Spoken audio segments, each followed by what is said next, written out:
You can, or do you have the numbers of what he needs? You can be.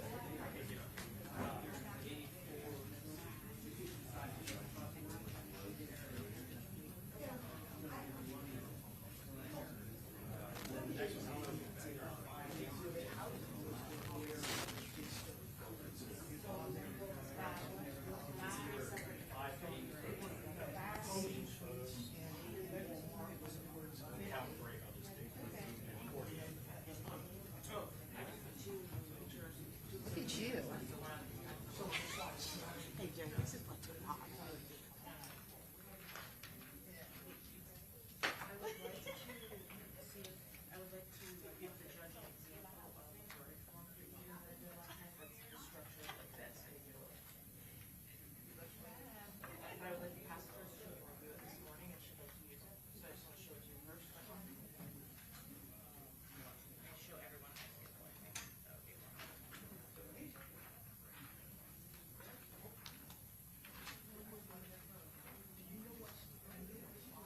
There is a folder with home to suites as well. I can refer for you in fact.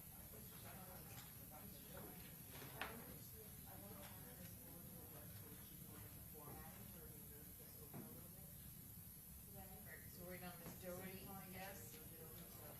Which is the new one? This is the. Nothing is new. No, for sure, but on that. She went to the restroom, I think. Ready? Yeah. Definitely. But I'm gonna tell her about it before I go. I'll shift it over. I'll send it to her.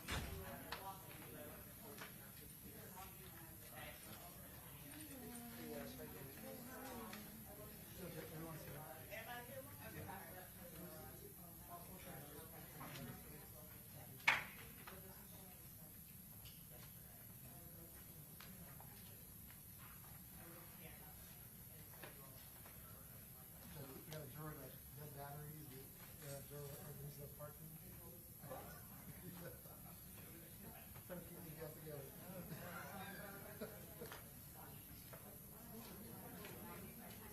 You all made it though.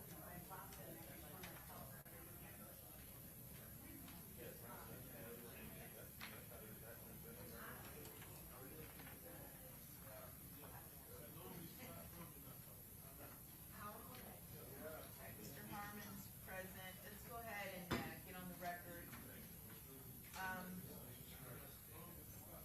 Okay. Everyone, let's go on the record. So, first of all, with regards to the jury instructions, I did receive the aggravated battery instruction. So if you guys had a chance to look at it, to see if there's any objection to it. So, take a look, let me know. And then, I was looking, I haven't looked at I received the updated verdict forms. I have not looked at them line by line yet. I would note on the aggravated battery lesser, I don't know if the state wants to include a finding as to great bodily harm or deadly weapon, or if you just want to leave it as is, aggravated battery.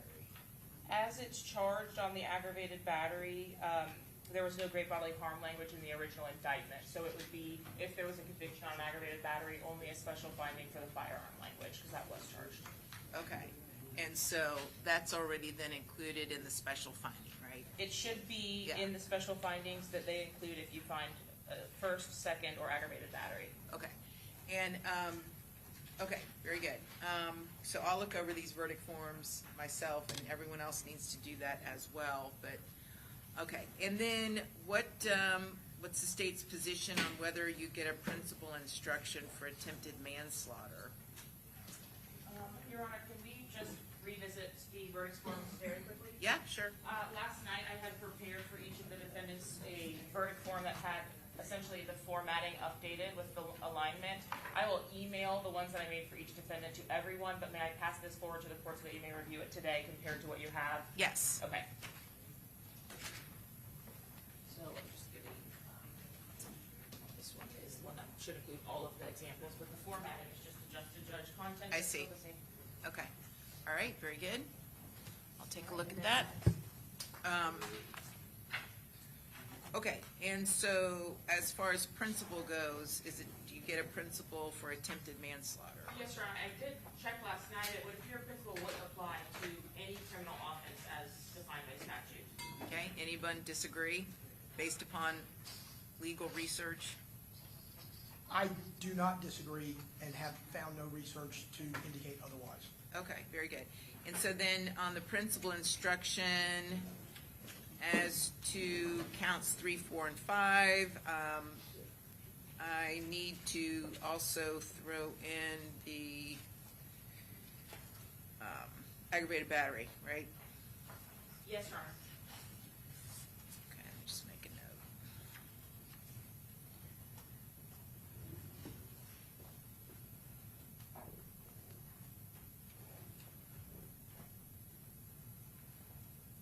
All right, I'll make those changes.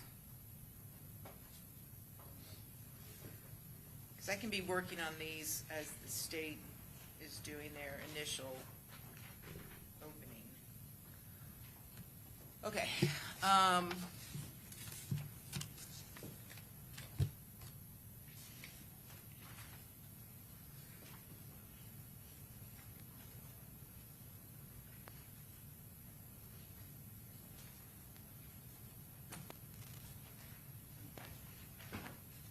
And then on the firearms enhancement, 3.3A, I think there was a question. I'll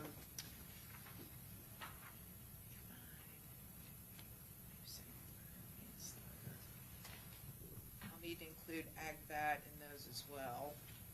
And the manslaughter is just by overt act, correct? Not culpable negligence. That's correct, Your Honor, and it would apply, manslaughter would apply only to 3.3A and not D, because they're on this, so if you're looking at that page, which is my Right. 23. On 3.3D, does agbat get included, though? It does, Your Honor. Okay. I'll make those changes.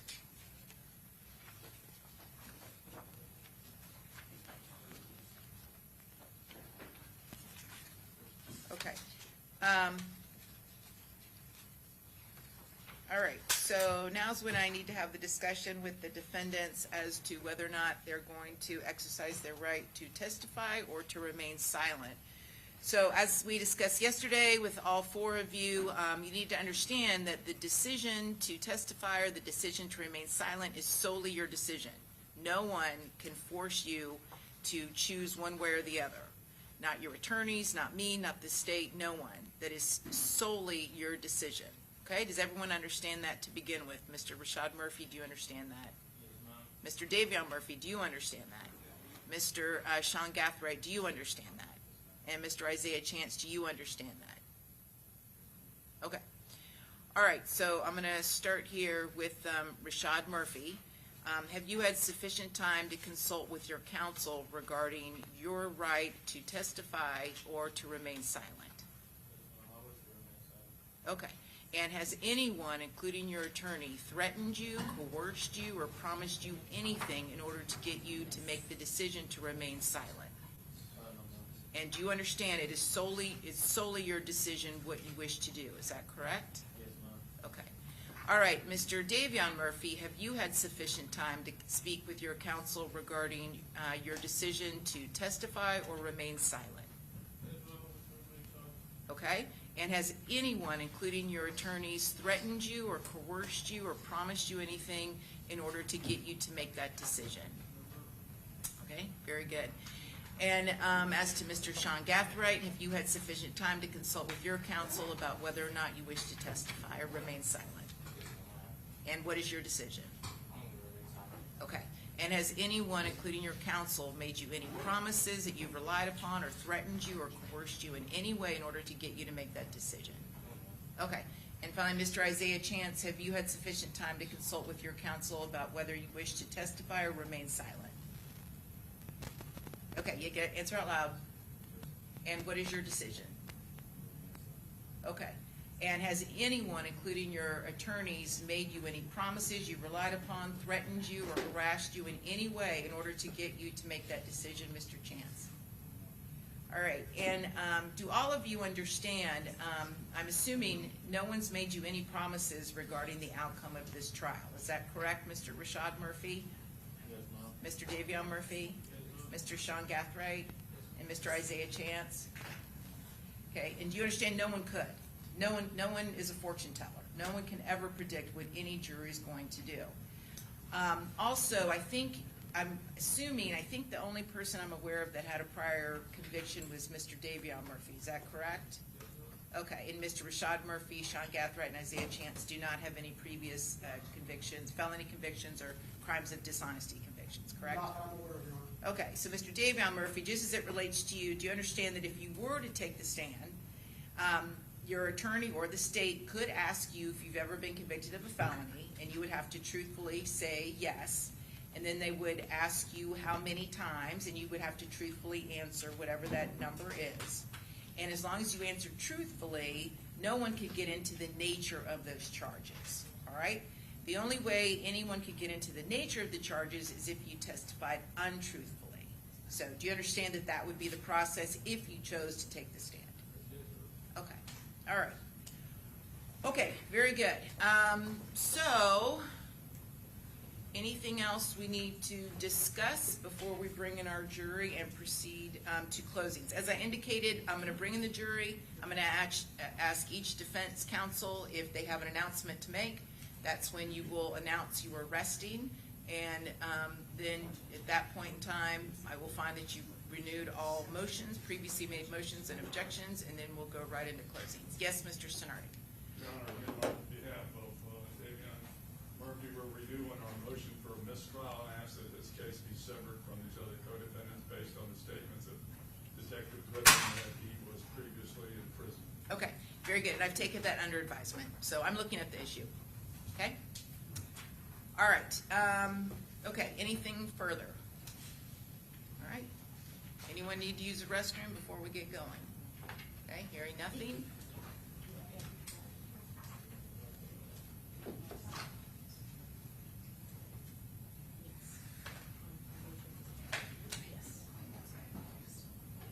Your Honor, if I may run to the restroom, but I understand you have to instruct the jury. Well, I only have a paragraph to read at this point.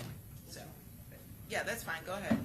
And, for the record, I am making a finding that each of the defendants is knowingly and voluntarily and intelligently waiving their right to testify in their defense. Judge, I'm a little not certain. Did the court indicate there was no time limit for the state or the defense? No. You guys, I'm not going to give you a time limit. Listen, we've been at this now. We're going into week 5. There's a lot of evidence, a lot of witnesses. I'm not going to set time parameters, but you guys are experienced enough to know that you can start wearing out a jury if you're repeating yourselves, right? So, We'd asked for a time limit for the defense. well, the thing is this. Here's the thing. If I give you, let's say I give you an hour or an hour and a half, right? I give each defendant an hour and a half. Well, right now, I've given the state 6 hours. So I'm going to rely upon you all as professionals and your experience dealing with juries and recognizing that at some point you start wearing out a jury. Judge, I am not gonna take 6 hours. And that's a relief. That's a relief. I promise you.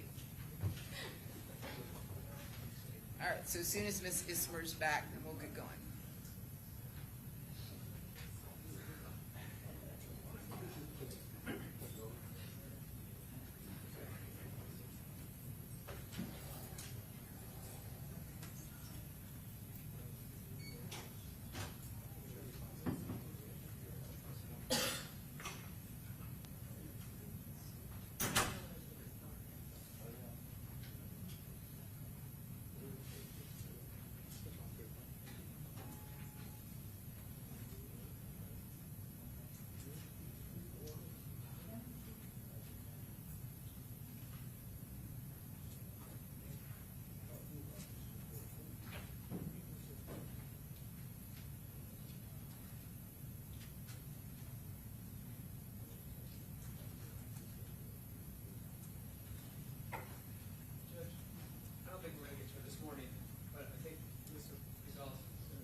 Oh, okay. Yeah, that's fine. Is that, so it's gonna be, what is the lineup gonna be? Mr. Gonzalez, Yeah, I think I would go next. If that's what- Wise, then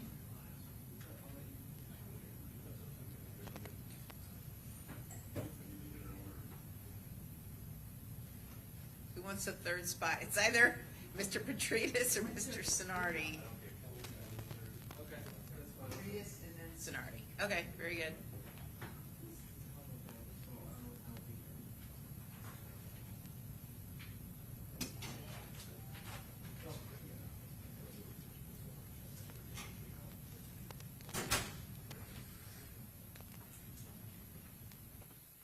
Okay, very good.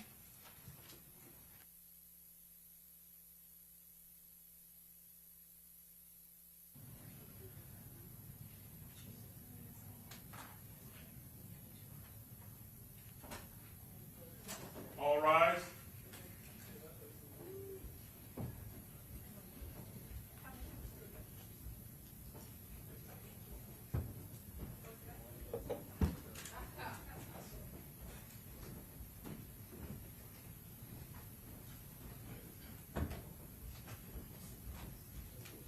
All jurors are in, Judge. Okay, very good. Welcome back, members of our jury. On the overnight recess, did anybody read, watch, listen to any news or social media posts about this case? Talk to anybody about this case or do any independent research about this case? Seeing no hands, I take that as a no. All right, Mr. Gonzalez, on behalf of Defendant Rashad Murphy, do you have an announcement? Your Honor, at this time, Rashad Murphy rests. Okay, very good. Mr. Sonardi, on behalf of Davion Murphy, do you have an announcement? Yeah, subject to all prior motions and objections, Your Honor, Davion Murphy would rest. Okay, and Mr. Wise, on behalf of Sean Gathright, Sean Gathright would rest. and Mr. Petrides, on behalf of Defendant Isaiah Chance. Isaiah Chance would rest. Okay, and do all of you renew all previously made motions and objections? Mr. Gonzalez? Yes. Mr. Sonardi, yes? Yes, Your Honor. Mr. Wise? Yes, sir. And Mr. Petrides? Yes, sir. Okay, very good. All right, members of the jury, both the state and the defendants have now rested their cases.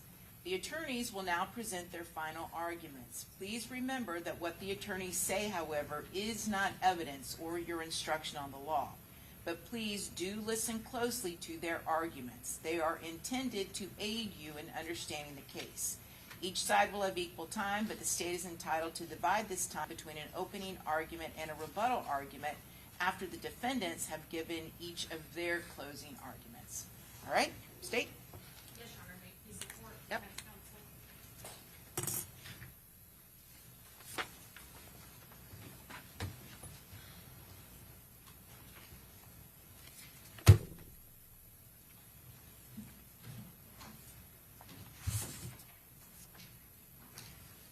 I printed something out.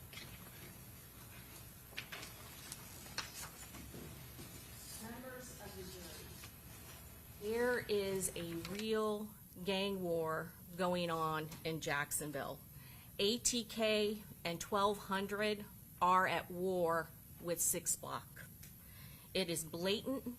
They shoot each other, and then they post about it on social media. When one of the opposition dies, you see photographs of Bill Belichick and Tom Brady, the GOAT, being posted in the early morning hours. You see laughing emojis. They produce and post drill rap videos, making fun of people who have been shot and murdered. There is nothing fun about the gang war in Jacksonville. And on June 23rd of 2024, this violence spilled into Tampa when these 4 men decided and planned and came to Tampa for one night, for one purpose, and that was to hunt and track and kill Charles Jones. That is the only reason they came to Tampa. That was a planned, premeditated, cold, calculated, organized mission that they did here in Tampa on the only one night that they were here. They wanted to take out their rival. They wanted to kill Charles Jones. He is Mr. Six, Little Six, Six. He is Six Block. He is the most prominent member of Six Block. And the only reason that they were here in Tampa, Florida, was to kill him. All of their efforts were to kill him. This was a conspiracy that started long before June 23rd of 2024. This started in Jacksonville long before they came here. And the evidence shows that. They conspired with one another to come to Tampa. There is never going to be an eyewitness in here that is going to be able to identify those three gunmen because they were prepared for this mission. They were heavily armed and they were masked. And those eyewitnesses that talked to law enforcement couldn't give one detail about those shooters because they were ambushed and they were afraid and they were fearful of their lives. Camilla Bentley panicked. She prayed in her car for the car to start, and in a panic she fled out of that parking lot for her life and crashed into Armani Turner's vehicle. Armani Turner did the same thing. She backed up and she fled for her life with her passengers. She fled for help. She went and down that road that she didn't know and saw USF patrol, saw flashing lights, and got help, and then went back to where her boyfriend had been shot and gunned down. The two other victims in this case, Gino Norris and Xavier Edwards, they can't give you details about those shooters because they were in a vehicle. Gino Norris was asleep when all of a sudden he heard gunfire and then a car crashes. And they fled. They fled for their lives because they were in fear. They ran and they hid in the third floor of the Holiday Inn until law enforcement arrived to get them life-saving treatment. So there are no eyewitnesses in this case that can identify those armed gunmen because they did their job very well. They planned this to the most tiniest detail. You don't have an eyewitness, but what you have is much better than any eyewitness that can ever testify in any case. You have what we call a silent witness, the unflinching eye of a camera lens. The video evidence in this case tells you and shows you everything that happened to Charles Jones and his friends on June 23rd of 2024. All of those cameras at Truth 18. The cameras covering the door, the cameras covering the steps leading up to it, the parking lot. All of the cameras at Teasers, the first club that they went to that covers the door and that parking lot. And it shows that Isaiah Chance, Sean Gathright, Rashad Murphy, and Davion Murphy, and Alicia Andrews were on a coordinated mission. You don't have to guess what they were doing because you can see it for yourselves. Those cameras don't lie. This is at Teasers. Every time where the victim was supposed to be, he was supposed to be at Teasers, the silver Chevy Cruze appears first. This is a coordinated attack. The silver Chevy Cruze is the surveillance team. They are the eyes of this mission. Their job is to track and locate Charles Jones. And Isaiah Chance is using his girlfriend, Alicia Andrews, for cover. Because he's got a COVID mask on in June in Florida so that his face cannot be seen. And he doesn't want to appear out in the open with other men, with other gang members, because that will tip Charles Jones and all of his friends that there is going to be trouble. This plan is planned in every detail. They are using a girl so he can be seen walking with a girl like he's just going out to a club. And the silver Chevy Cruze gets there first, and then after they walk around to the front and get eyes on the victim and see who he's with, see what vehicles that he is in, they communicate to the second vehicle, the black Chevy Impala. The video camera, every place the victim went, shows these two cars. And these are Jacksonville cars. There are two cars that come to Tampa, and they come to Tampa on June 22nd of 2024. You know from the mapping where they went. They went to the Airbnb that they had booked specifically to come down here to kill Charles Jones. That is all they did that night, was scout the location, track the victim from club to club, and then to the hotel where they finally kill him. The video shows you exactly what happened in this case. And the video shows that they were prepared. They brought their masks, they brought their firearms, and they thought ahead to have two teams. So the silver Chevy Cruze is the surveillance team. The black Chevy Impala is the hit team. Let's call this what it is.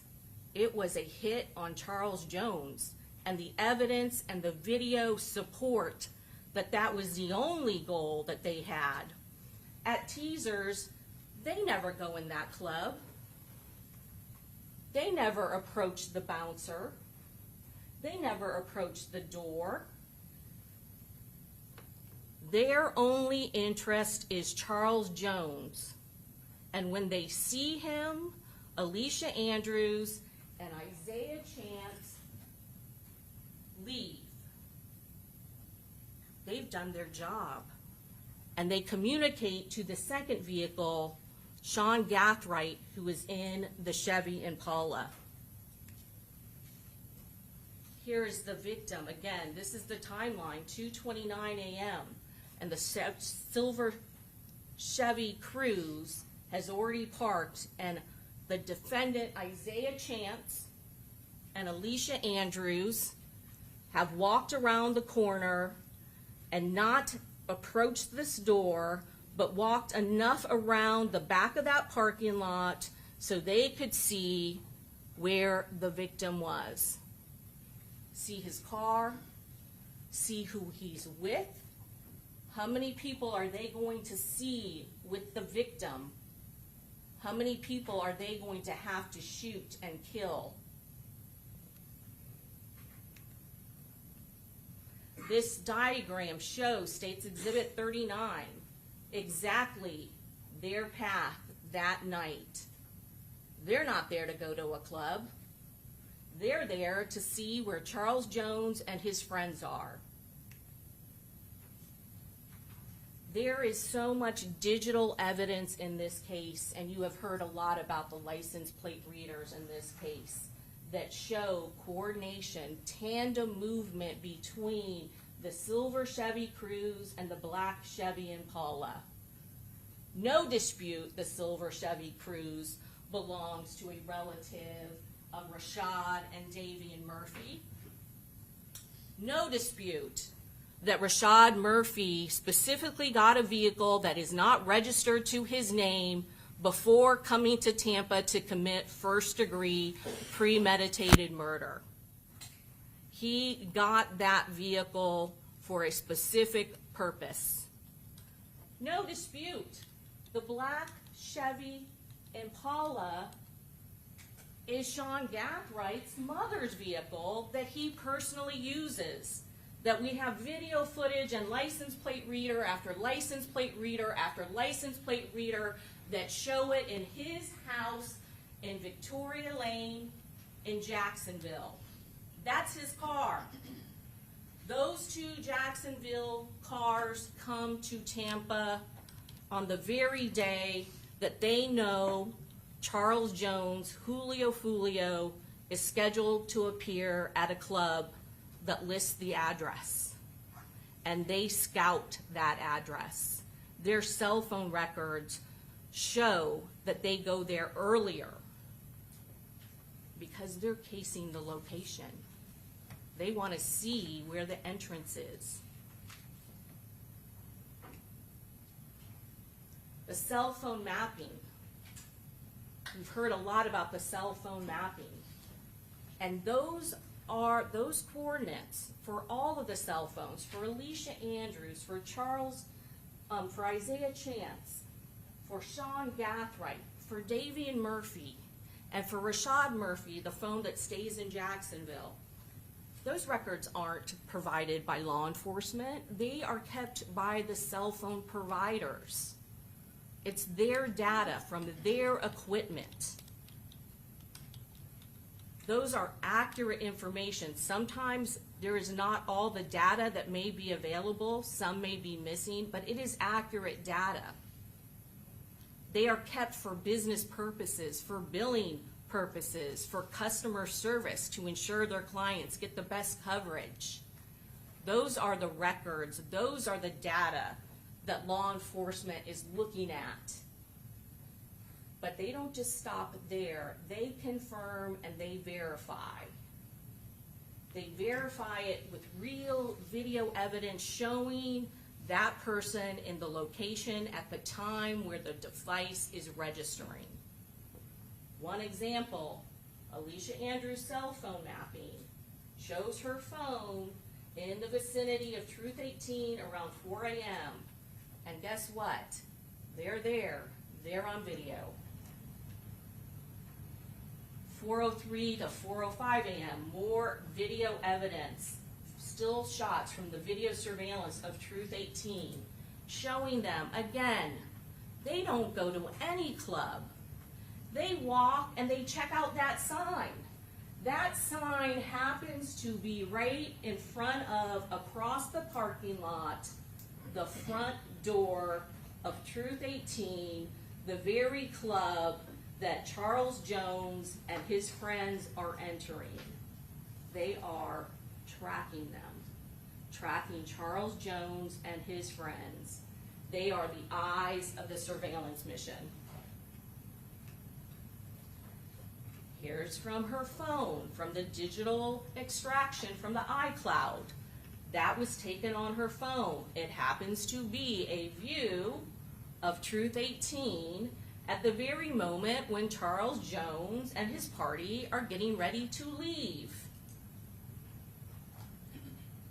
The evidence clearly shows they are conducting surveillance and they are communicating. Alicia Andrews, the person who is not in the gang, is communicating with Sean Gathright's phone, the other person not in a gang. That is how sophisticated they are. They planned this, and they planned not to get caught. They know law enforcement will be looking at them when this happens. So they are utilizing people that are not known gang members to use their phones and their devices so they do not get caught. And there is communication between her device and Sean Gathright's device all through the tracking of the victim, including Alicia Andrews' device sharing her location. 4:25 a.m. This is when she started sharing the location with Sean Gathright. 4:14 a.m., that is when the black Chevy Impala again arrives after the silver Chevy Cruze has already put eyes on the victim and his friends. The video evidence in this case has been examined by law enforcement, by Detective Ramos, multiple times to get all of the facts that we can. And these are the facts that you can see for yourself. These are the true facts of this case. And it shows coordination between those two vehicles. It shows the only reason and the only purpose that the silver Chevy Cruze and Isaiah Chance and Alicia Andrews are at Teasers and Truth 18 and then at Home to Suites is to get eyes on the victim. They're not there to have a drink. They're not there to go into a club. They have no interest in any of those things. That's what you do if you're a tourist when you come to Tampa. You check out the parking lot, you check out a sign. That's not what they're doing. They are there at the very moments that the victim is there.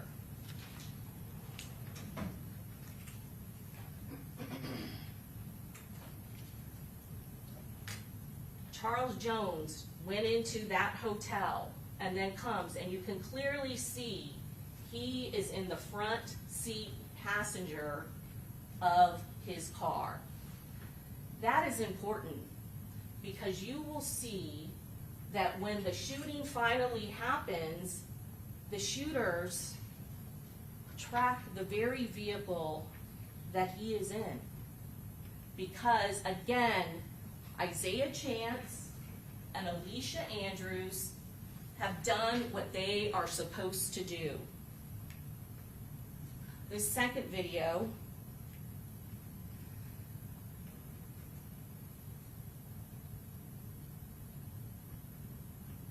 is now when you can see the black Chevy Impala purposely going the long way around the hotel to park on the side so he does not come in direct eyesight or eye line of Charles Jones and his party.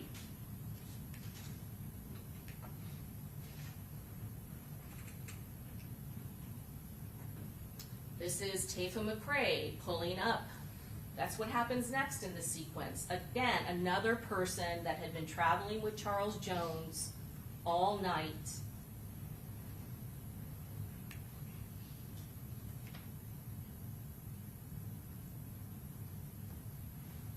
Now you're going to see him and Aaliyah Albritton, I apologize, get out of his vehicle and go into the bathroom. And it's at this moment that Camilla Bentley pulls into the driver's seat.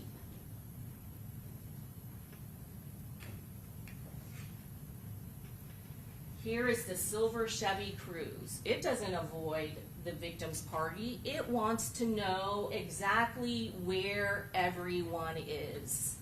They need to know where Charles Jones is. He's been wearing a bright red cap all night. They want to know where the other vehicles are. They are familiar with who Charles Jones is with.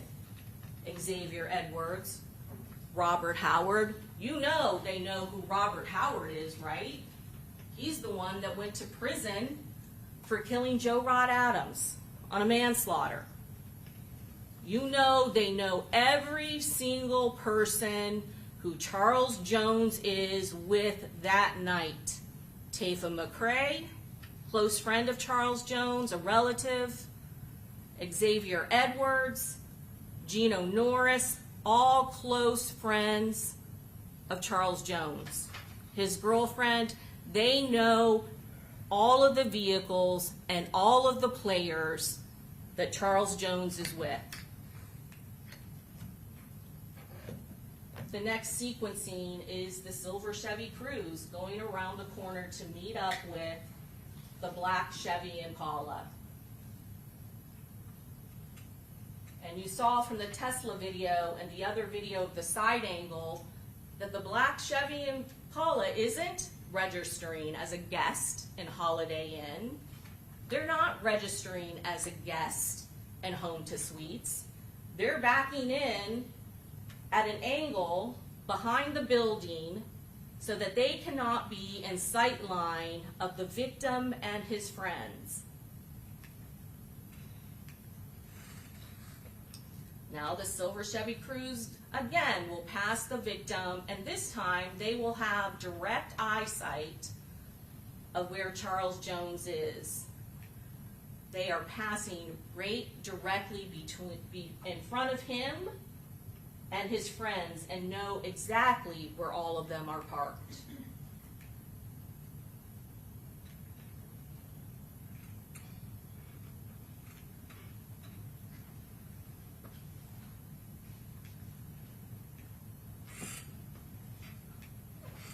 You can see the person with the firearm is targeting his exact location. This is another angle of both shooter 1 and shooter 2 coming around before they fire upon the victim and his friends. Guns already out, masked, and loaded for rapid fire, quick succession. Charles Jones never had a chance. Shooter number 3, hanging out on the back in the very path that Xavier Edwards would drive through trying to flee for his life.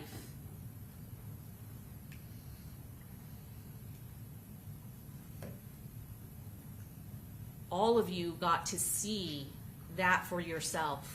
You didn't need a witness to tell you what happened to Charles Jones on June 23rd of 2024. The evidence is crystal clear and the videos do not lie. I don't have to prove that a gang war is going on in Jacksonville. I don't have to prove which members killed what other members. None of that is what is at issue in this case. It is relevant to motive, why this homicide happened. The state does not have to prove motive. That is added evidence to show you why this happened, but it is not required. The only 3 things that I have to prove, that the state of Florida has to prove to you to prove first-degree premeditated murder of Charles Jones is 1, Charles Jones is dead. There is no dispute to that, the first element. 2, the death was caused by the criminal act of the defendant. 3, there was a premeditated killing of Charles Jones.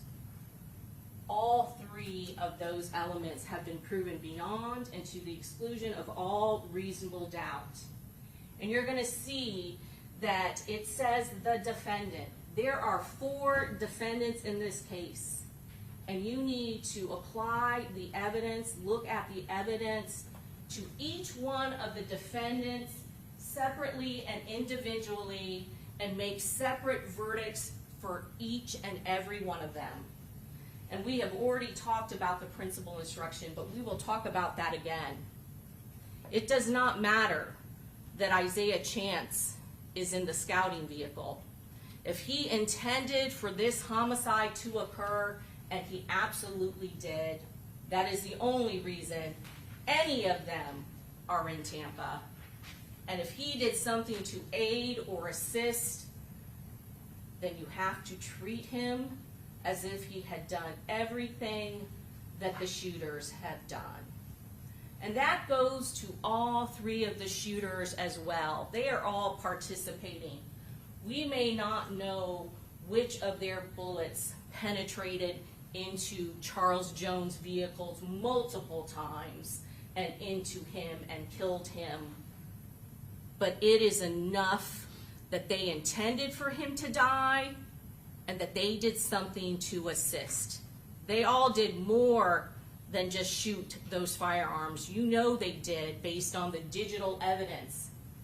They tracked him, they followed him, and they hunted him. The digital evidence in this case makes no mistake that on their free time, when they weren't scouting teasers, they were online trying to locate him because the victim was posting online, saying that he is at an Airbnb. You saw all the digital evidence of Sean Gathright. You spent a lot of time looking for where that Airbnb is on his phone. Tried to set up a woman that he knows in Orlando to pose and call one of Charles Jones's friends to find his location at the Airbnb. Rashad Murphy also trying to locate where the victim is. They stalked him, they hunted him, they targeted him, and then when they found him, they gunned him down.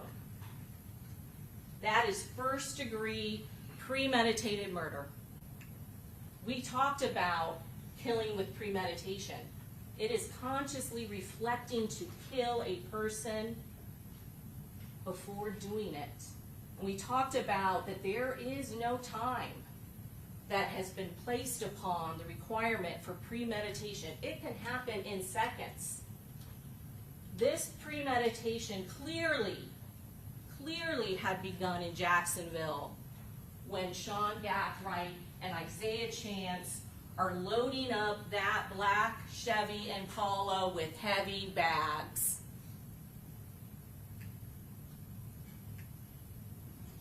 Attempted first-degree premeditated murder. This is for counts 3, 4, and 5, and only applied to the shooters.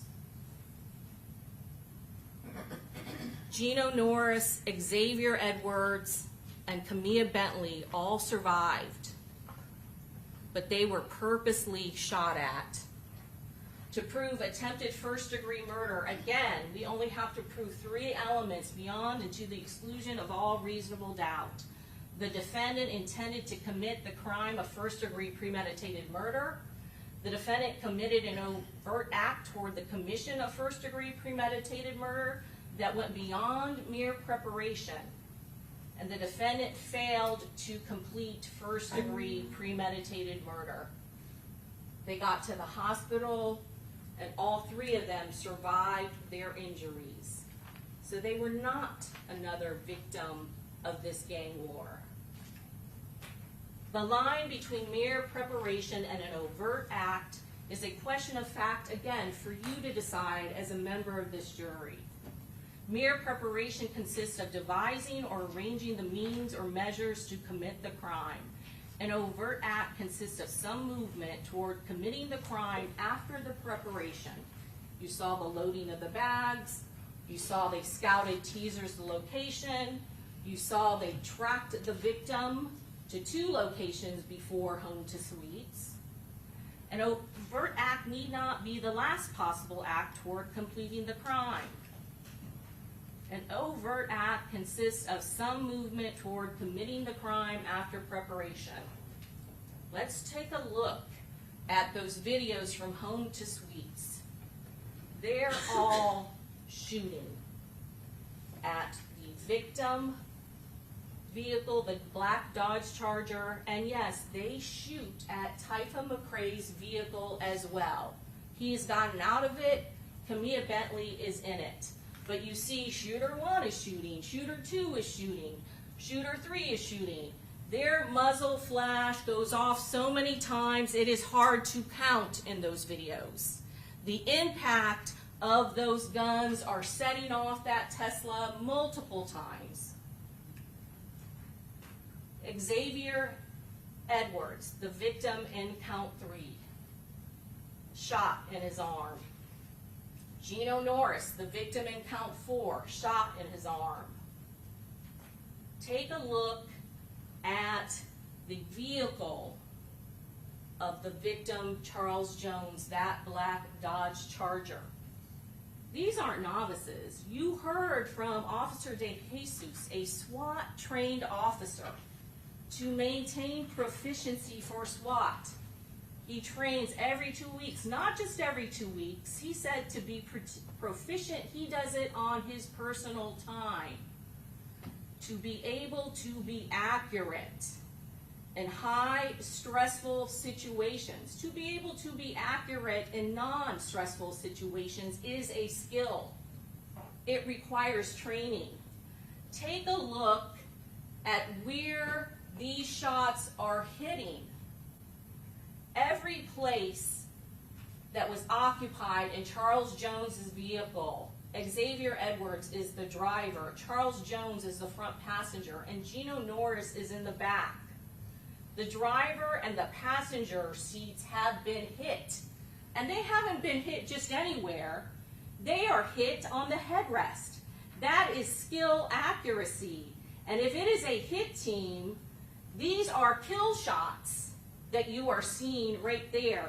And there is no doubt that is exactly what they are. They are a hit team put together for the sole purpose of killing Charles Jones. Julio Foolio, their arch rival. Look at the back seat where Gino Norris was laying down. They thought he was laying down, or this wouldn't be another attempted murder. They intended to kill Charles Jones and every single person that was in the vehicle with him. That is attempted first-degree murder because they failed to do it. Gino Norris and Xavier Edwards survived. Camilla Bentley, count 5. They knew Tafa McRae was with Charles Jones, and they targeted his vehicle as well. Camilla Bentley was in the driver's seat and got out of there. But she got shot as well. They knew Charles Jones's friends, his entourage, his party was in this vehicle. And again, it is accuracy, it is skill, because those 2 shots are right to the rear window. And they cross in front to the front, and you know that they got her. They intended to kill all of the people in those vehicles. That is attempted first-degree murder. The black Chevy Impala. There is no video showing who is inside. There is no video showing their faces when they get out. They have been designated shooter 1, shooter 2, and shooter 3. Let's talk about principles. This is the instruction that the judge will read to you. If the defendant helped another person or persons commit or attempt to commit a crime, the defendant is a principal and must be treated as if he had done all the things the other person or persons did. If the state proved beyond a reasonable doubt the defendant intended the crime to occur and did some act or said something that was intended to and that did incite, encourage, assist, or advise. This is an or. It just has to be one of these things. And you know that they did multiple things. All of them had multiple roles in this first-degree premeditated murder. For first-degree premeditated murder, the state must prove the defendant intended that the killing of the victim occurred. And they absolutely did. All of them. All of them knew coming to Tampa. That's exactly what the plan was. If the defendant is found to be a principal, he is legally responsible and accountable for everything that his co-defendants did. So how do we know who these armed, masked gunmen are? The video doesn't lie. There are a total of 5. 2 in the silver Chevy Cruze, and they are also covering their face with COVID masks. And then 3 in the black Chevy Impala. The first thing that law enforcement does is they locate and track who the registered owners of those vehicles were. And they did a lot of investigative work with license plate readers, narrowing it down, and that is called deductive investigation, and that is evidence. And they were able to locate the 2 very vehicles involved in this case and track them all the way from Jacksonville to Tampa. And it is no coincidence that they are not only from Jacksonville, but they actually happen to be members of the rival gang of the victim in this case. And it is no coincidence that both of these vehicles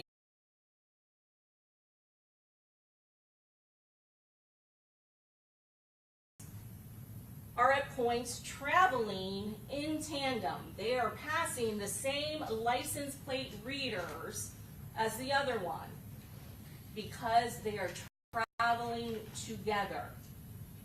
This is a coordinated mission. Every piece of evidence shows and proves that beyond all reasonable doubt. And it leads us to the Airbnb. The detectives in this case followed the evidence. You heard from Detective Ramos how he found this Airbnb, how he was tracking LPR readers, how he found using cell phone footage data that there was an Uber. You heard from the Ring camera that there was, when he was watching the Ring camera, he could actually hear the Uber driver have a conversation and realized that there was an Uber at play. And it led us to the Ring camera and the Airbnb on Gazebo Pond Lane that coincidentally is within a few miles of the very place Charles Jones was going to be performing.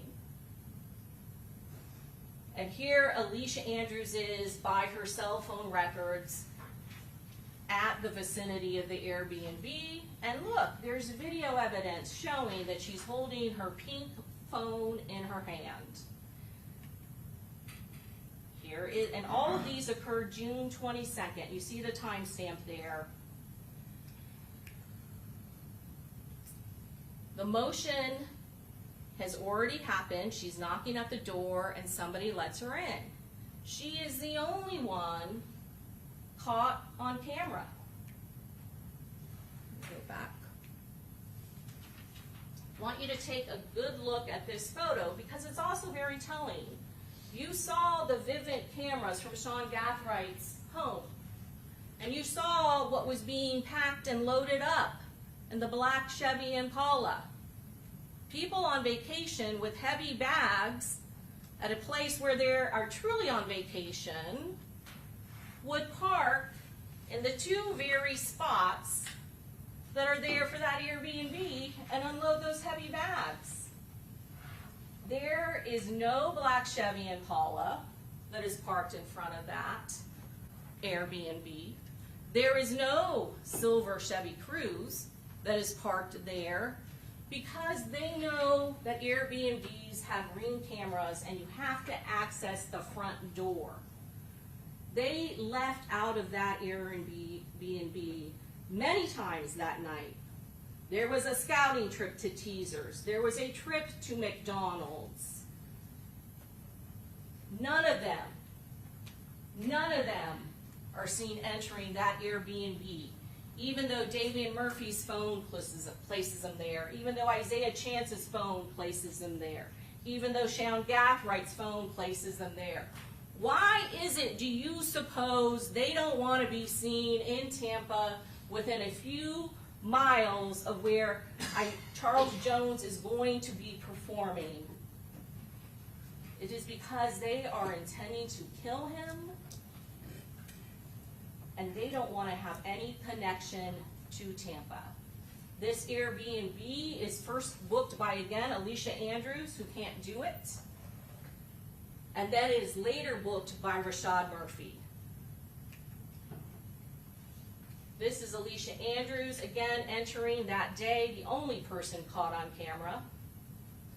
After the crime had been committed, though, on June 23rd, after Charles Jones had been gunned down, they are now appearing on the Ring camera. Where had they been before then?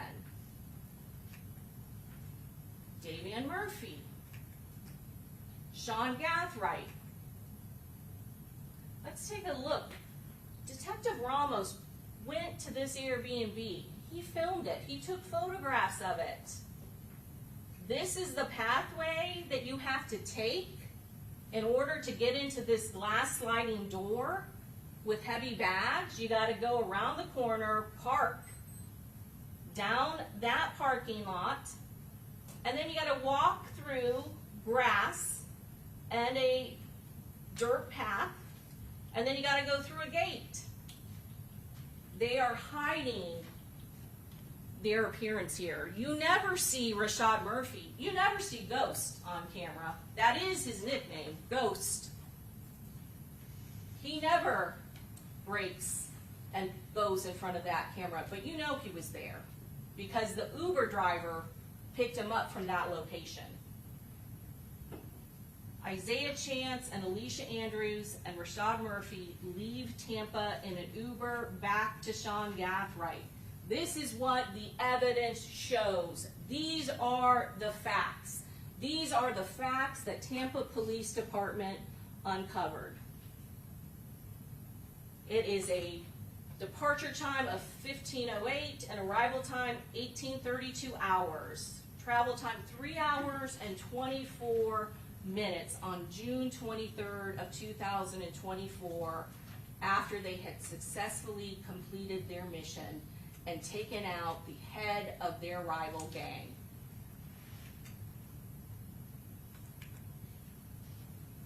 Here's the Uber trip ticket.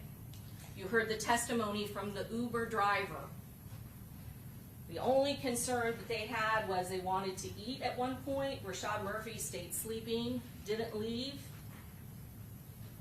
But Isaiah Chance was worried about him speeding, told him not to speed a couple of times. Wonder why he's worried about speeding. Here is that Vivint camera that proves that Rashad Murphy, yes, Rashad Murphy happens to be at the very Airbnb that he booked in his name the day before.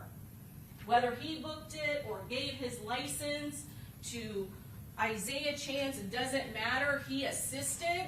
He allowed his license to be used. And he's actually using the Airbnb. He's there. And there's proof of it on the Vivint camera. Alicia Andrews is there. There's Rashad Murphy and his hat. And they're going to Isaiah Chance's BMW.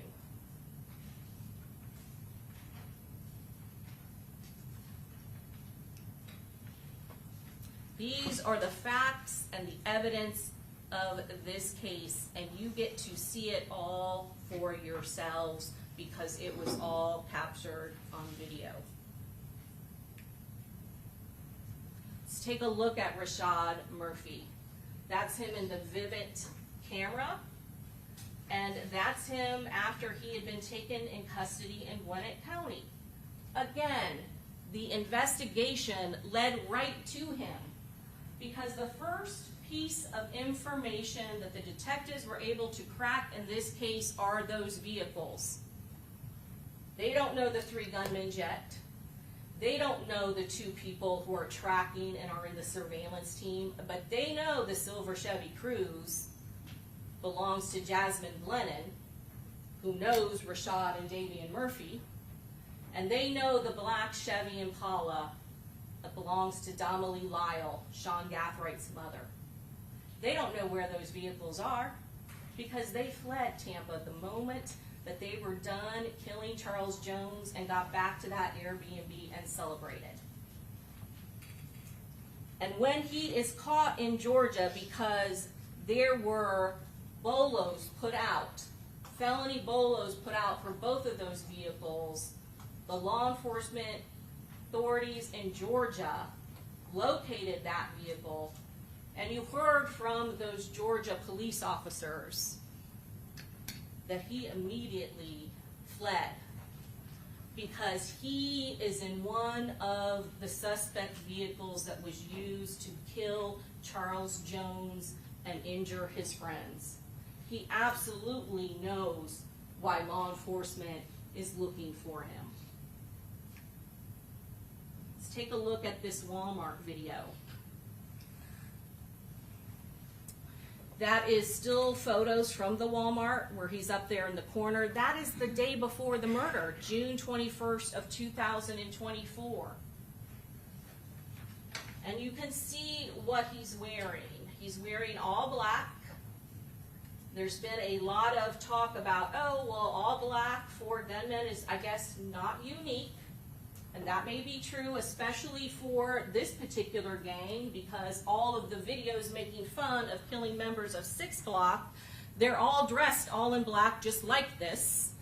But what somewhat is unusual, I think, in June of Jacksonville, Florida, hot, sunny Florida, maybe not all the black, because even I like to wear all black, but certainly a ski cap in June is somewhat unusual, but useful if you need it to be pulled down and cover your face. He's wearing, and it's not just that he's wearing all black, it's also other things that you have heard that has been uncovered in this investigation. Detective Draybeck says that he is a lefty, that he has been seen using his left hand, Rashad Murphy. And based on the body style, after they have identified all of the players, they then start looking at the videos to see who fits what. And it just so happens he's also wearing these black military combat boots with the leg of the jeans, or these black jeans tucked in, just like shooter number 1 with the extended magazine Glock.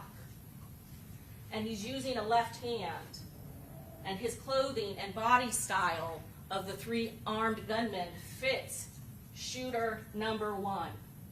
Do I have to prove to you who shooter 1 is, who shooter 3 is, who shooter 2 is? We will never be able to take off their mask, but we absolutely know every player in that black Chevy Impala, beyond and to the exclusion of all reasonable doubt. You do not commit first-degree premeditated murder with anybody else except trusted co-conspirators that are members of your gang, members of your allied gang, or somebody who is your close childhood friend who wants to be in your gang. They would not have let anybody else in to do this. And we all know who they were with.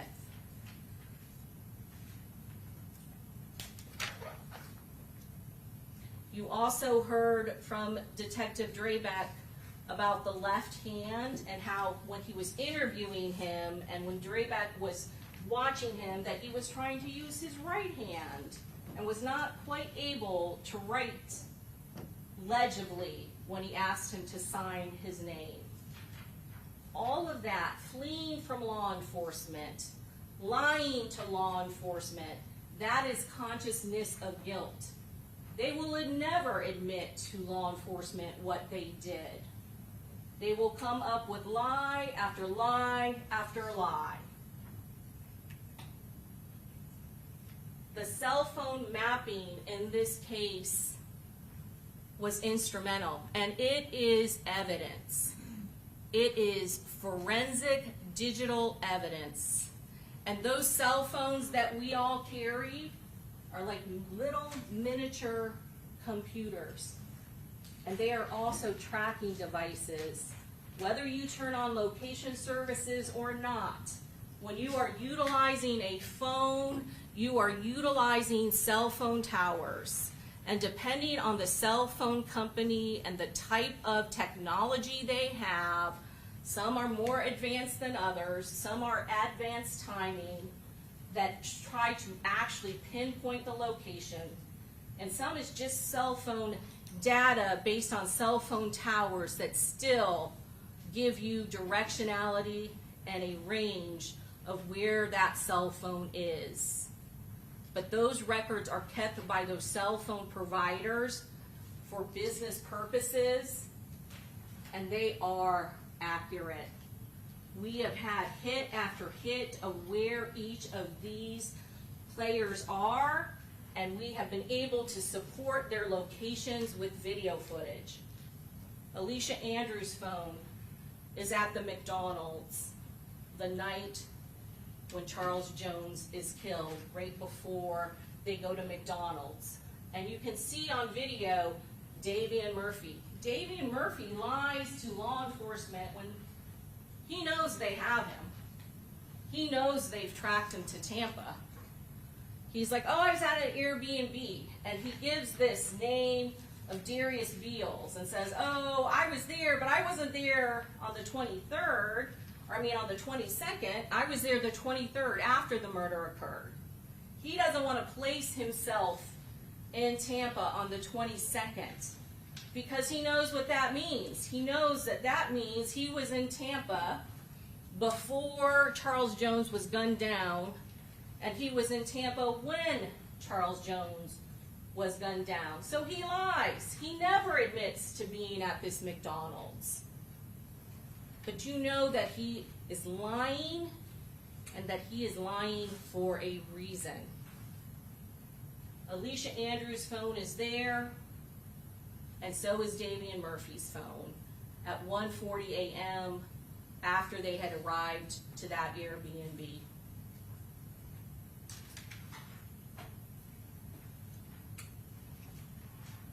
Silver Chevy Cruze, again, the video doesn't lie, the cameras don't lie, and this McDonald's has a camera at every angle on the exterior of that McDonald's, as well as on the window of the drive-thru, where now we can all see for ourselves Davion Murphy. Again, Alicia Andrews' iCloud, and I want to mention this, these are extractions from their phones from Apple, because we never get the device of Alicia Andrews. We never get the device of Sean Gathright. We never get the device of Isaiah Chance, because they have gotten rid of them. You've heard testimony that they had new phones, that Detective Ramos had to go to Apple to get what were considered backups.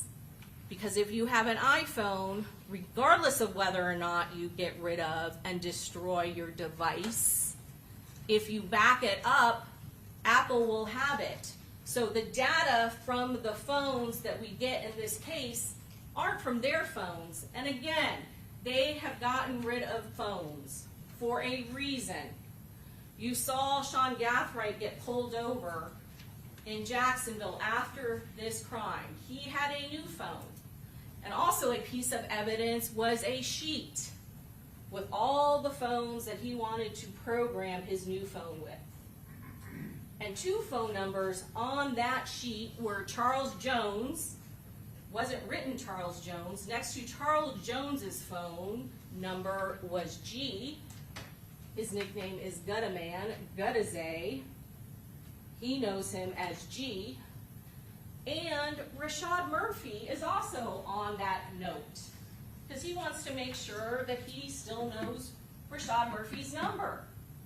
But Rashad Murphy, that shared phone number that he and Charmaine Steiger have, that phone number was written down.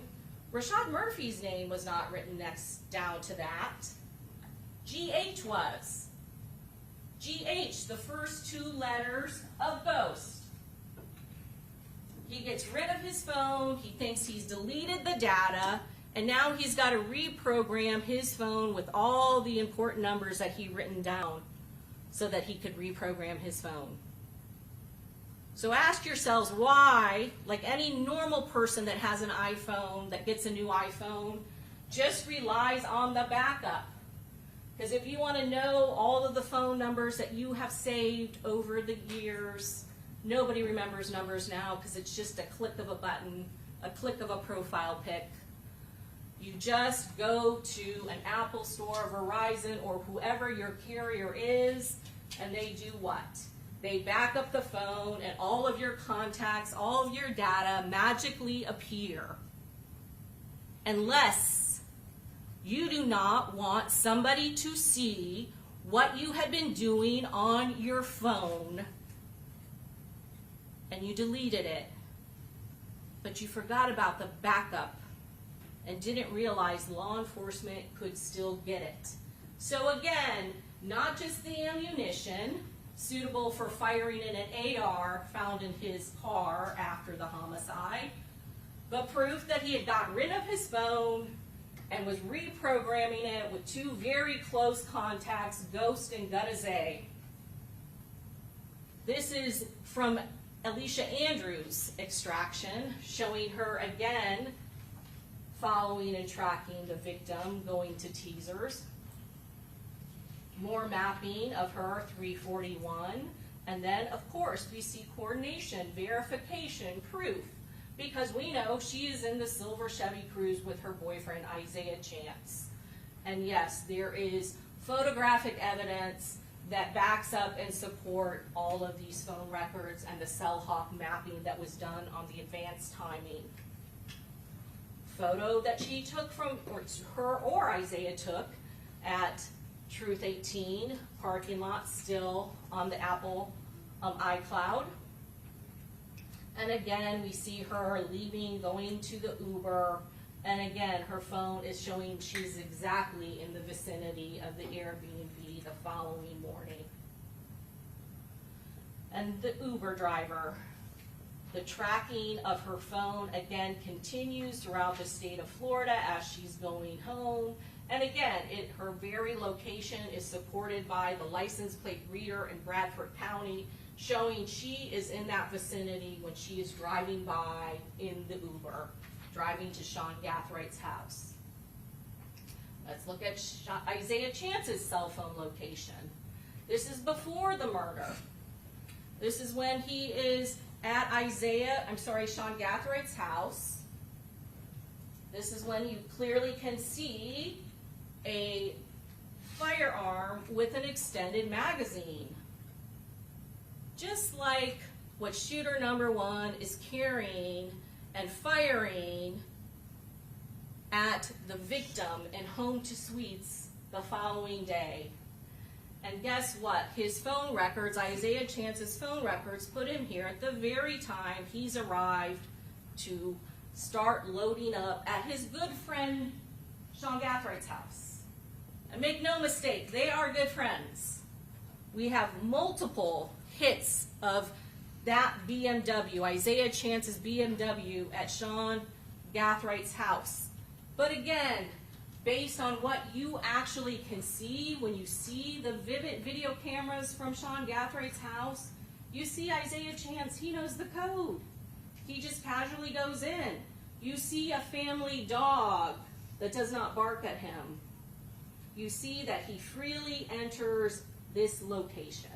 They are good friends. He has entrusted a good friend to conspire with to commit first-degree premeditated murder. Here he is loading up.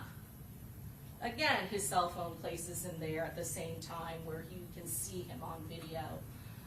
His cell phone, there is not as much activity during the course of the homicide because they really are relying primarily on his girlfriend's phone. But there are a couple of times that his phone is providing location data at the same time that Alicia Andrews' phone is providing location data. And at 2:30 a.m., it is showing him in the location of teasers when the silver Chevy Cruze is there. when he can be seen on video walking with his girlfriend in that parking lot. It is there when, I'm sorry, this again is Alicia Andrews when she gets back the next day, 6:23 after the homicide.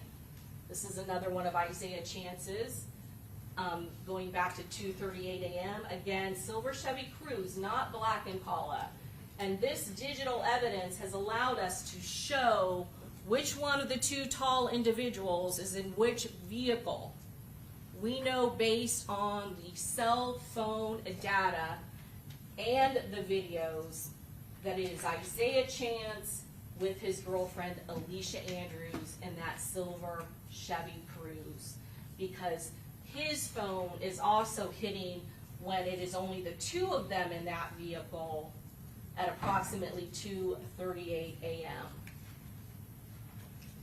His cell phone does ping at the murder scene. There's 3 pings that occurred around the time when the homicide is being committed. This is again the silver Chevy Cruze, his phone 441. We know that this is the silver Chevy Cruze. You heard from Detective Ramos that there was a little bit of damage unique to this particular vehicle, and when they finally located the vehicle in Georgia, it had the exact same type of damage. His cell phone mapping, putting him at the Airbnb when you can actually see him holding his cell phone, and clearly can see that that is Isaiah Chance. Again, another hit when they are loading up at Sean Gathright's house. We have now moved on to Sean Gathright's cell phone. His phone is obviously there. Loading up heavy bags into the suspect vehicle that carried the 3 armed assailants that gunned down Julio Foolio, Charles Jones, and gunned down his friends. Again, black Chevy Impala, car belongs to his mother. He is the primary user of that vehicle. No coincidence that his cell phone is pinging in that very location around Teasers at the time the vehicle finally shows up at Teasers. More cell phone mapping. This is when it is staging across the street from Truth 18 after the victim has arrived at Truth 18.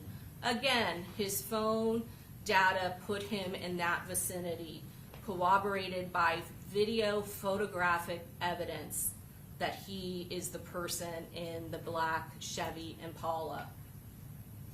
Again, at the murder scene, black Chevy Impala parked, drives the long way around. Eventually he gets out with the 2 other gunmen.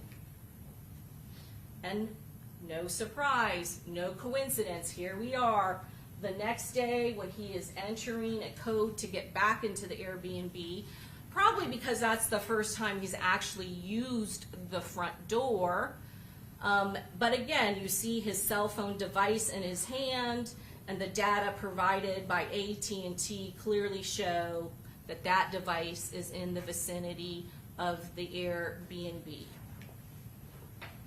Here we go to the Polk County 475 Opal. Afterwards, he gets rid of the black Chevy Impala. This is what is a hot car, right? He's just committed first-degree premeditated murder of a highly prominent rapper in Jacksonville. They shot up not just Julio Foolio, not just Gino Norris, not just Xavier Edwards, not just Camilla Bentley. They fired upon a fully booked home 2 suites. You heard that there were other people that were there that were impacted by the gunfire, even though they weren't shot. They are firing AR rifles in a public parking lot of Home to Suites and Holiday Inn with enough firepower not only to penetrate the cars, but to penetrate the buildings, windows, AC units. You heard from Pablo Gabor and how his family was staying there and was awoken to bullets penetrating their hotel room. You heard from Audra Agramonte, who is moving her daughter into the USF dormitories, how they were awoken by gunfire and how she was flung to the floor because bullets were coming through their window. They know that an investigation is begun. I want to talk to you about tampering with evidence. The only defendant that is charged with tampering with physical evidence is Sean Gathright. And it's because what he does here. To prove tampering with physical evidence, the state must prove the following two elements.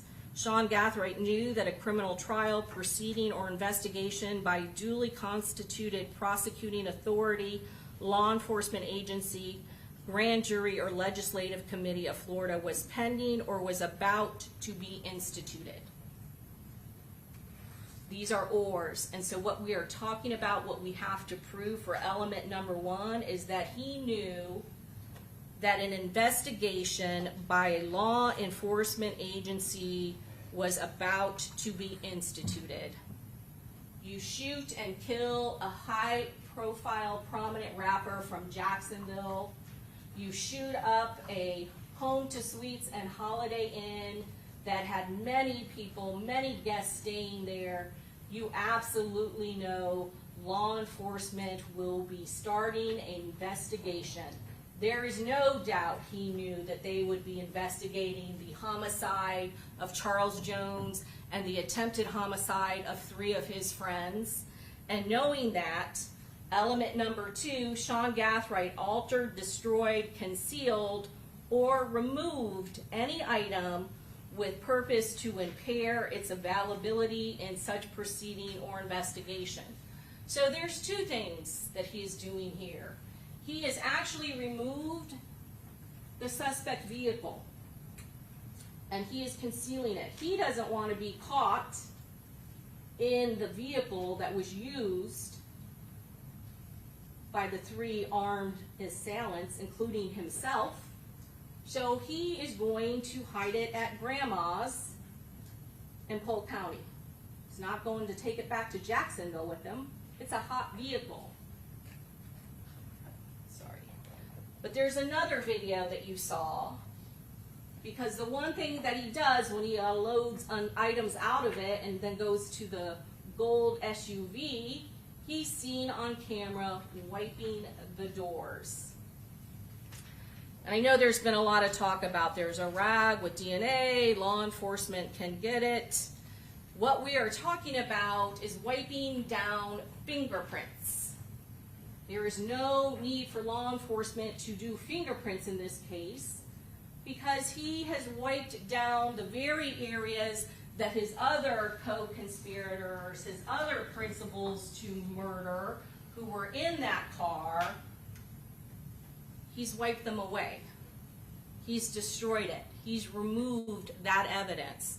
That is the basis of the tampering with evidence that is count 6.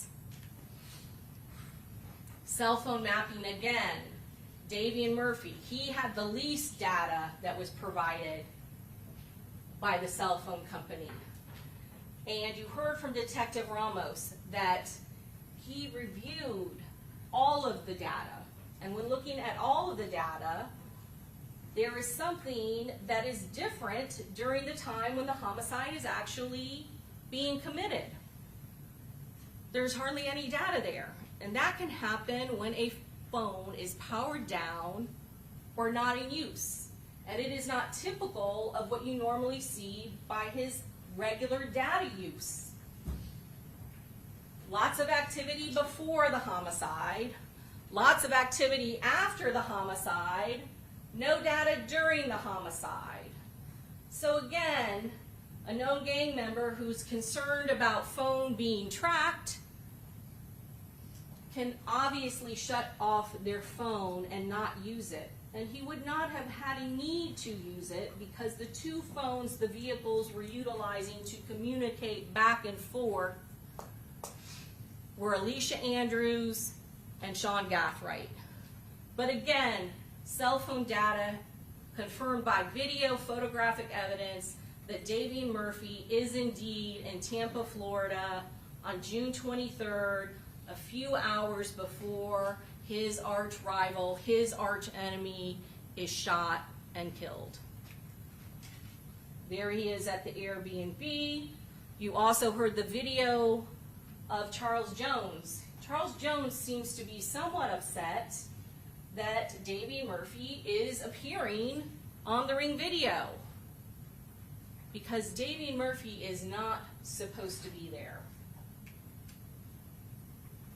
Again, more cell phone evidence from Davion Murphy, not just at the Airbnb when he's captured on film, but also the silver Chevy Cruze. Rashad Murphy takes the Uber to Jacksonville. Somebody has to drive the silver Chevy Cruze back to Jacksonville.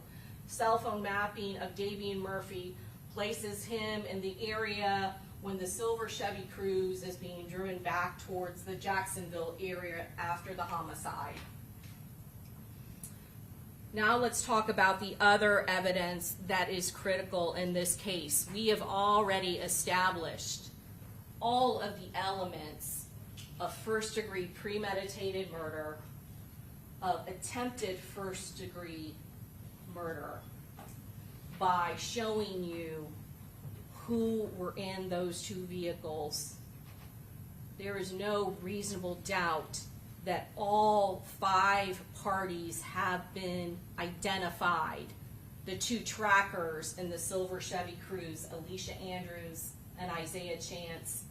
The 3 masked armed gunmen, Rashad and Davion Murphy and Sean Gathright. But there is even more evidence that shows they absolutely are the people who committed this horrific crime that terrorized all of those victims that were with Charles Jones that night. After they locate the black Chevy Impala and realized he has switched vehicles, they put out an alert to Jacksonville Sheriff's Office, June 26th of 2024, to the vehicle that he is swapped out for, the gold Toyota SUV. And there's a traffic stop on Sean Gathright, and there is a multitude of evidence that is found in his car.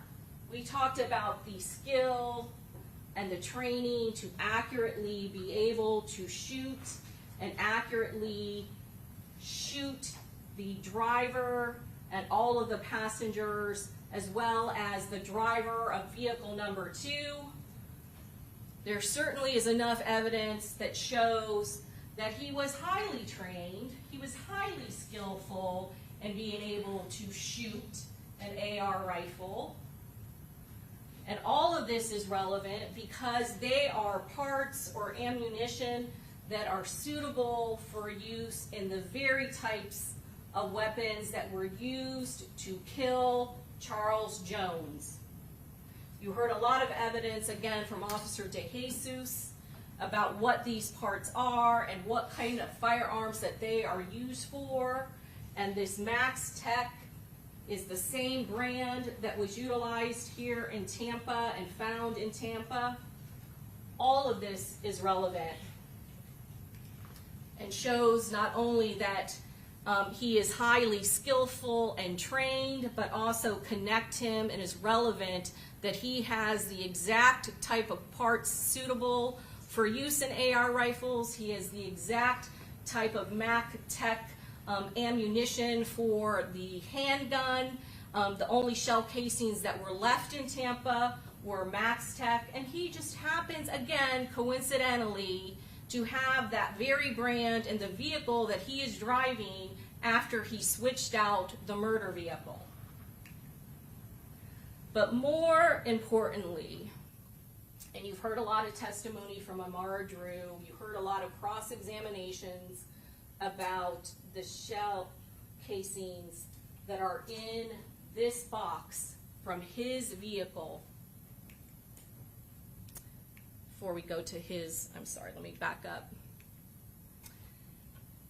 Amara Drew was able to get the spent shell casings from the attempted murder of Charles Jones from October 7th of 2023. You've heard that there have been multiple attempts on Charles Jones's life because of what he does, because of the type of drill rap music that he does. They have tried to kill him before. And you have heard a lot of questions, cross-examination. There has been nobody arrested for that attempted murder. They did not know who did it. But in the investigation of this case, of this homicide, that led to the arrest of Rashad Gathright and the stop of his vehicle, they now can connect him and his co-conspirators to the attempt on Charles Jones's life that occurred in October 7th of 2024. They tried to kill him before. They were not successful, and this time they were going to ensure that they were successful. You've heard how blatant this social media war is. You heard how after Charles Jones was shot in that foot on October 7th, that he gets online and goes live. This is what they do, and kind of taunts them, says, "I'm still alive," words to that effect. They were not going to miss him when he was in Tampa celebrating his birthday at a known location. This is evidence of motive.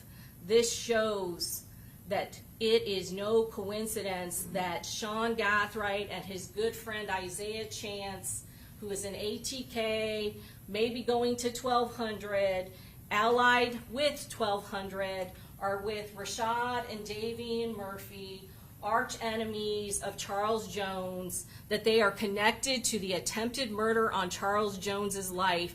That is the most relevant evidence of motive in this case. They are tied to trying to kill him months before this occurred. Ballistically, that is the fact in this case that they cannot refute.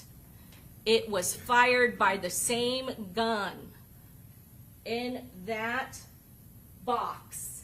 The same gun fired.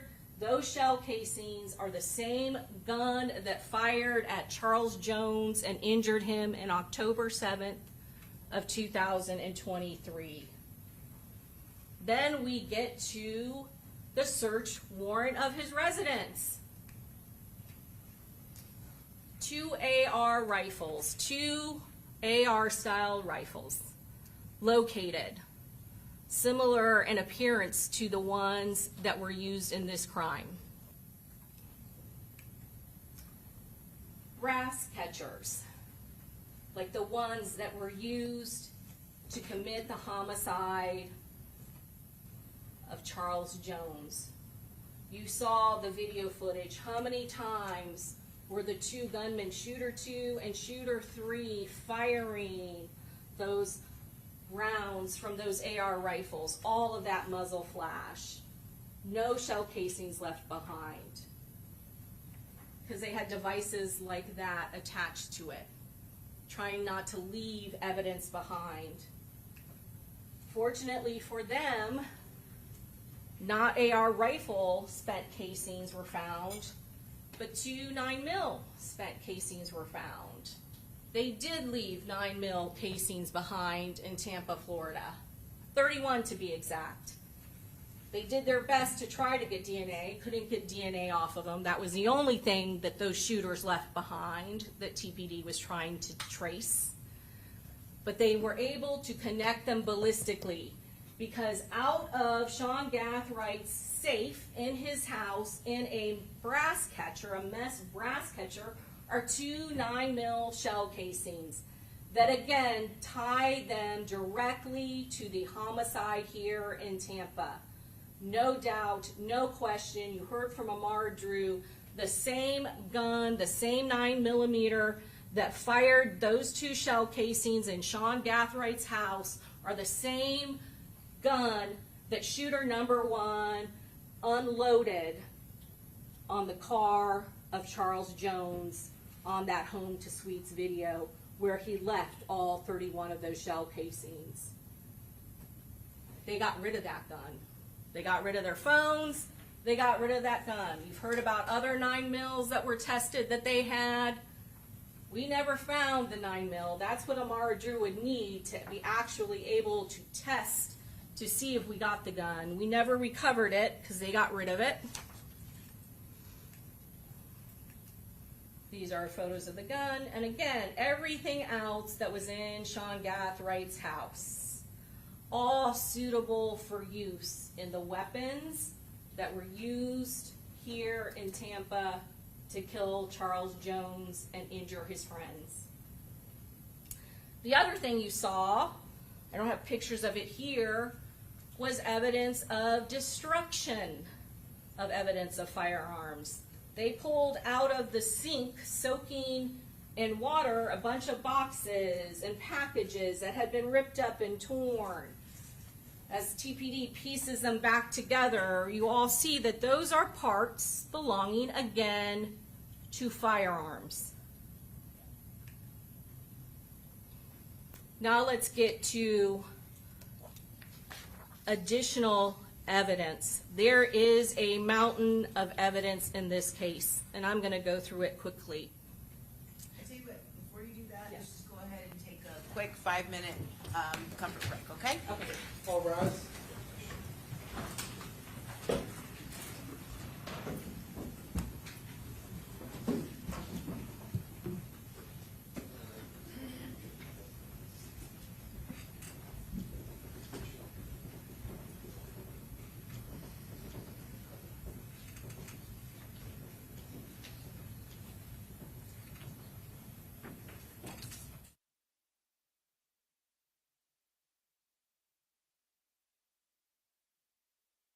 Instruction at the bottom of it, I looked at the standard. They give an example of what extension of your body is, but I don't think that's applicable in this case. I don't think so. either. Yeah, so I'm just going to remove that. And then I also noticed for the verdict forms for Rashad and Davion Murphy, there was just one on count 5, the special findings. If you find and this is the same for Davion and Rashad Murphy. If you find Davion Murphy guilty of attempted first-degree murder, attempted second-degree murder, aggravated battery, and it was missing or attempted manslaughter in count 5, you must then answer the following questions about carrying, displaying, using a weapon, or being a member of a gang. So that, just in count 5, it was missing attempted manslaughter. In counts 3 and 4, it had attempted manslaughter, but in count 5, it did not. So I just corrected that. So I'll print those up. I don't know if you're going to use the verdict form in your closing, but I'll print up the corrected one, which I believe to be the corrected one, and the AGBAT in the event you wish to use it, Mr. Gonzalez. And then over the lunch break, I'll get everybody the corrected ones. Okay? Thank you. Okay, very good.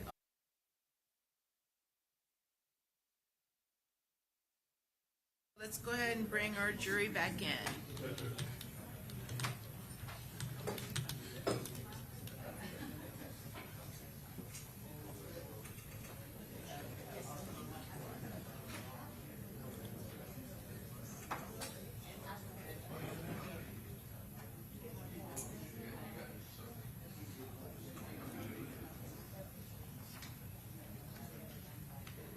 All rise.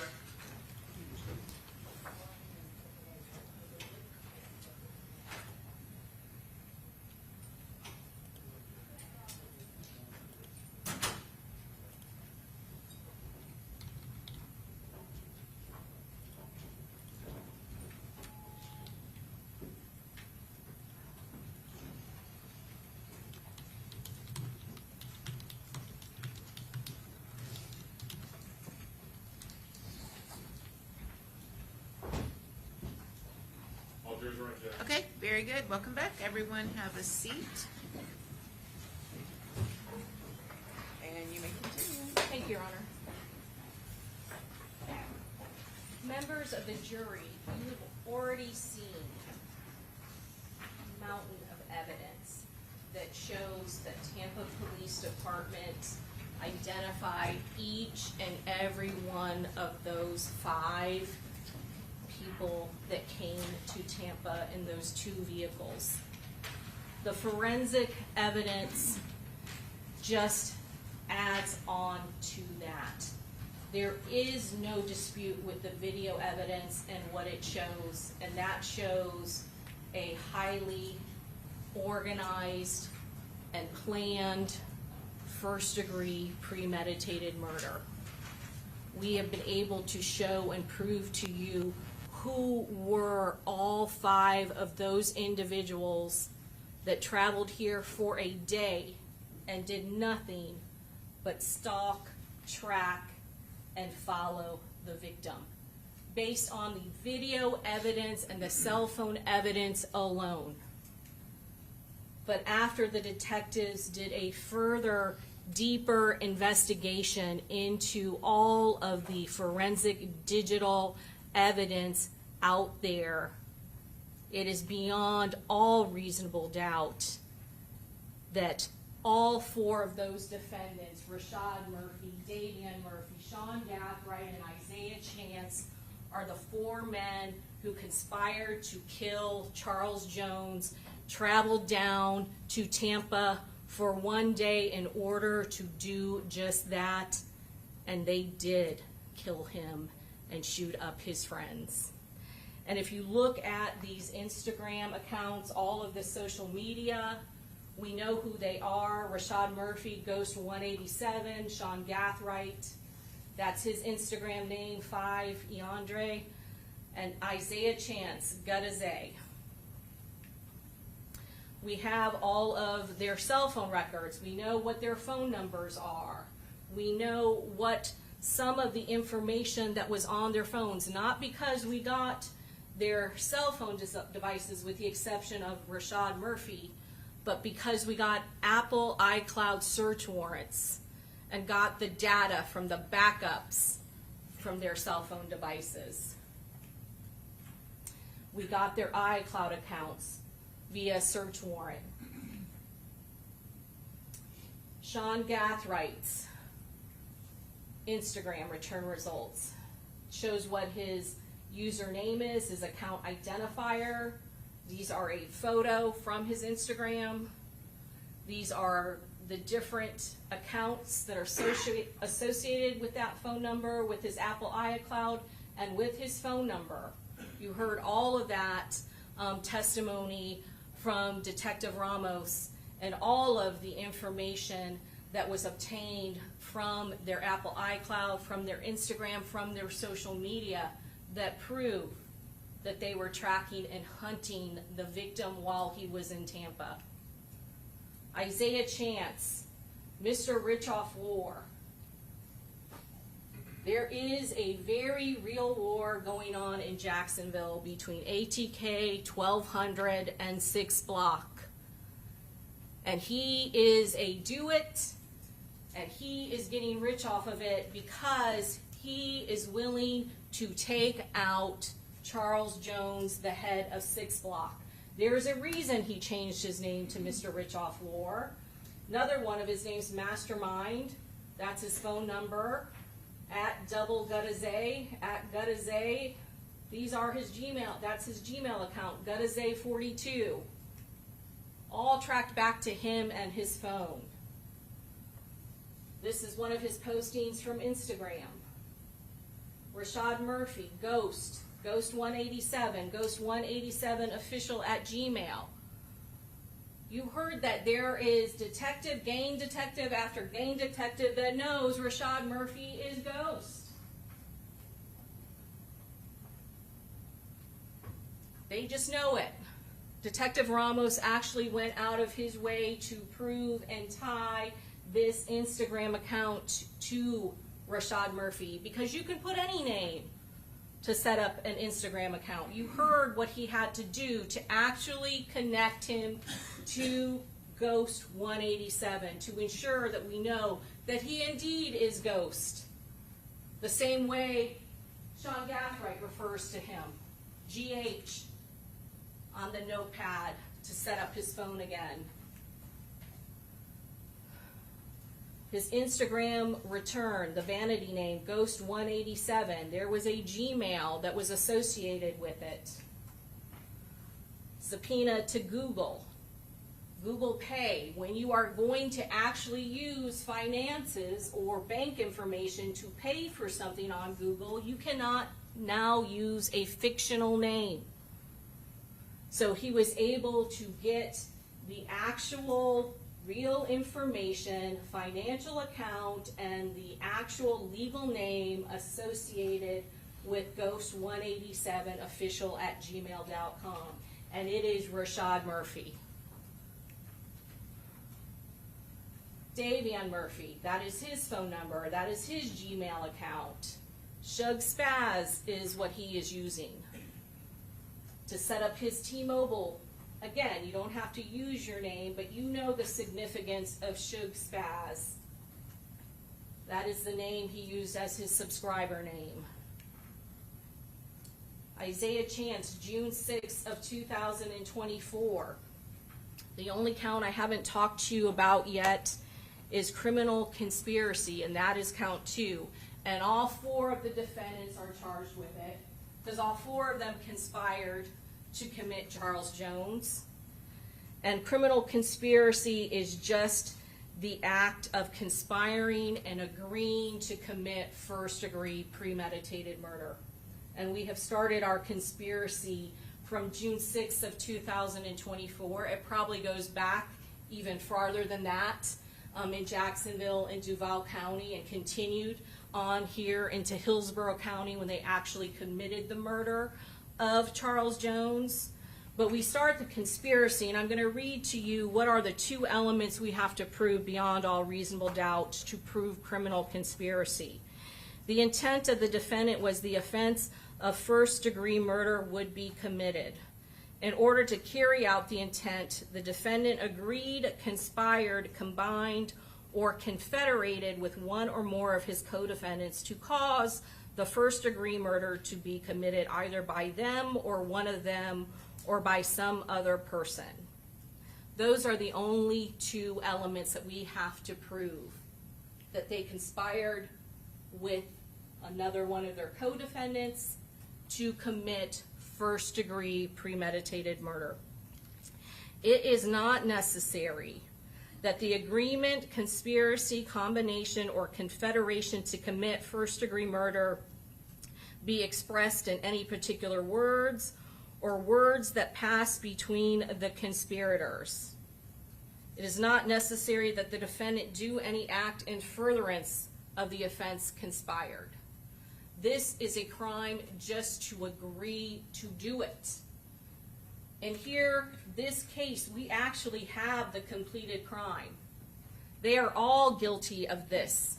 The reason it says it's not necessary that the agreement or conspiracy be expressed in any particular words or words passed between the conspirators. When conspirators plan a cold, calculated, evil murder, there will be no witnesses outside of the co-conspirators to that conversation. We will never be able to present to you what they actually said when they were planning to do this, when they were planning to commit a hit on Charles Jones, because they are all in it together. They are a gang and they trust one another. They are family to one another, and they are not willing to talk about one another. And there will be no witnesses to that conspiracy. But the evidence in this case proves that they did conspire to do just that. The facts and the circumstances of how this crime was committed, how it is all captured on video from the beginning at Sean Gathright's house to them loading in, to all of those vehicles meeting together with all 5 of those individual people coming together already knowing what they are going to do in one night. And they did it. That doesn't happen unless they conspired and they planned it. So all of the facts and the circumstances that you have seen prove that they are all guilty of conspiring to commit first-degree premeditated murder. Not only did they conspire to do it, they actually did do it.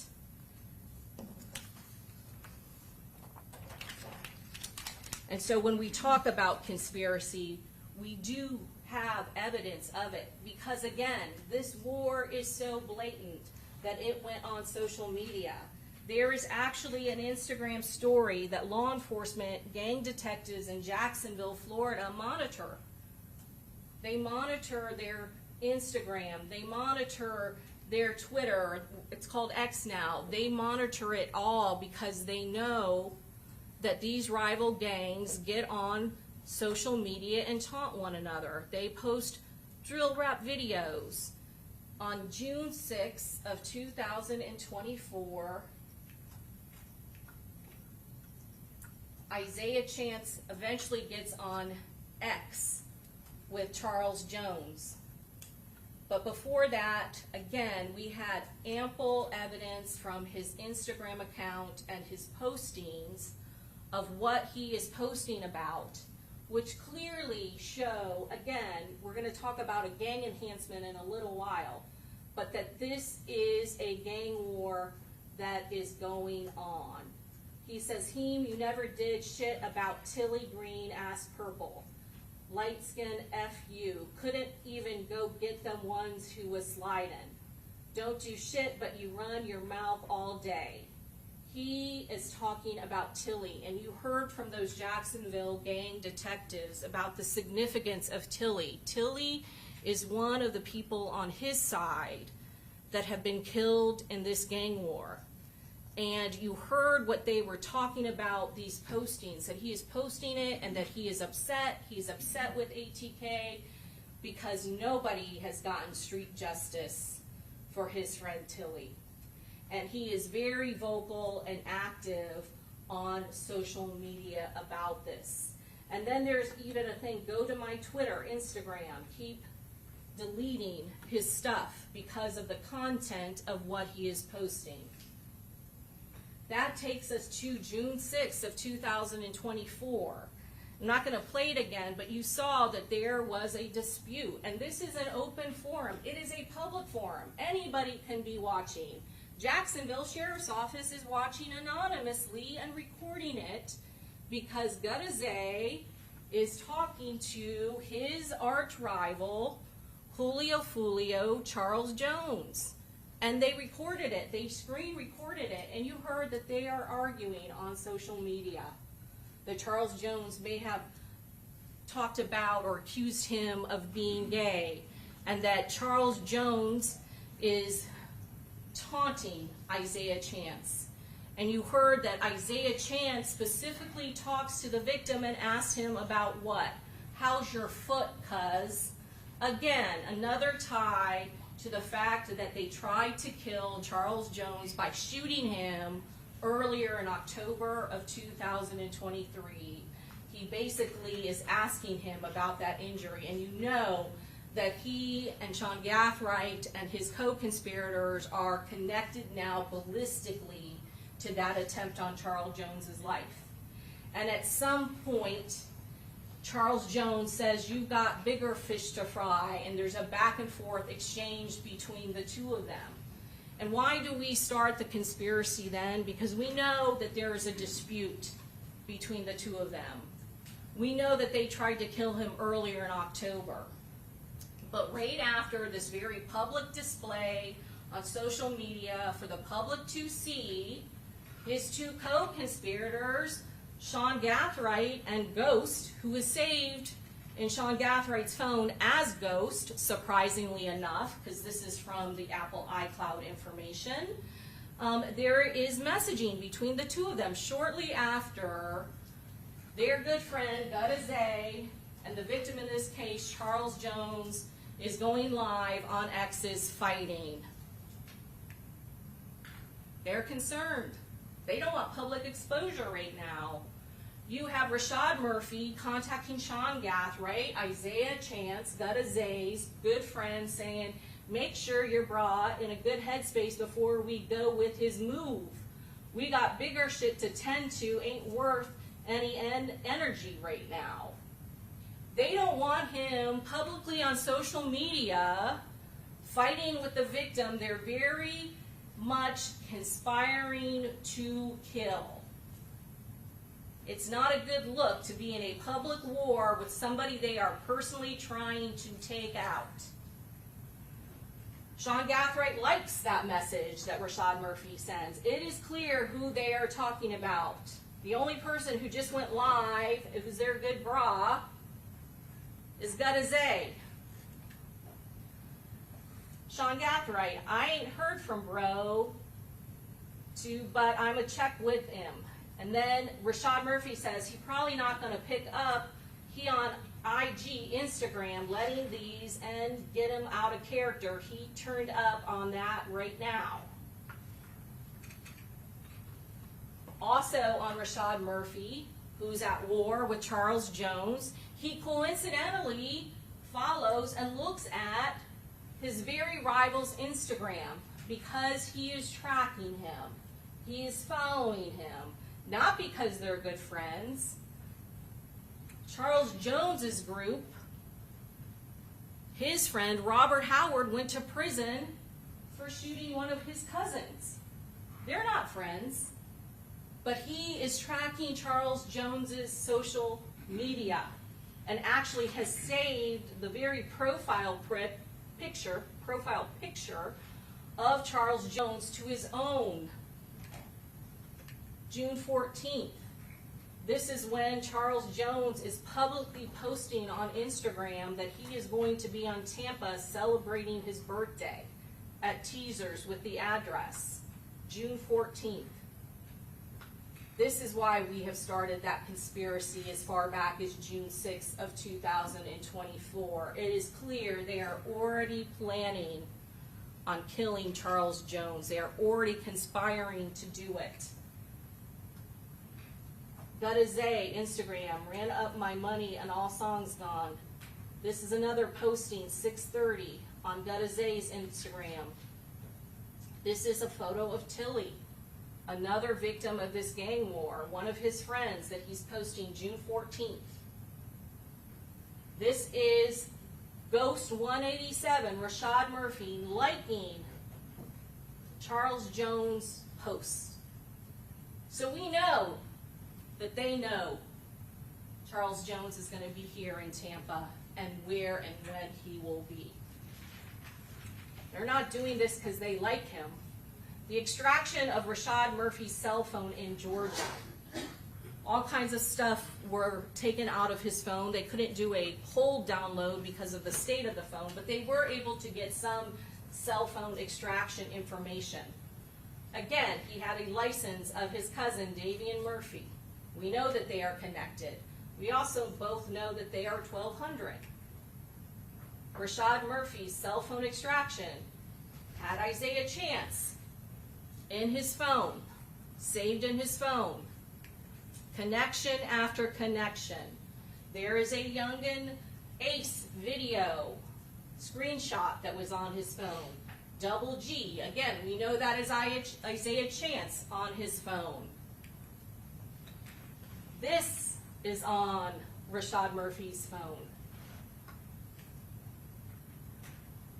This is a posting on his phone of the victim, Charles Jones. Big Six and Little Six. And then a photograph on his phone of a black Dodge Charger. This is Charles Jones's black Dodge Charger. They are already tracking him, garnering intelligence, so they know what vehicle they need to look at when they come to Tampa to hunt and kill him. This is intelligence that they are gathering. That is the vehicle after they shot him up. And it matches exactly a photograph that he already had saved in his phone, so they knew exactly what type of vehicle Charles Jones would be in when he was in Tampa. Alicia Andrews' iCloud messaging. They need an Airbnb in Tampa, June 21st. Again, the day before they leave to Tampa. They are trying to get someone who is not associated, not affiliated with the gang, to put an Airbnb in her name. And this is what this exchange is. She specifically is looking for B&B in Tampa.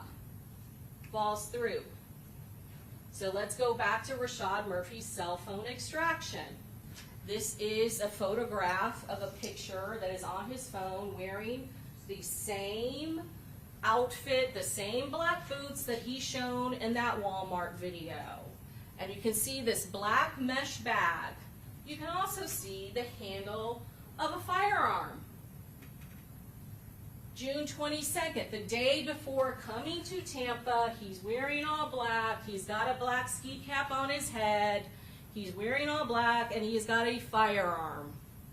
He also already has obtained the silver Chevy Cruze that they use as a surveillance tracking vehicle for their mission. Cash App records. The forensic evidence in this case goes on and on and on, tying each and every one of them to this conspiracy to commit first-degree murder. And it shows them that they are tied and connected to the gangs, that they are themselves in it, and that they are friends with them as well. Isaiah Chance, Cash App records, Mr. Rich Off War, his correct address from his driver's license set up this account. Cash App is how we pay for things. These are all the display names that he has used. Clearly, he is the owner of this Cash App account. It has his official name. It has his nicknames on there, Double Gutazay, Redmond 23. And finally, back in 2023, August 11th, Ghost, August 11th of 2023, Ghost, and then August 11th of 2023, he changes his name to Mr. Rich Off War. There's only one gang war that you have heard over and over about in this case, and it is because it is evidence of motive, why all four of these defendants did what they did. And there is a connection.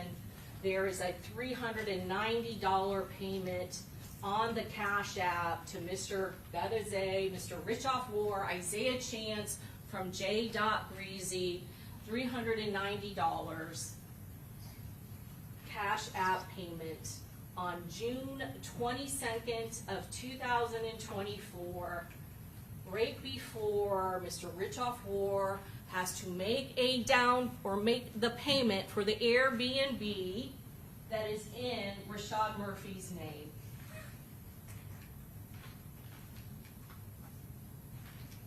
Airbnb booking subpoena, again confirming that that was the actual address of the Airbnb, claiming that he had no idea that the Airbnb was in Tampa because on the messaging to his phone it just says Pond Oasis.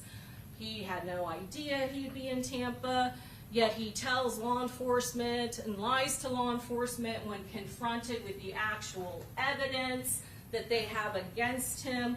Oh yeah, I did go to the Airbnb just for a second. Lie after lie, not in Tampa, not in Tampa, not in Tampa. Oh, we've got you on video surveillance at Sean Gathright's house getting on an Uber. Oh, I was in Tampa. I did go to the Airbnb. I just went there for a second with Darius Beals. I didn't have my phone. I used Darius Beals' phone. Lie after lie. It is no mistake why he used a dead person as an alibi. because law enforcement wouldn't be able to question him. But what him and Davion Murphy, who also tries to use Darius Beals as an excuse, as a way they mysteriously got to the Airbnb, not before the murder occurs, only after, to stay there just a second. He can't tell law enforcement how he gets the address to the Airbnb and now how he mysteriously knows it is in Tampa, because he actually drives and shows up and gets there. We all know he does, because he's there when the Uber gets there. He has been there all along as part of this mission to kill Charles Jones. Connection after connection after connection. He is on the Airbnb account with his ID.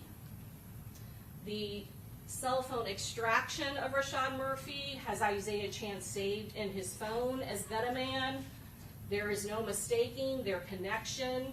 Here's the screenshot of the confirmation of the Airbnb that is sent on June 22nd in the early morning hours. And coincidentally, his driver's license is screenshotted at the same time. They are tracking the victim. They are hunting him. I have said this time and time again, not just based on the video, proven by the video evidence from teasers, from Truth 18, from the USF poll cam, from the cameras from Home to Suites, but it is proven on their social media. The victim only location that he posted was teasers. He advertises about a pool party. He doesn't give out that address. All they know is Tampa, Florida. Here's a message some point at, if the girls want the address, DM them. So he's not giving out the Airbnb address. So we have Rashad Murphy, time-stamped, again, got a man, 6:22. There's a conversation between Isaiah Chance and Sean Gathright, where Sean Gathright is receiving the address of the Airbnb in Tampa. No surprise to anyone. And then a screenshot again, Rashad Murphy has got a man. 6:22 is when, 7:55 is when Isaiah Chance, Alicia Andrews, and Sean Gathright get to the Airbnb, 7:55. And then there is a screen recording from Julio Foolio, Charles Jones, posting about the 5 to 6 o'clock pull-up pool party. And that is screen recorded. We know that that's on, on Charles Jones' Instagram, because Detective Ramos watched it after the homicide occurred and then got the records of all of Charles Jones' Instagram stories. But amazingly, coincidentally enough, it is on Sean Gathright's iCloud return. He recorded where the victim was going to be at a pool party. And then what else do we get from Sean Gathright's phone? He knows that this is part of Charles Jones' story on Instagram, showing the Airbnb, has a lovely pool, it is waterfront. We know this is the Airbnb he's staying at because that's Gino Norris in the background. What does Sean Gathright do? He saves it in his phone. The mortal enemy of his close friend Isaiah Chance. He has 9700 North Nebraska, address to the club. We know that this is his phone. It shows Victoria Lakes, his home address, as one of the main locations. Shows that he is already checked out and is looking at Teaser's Gentleman Club, the place that Isaiah Chance said that he was going to be at, the place that Rashad Murphy liked that posting of the victim, knowing that he's going to be at Teaser's. His co-defendant is looking up the address, MapQuest, so they know exactly how to drive to where the victim is going to be. Timestamp of the search.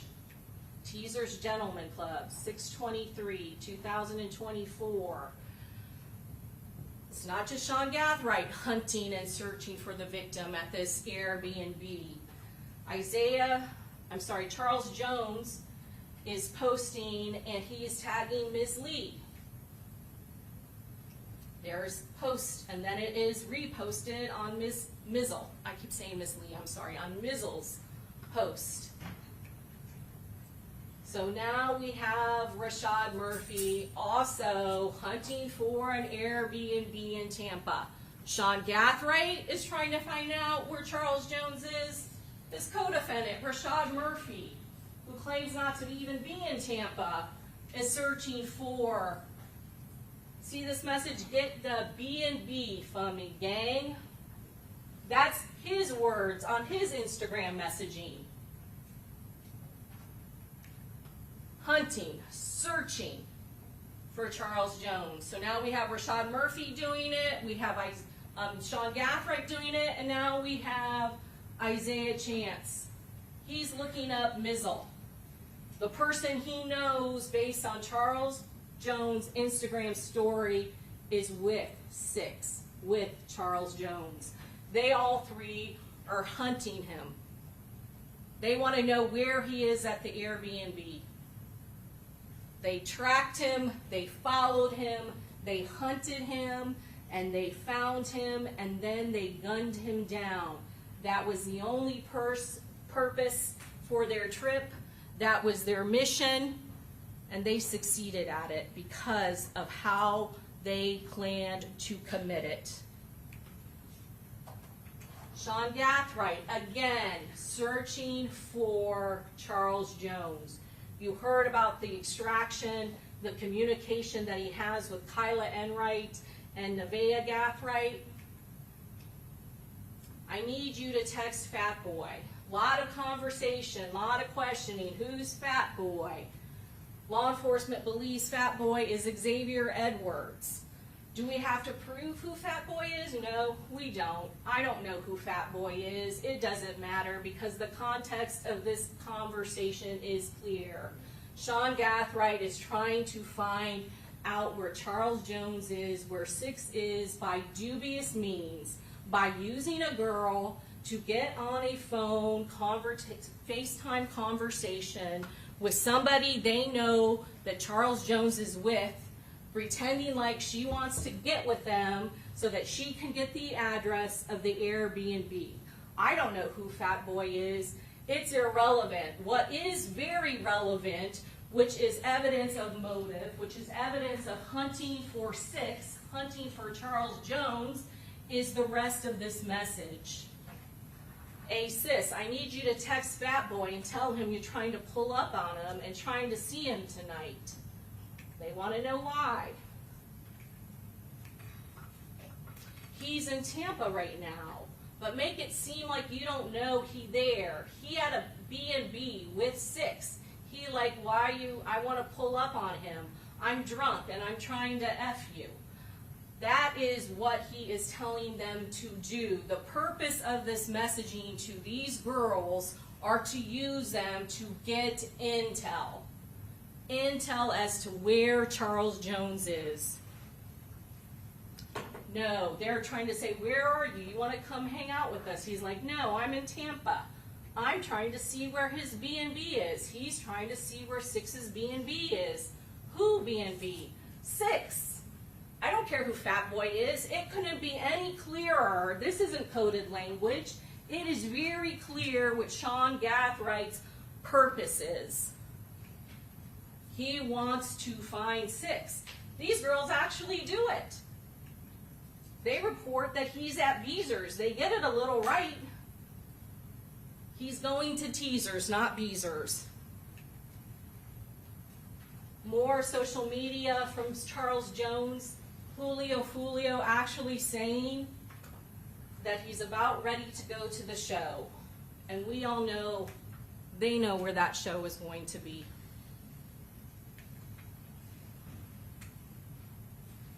Braun is contacted. Sean Gathright all of a sudden needs to add a new contact to his phone. Not saved before now. She is Alicia Andrews. She is Isaiah Chance. She's there with them all weekend. Why now does he need to save her contact? Because they are purposely going to use her phone to communicate while they are going on this mission. So he has to save her phone because these are the phones that are going to be utilized between both vehicles, the surveillance team and the hit team. Ron, Jean Gathright from his iCloud account. These are the confirmed numbers of Alicia Andrews, now saved as ERON in his phone. And they do communicate. There is a sharing of location, 2 a.m. There is incoming and outcoming phone calls. And you've heard about call detail records from Detective Ramos, and it's important because there is calling going back and forth, 208, 208. But you also heard from Detective Ramos that there is video footage clearly when Isaiah Chance has that pink phone up to his ear that is not on call detail records, that are not captured in these cell phone records. Because there are apps out there, you heard that, there are apps out there that you can use purposefully if you don't want to be tracked by cell phone companies, if you don't want to be tracked by law enforcement. Talked about Telegram, WhatsApp. There are other applications on your phone that can be utilized just like a cell phone for messaging, for phone calls. They are communicating surreptitiously, secretively, for a specific purpose. That is what people do when you are on a mission to commit first-degree premeditated murder. Timeline, 2:24 a.m., Chevy Cruze to Teasers. 2:27, Chance and Andrews exit the Cruze in the silver Chevy Cruze. 2:29 a.m., not there for a club, never go in, go back to the Chevy Cruze. What we do know is that Charles Jones and his entourage, his friends, the people with him, are in front of that club. They have spotted him. They have completed their task at that location. And guess what? They are trying desperately to get in touch with Sean Gathright. He's not picking up the phone. Whatever application they're using, he's not answering. So they send 2 messages, incoming and outcoming, again with the timestamps on them. The communication, the coordination. No coincidence that there is communication and then all of a sudden the black Chevy Impala arrives. Going to Truth 18, 4:10 a.m. is now when we're at this timeline. Second nightclub. Charles Jones and his friends leaving Truth 18, the second club.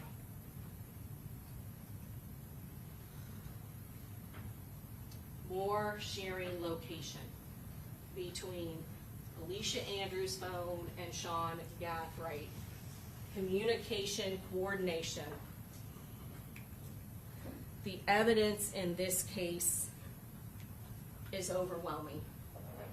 You have it based on the video footage. You have it based on the cell phone data. And now you have it based on all of the social media and what they were doing that night. The evidence in this case overwhelmingly show and prove that all 4 of these defendants conspired to commit the first-degree murder of Charles Jones. That they planned it, that that's the only reason that they were here, and that is what they spent the entirety of their night doing on June 22nd going into June 23rd of 2024. And that they actually found him and did what they intended to do. They killed him. They also knew who was with him, how many cars were in his party, and who was traveling with him. And they managed to shoot 3 more of Charles Jones' friends.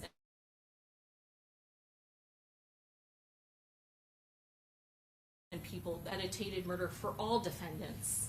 Conspiracy to commit first-degree premeditated murder for all defendants. And 3 counts of attempted first-degree murder for the shooters for intentionally shooting at and trying to kill Camilla Bentley, who's not even in a gang, Gino Norris, who is not in a gang, and Xavier Edwards. They intentionally shot into those vehicles, into areas knowing where people were seated, and they did that to kill them. That is 3 counts of attempted first-degree murder for the 3 shooters, and then tampering with evidence against Sean Gathright. There is a lot of evidence that you have had to look at over these last 2 weeks, and I know that you have been paying attention, and there are a lot of instructions that the judge is going to instruct you on tomorrow. And one of the things that she will instruct you on is that you need to look at each defendant separately and apply the evidence to them. But remember that principal instruction.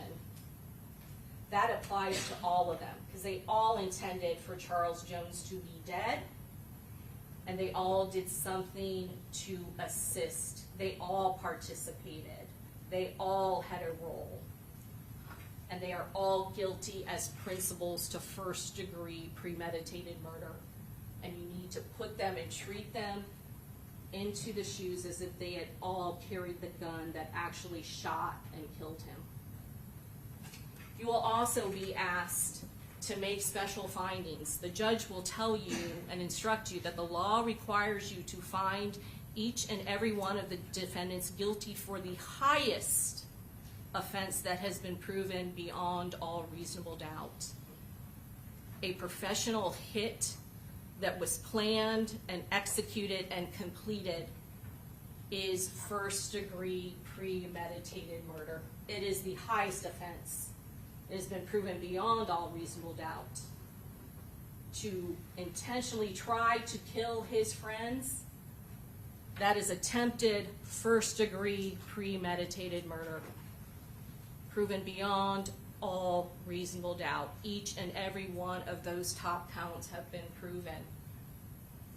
And you should hold them responsible for what has been proven beyond and to the exclusion of all reasonable doubt. You will be asked to make additional findings. You'll be asked whether or not, with regards to the shooters, if they personally possessed a firearm and if they discharged a firearm. And you'll have to go through each one of those verdict forms. So there are going to be separate verdict forms for each defendant. And you'll see after you make your decision that there will be additional questions that you need to make and answer those questions. And with regards to the shooters, there are enhancements if you are the one that actually fired the gun, if you are the one that actually possessed the gun.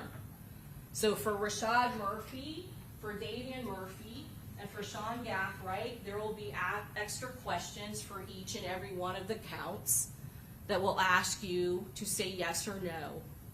And there is no doubt that they are the 3 individuals in the black Chevy Impala.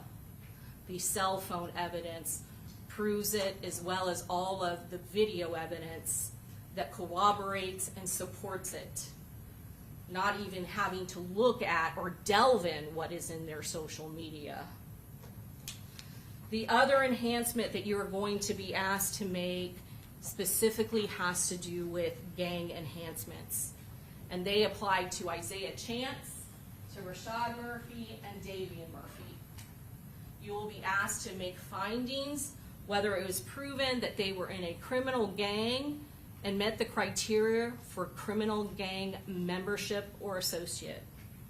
And all 3 of them have met those criteria. That is why you heard all of those testimony from Jacksonville concerning the tattoos, concerning the videos, you've heard what are the requirements for gang membership. And there's 11 different factors. Admits to criminal gang membership. Nobody will admit to being a criminal gang member. Is identified by criminal gang member by parent or guardian. There's reason, or there's factor after factor, but you heard from Detectives Griffin, you heard from Detective Nieder as to what the requirements are and what requirements were met for Rashad Murphy, for Davion Murphy, and for Isaiah Chance. And to be a member, you just need one factor. To be an associate, you just need one of those factors. To be a criminal gang member, you need 2 or more. Now, you have heard from Jacksonville Sheriff's detectives that they are very conservative on this, that any one of these, standing alone, does not mean that you are a gang member. And they personally have different approaches to when they actually will document and keep records on people. Because just hanging out with one can be considered a person of interest or an associate. And there are a lot of people that may hang out with gang members that have no gang membership. So when they are documenting, they tend to look for 3 or 4 factors. The law only requires 1 and 2. But it's not these standing alone. To be a gang member, you have to meet one of these criteria, but you have to be in a criminal gang, which means a formal or informal. The law requires that it is a formal or informal ongoing organization, association, or group that has one of its primary activities the commission of criminal or delinquent acts that consists of 3 or more persons that have identifying signs, colors, symbols, including to but not limited to terrorist organizations and hate groups. The key being, these are not people that are innocently organizing just to hang out. The key to this is it is a criminal gang, primary purpose activities, the commission of criminal crime. And so the law requires that that be a criminal gang and that to be a member 2 or more or 1 or more. When we're talking about what the law requires and the proof in this case, one of the things that we are talking about for all 3 of them is the commission of this homicide, an attempted homicide. There is no doubt that it is because of the gang war. It is because of their membership in it. And this violence going back and forth, both sides doing it, is why it was the motive for this and why this was committed. It's clear based on the social media, it's clear based on the drill raps, the type of music the victim performed, and is clear on the violence on both sides. This is why this happened.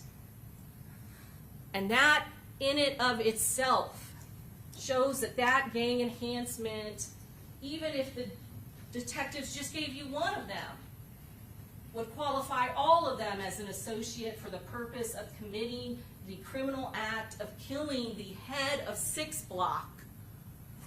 Qualifies all 3 of them as associates, but you know that there was much more than that. They had been documented as gang members before this homicide ever occurred. And the detectives went over the criteria, all of the different evidence that supported Isaiah Chance being in a gang before this even occurred.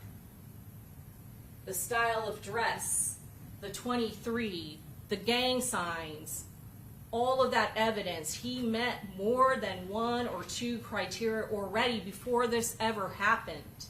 There is no doubt that he is part of a criminal gang and that that has been proven beyond to the exclusion of all reasonable doubt, and that you should hit yes to that question. Davion Murphy, tattoos. All of those tattoos you saw on him. It's not a crime to have a tattoo of a deceased person on you. It's not a crime to have as many tattoos as you want.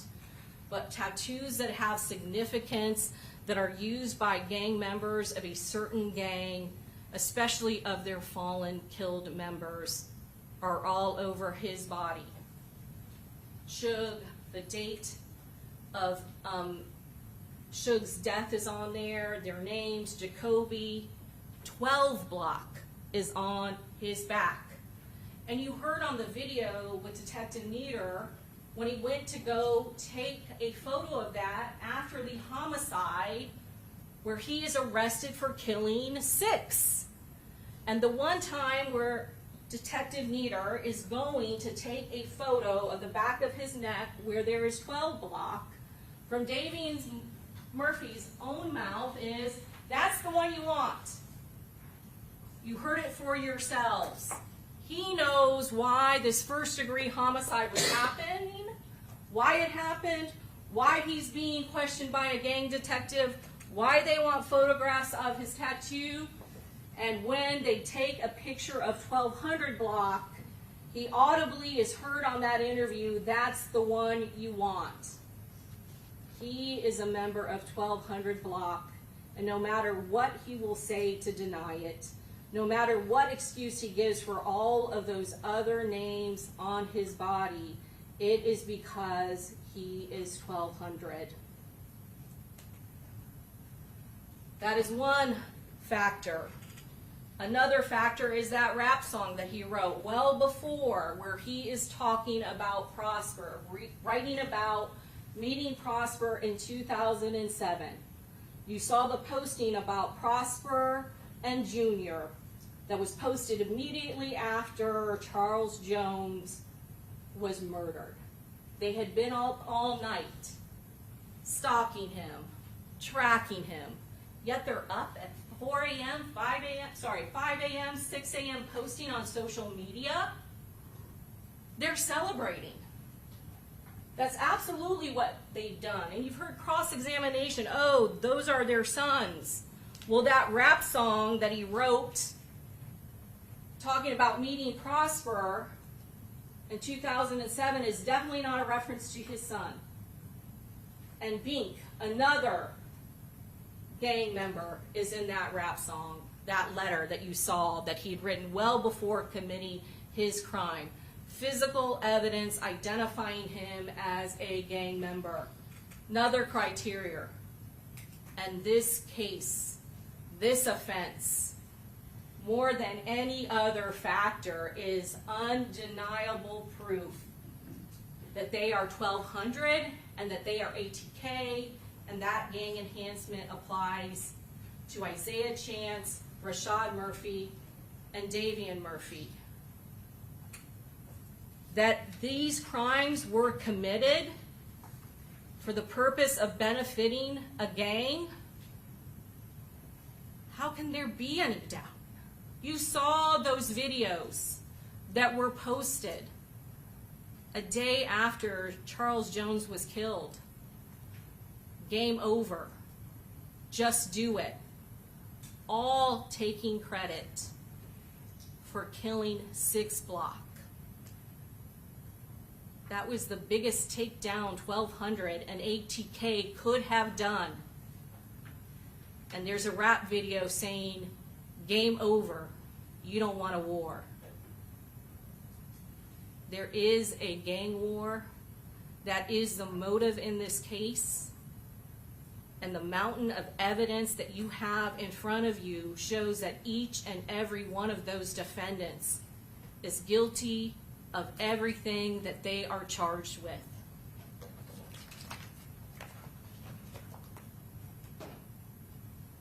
Okay, Mr. Gonzalez? Can we approach?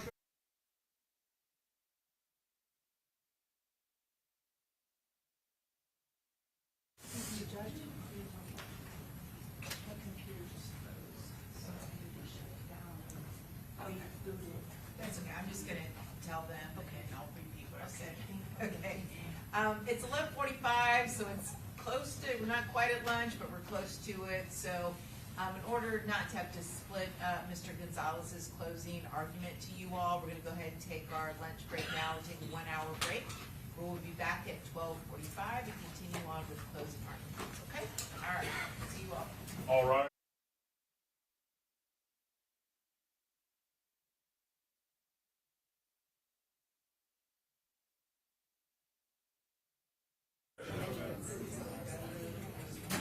We're missing one juror, Judge, we'll call it. Okay, that's fine.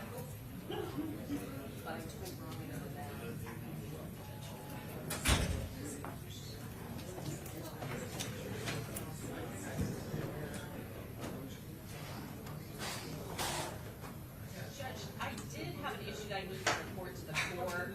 I told defense attorneys I was on the way back here, getting on the elevator, and I heard someone behind me say, "Good job," and I had to say thank you. When I turned around, it was a juror, and the elevator opened up, and he's like, "Here's the elevator," and then I just walked away.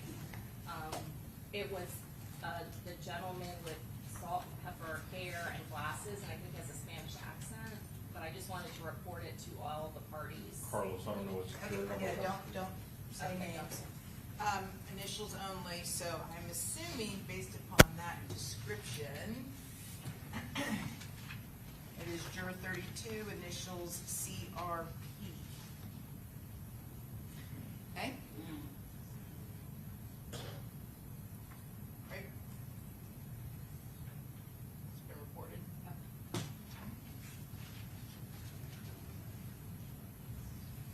And before we get going,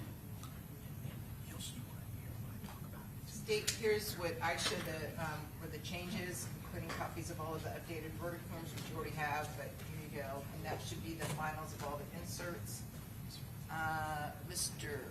Someone can grab, have Mr. Davion Murphy, Mr. Chance, and Mr. Gathright. You guys want to come grab these? These are the amendments.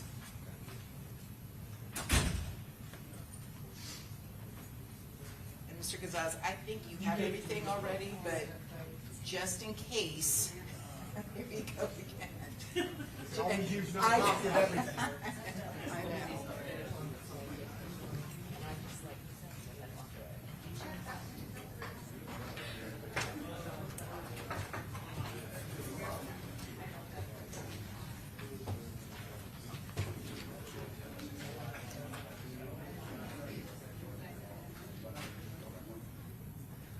And one of the jurors had a question about sequestration, and they had a concern about missing Mother's Day if they were being sequestered.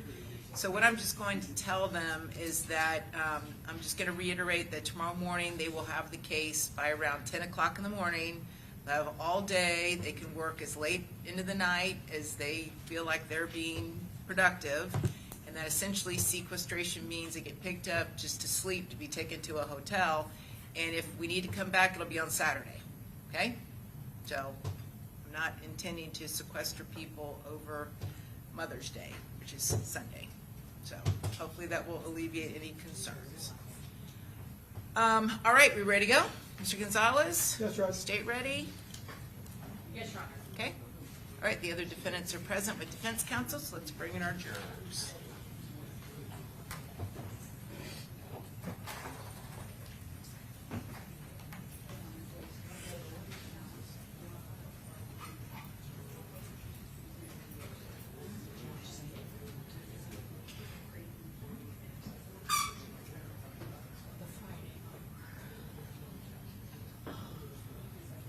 All rise.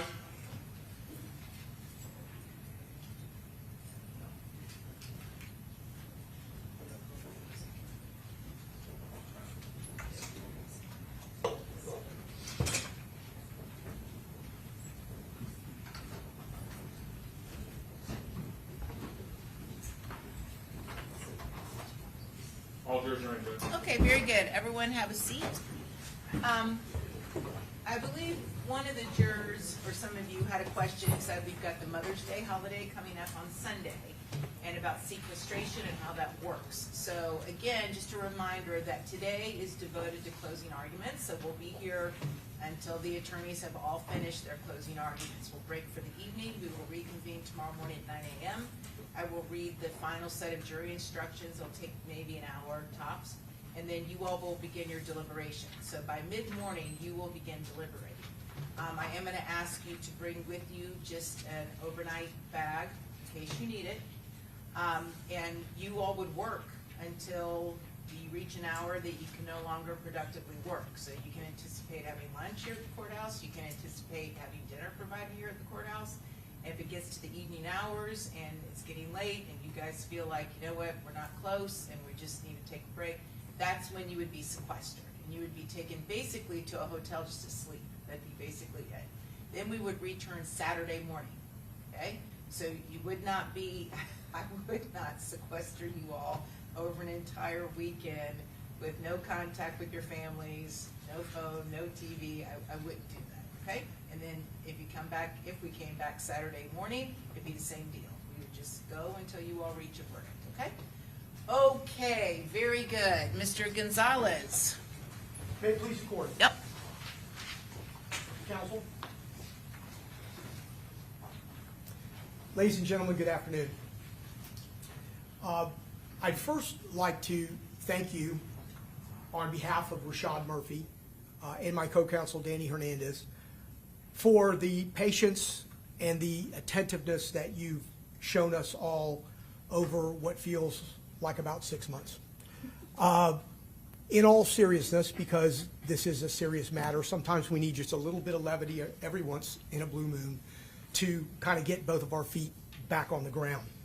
All of us have our commitments. We have our family. We have, in particular, a special day coming up. We have our personal obligations. But certainly as you sit here listening to the evidence over the past 2 weeks, I'm sure if you didn't initially understand it, you now understand how important this process is. Remember that what Ms. Doherty tells you in her closing statement is not evidence. It is her interpretation of the evidence. What I tell you, what Mr. Petrides tells you, what Mr. Wise tells you, what Mr. Sonardi tells you is not evidence.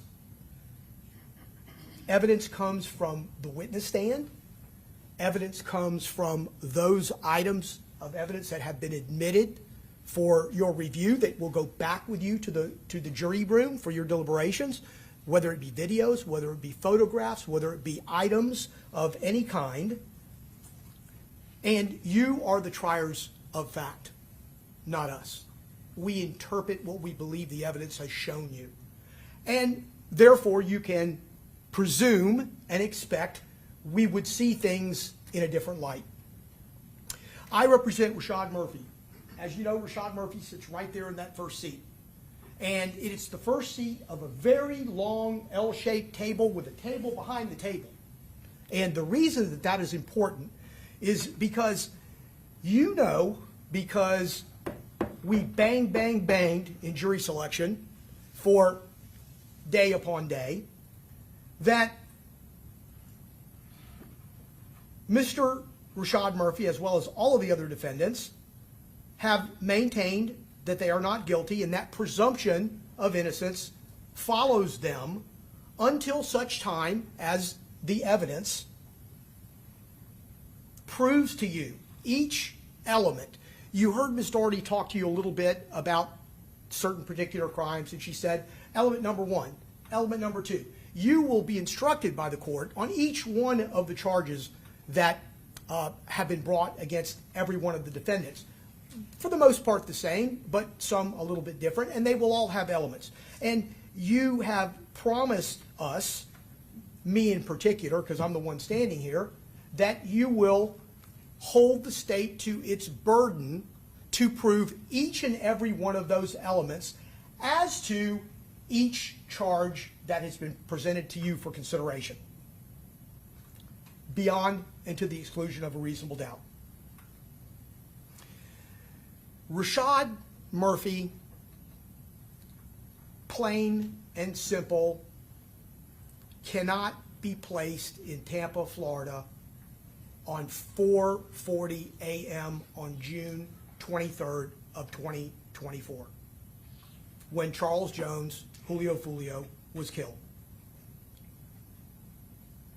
The evidence has shown you that Mr. Murphy's phone, and when we talk about phone, we talk about life. We talk about an extension of our breath, an extension of our arm, an extension of our pocket. We all certainly may have a different perception about our phone, but no one leaves their phone in another city to go away for a couple of days unless it's an accident. Not even the smartest of criminals.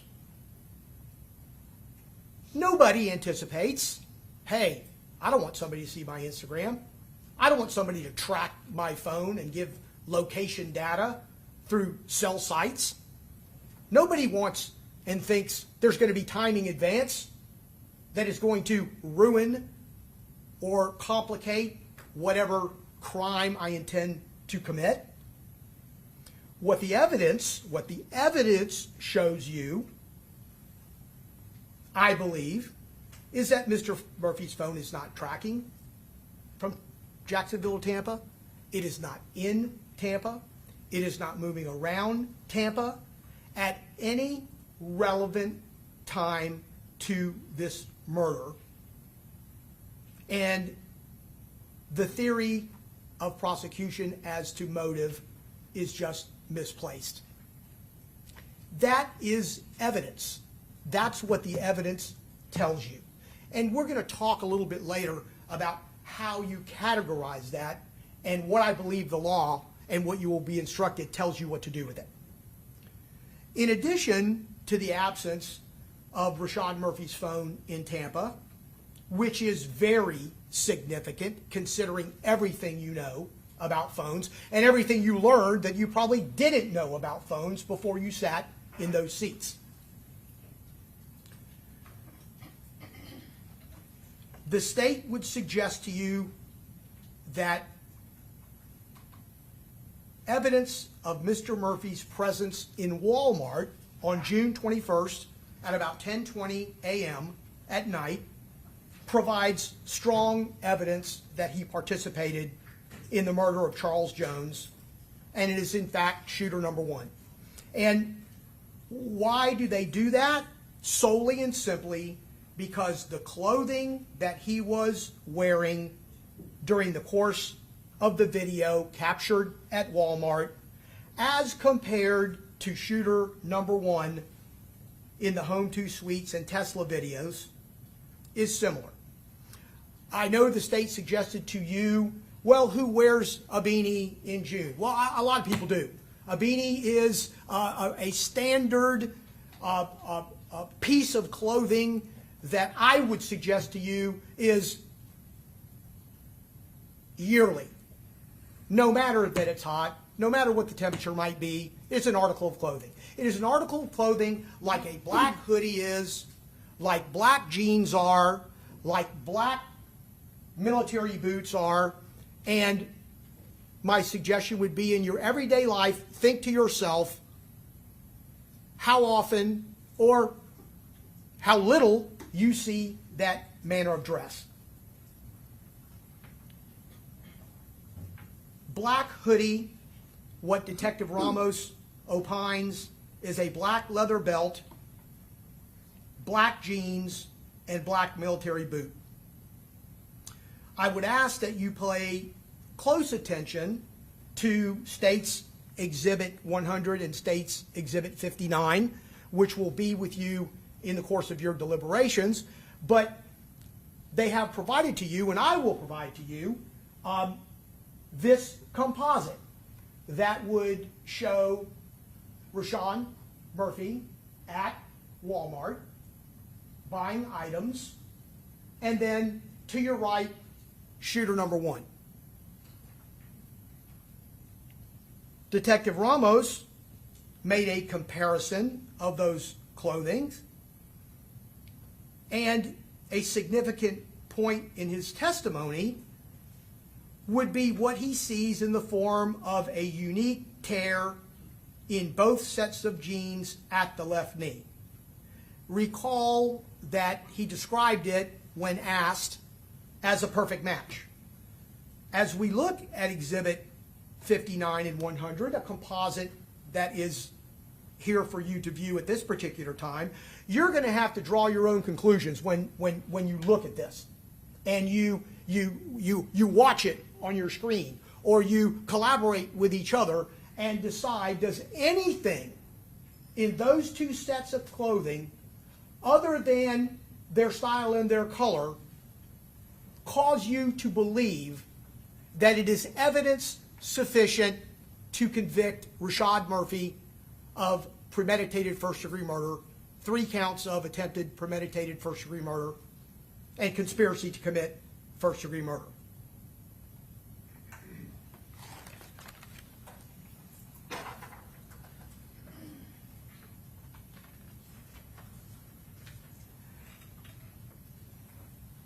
What is equally important is the testimony of Detective Christopher Draybeck. You remember Detective Draybeck is a Jacksonville gang investigator. Didn't really talk to you about a specific gang, but gave you an overview. But his main purpose in his sworn testimony at trial was really his interrelationship with this particular investigation, a little bit different than some of the other Jacksonville detectives who played more of a part in talking to you about gangs. Remember that Detective Draybeck had several roles. That relates to Rashad Murphy and the evidence, or what I would suggest is the lack of evidence in this case. Detective Draybeck located the Walmart video. He was the one that provided to the Tampa Police Department. Additionally, recall that he took the post-Miranda statement of Rashad Murphy after his arrest in Jacksonville. Recalling Detective Draybeck's testimony, Rashad Murphy began that interview being less than candid, and that's polite. He lied about being in Tampa the weekend of June 21st through June 23rd. He would not, on several occasions, admit going to Tampa or involving himself in any knowledge in anything that he did before or after the murder of Charles Jones. I would submit to you that you use your life experiences. When someone is scared, ladies and gentlemen, when someone is fearful for a wrongful implication, they sometimes make poor judgments, and that's exactly what Rashad Murphy did.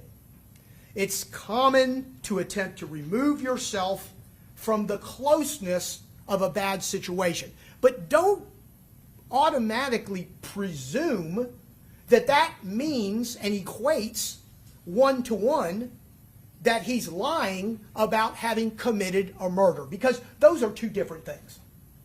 That's for you to decide when you look at the totality of this statement.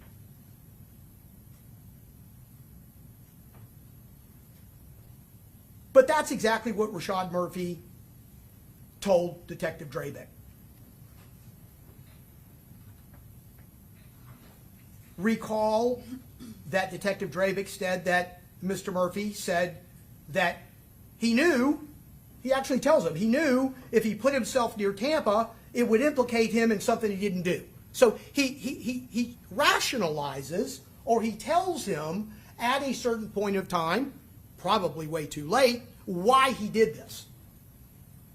And it is there for your consideration. And Detective Draybeck told you that. Only after he was confronted with evidence that he got into the Uber and drove back to Jacksonville from the Airbnb parking lot with Alicia Andrews and Isaiah Chance did he make admissions about what he knew. Because Rashad Murphy was not completely truthful, again, does not make him guilty of first-degree murder. It is for your consideration to determine why. It may not make him the person that you are. It may not make him the person that you would want to be like, but it doesn't, again, make him guilty of first-degree premeditated murder. He actually told Detective Draybeck, as you recall Detective Draybeck's testimony, that he knew at one point in time it made him look like a liar. But what he did tell Detective Draybeck turns out to be very, very important evidence for your consideration. He tells him that he ended up here because he put stuff in his name. Detective Draybeck told you that. He also said that his Airbnb account was used and that he would never book an Airbnb in Tampa and didn't know it was in Tampa. He told Detective Draybeck that. That is an explanation. That is him attempting to explain to Detective Draybeck what occurred.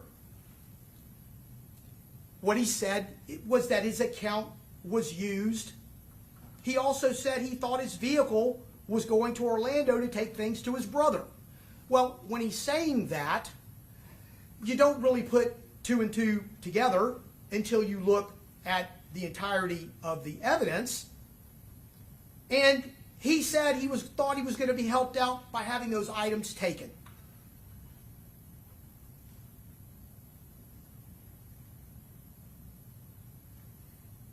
You consider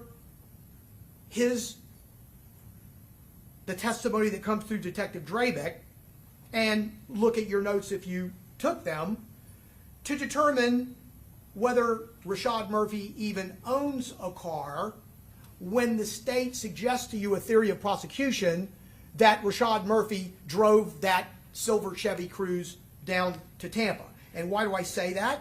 Because Rashad Murphy told Detective Draybeck that he borrowed the car for purposes of being used to go to Martin Correctional Institute, which is where his brother is incarcerated.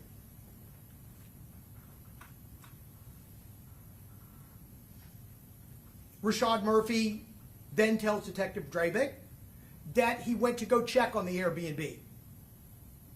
Recall Detective Ramos's testimony that there was phone communication between Davion Murphy's phone, his cousin, and his phone at 5:03 and 5:07 in the morning of June 23rd, the early morning hours of June 23rd. And that's when he went to Tampa, pursuant to those phone calls.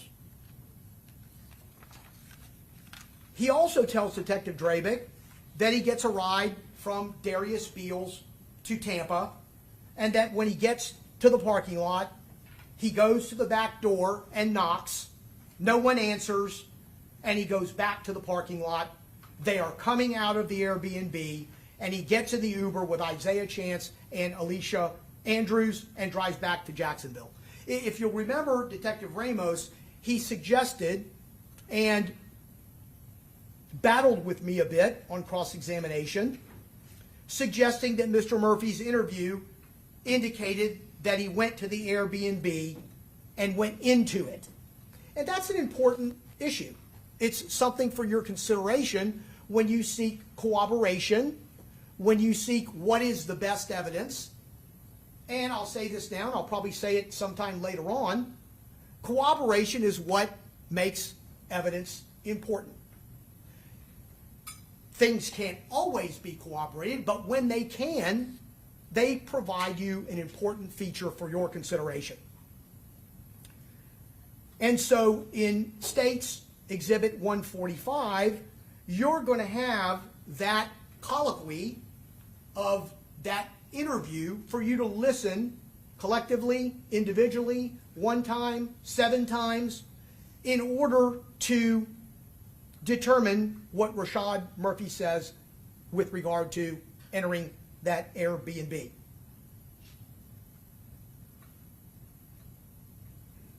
Please carefully review 145.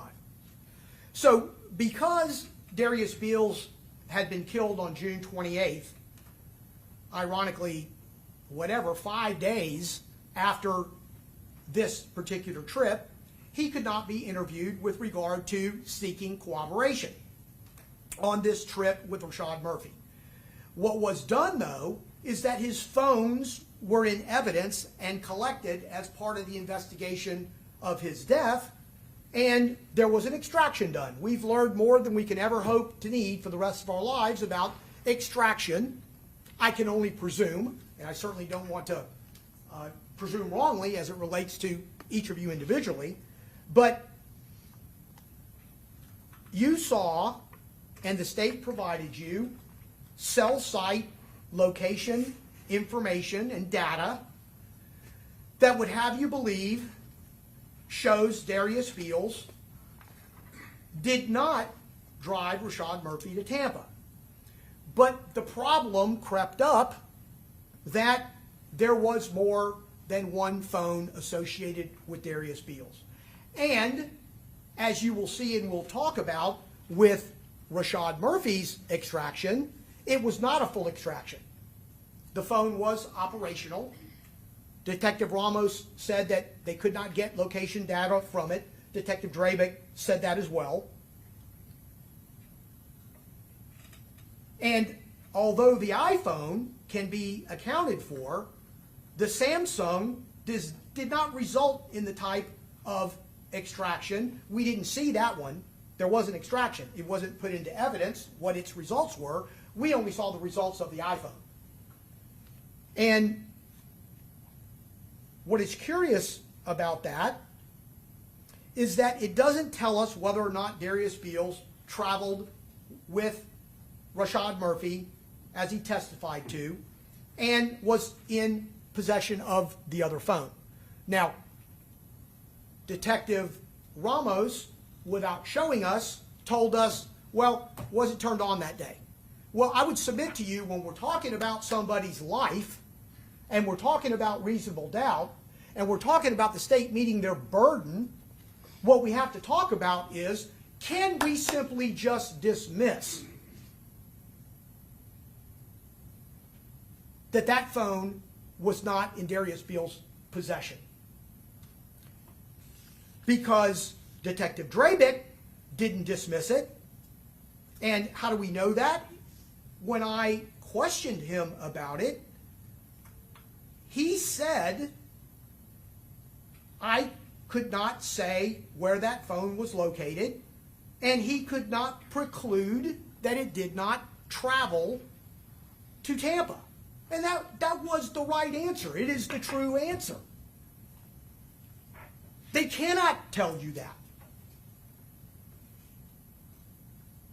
Recall when Detective Ramos wanted to corroborate Mr. Beals' presence in Jacksonville, he did so by providing 2 pages of thumbnails of pictures. There's Darius Beals. The problem with that was, on cross-examination, we went through every one of those pictures. And do you recall what the bottom line was? None of them were relevant to that time frame that we would have been talking about. It's a nothing burger.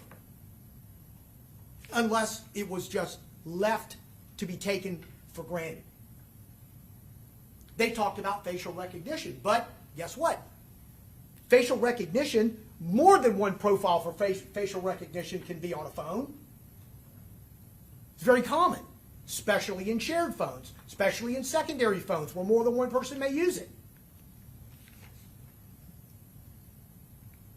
When we look for evidence, ladies and gentlemen, in establishing reasonable doubt, cooperation and support would be the primary means for you to be comfortable with that evidence.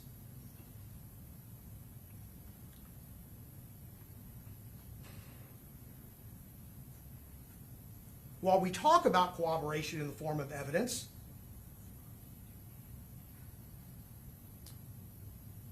we come to find out the extraction of Rashad Murphy's jointly possessed phone with his girlfriend, Charmaine Steiger, provides additional information. And why is that important? Because we're relating back to trying to corroborate, number one, what Mr. Murphy told us in his interview. So as we do that, we first look at State's Exhibit 101. 101, I can't read my writing. It's going to be 101L2. 101L2 is the picture of the floorboard in the vehicle that has a Walmart bag with many items in it. Purchased at Walmart while Mr. Murphy was at Walmart. Why that's important is because Mr. Murphy told Detective Draybeck that he bought those items to go to Martin Correctional that weekend. And there's corroboration to that.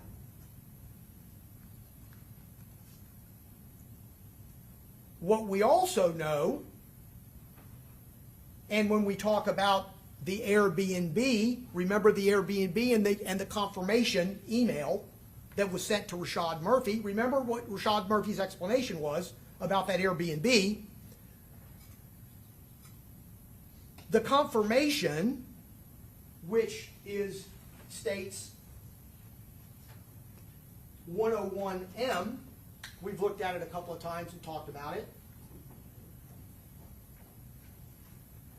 That confirmation was sent to Mr. Murphy because Mr. Murphy's account was used to book the Airbnb. But what it doesn't tell you is whether Mr. Murphy himself booked the Airbnb. What we know from that confirmation is that A, it asked for a driver's license to be sent in order to finish the booking, which is, at the end of the day, that's the goal of who was renting this Airbnb, is to get the booking finished, and it is Mr. Murphy's account. But what it doesn't tell you, and what wouldn't comport with Mr. Murphy's story, is that I wouldn't let somebody use my account. I let them use my account, but I wouldn't let them use my account to book an Airbnb in Tampa. That's not what was supposed to happen. And you cannot look at this confirmation and say to yourself, well, that tells Rashad Murphy that the Airbnb in Tampa, it doesn't. It has no address. It has no city.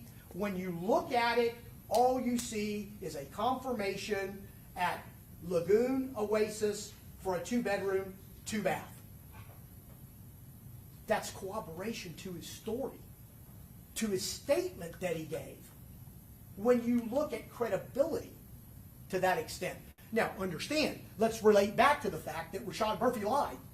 Okay? Let's relate back to the fact that it took him to get to a certain point where he said, regardless of how bad this may look for me, okay, I'm going to explain myself. But the explanation, unless, boy, somebody is really thinking on their feet, and I don't mean putting 1 and 1 together. I'm be putting 1 and 1 and 1 and 1 is 5 together in the span of coming out of that apartment with a blanket over your head and figuring out what to say. So you look for this confirmation. And the confirmation doesn't show you that. But what it also shows you, and which is supported by the evidence, is very soon after that, the driver's license is sent, right, to complete the booking. But the records and the data doesn't tell us that that driver's license was sent to Airbnb. It is just as plausible, and I would ask you to consider, based on the evidence, whether it was sent to Isaiah Chance and Alicia Andrews. Why would we think that, other than the story and the explanation that Rashad Murphy is already in the midst of? Because there's evidence that Alicia Andrews and or Isaiah Chance were attempting to rent an Airbnb unsuccessfully, thereby Rashad Murphy's Airbnb account being used.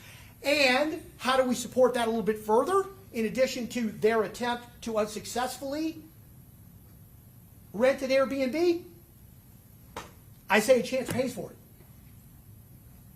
He pays for it. And so, to that extent, the cooperation that you should seek becomes much plainer for your consideration.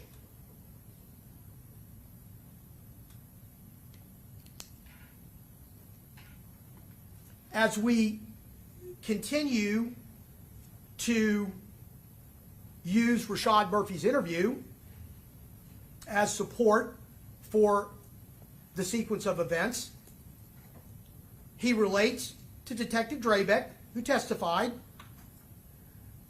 and Detective Ramos actually is the one that authenticated the exhibit. I would ask you to look at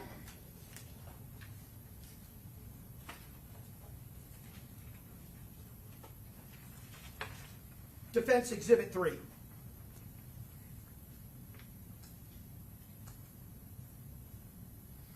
Defense Exhibit 3 is screenshotted in Mr. Murphy's phone.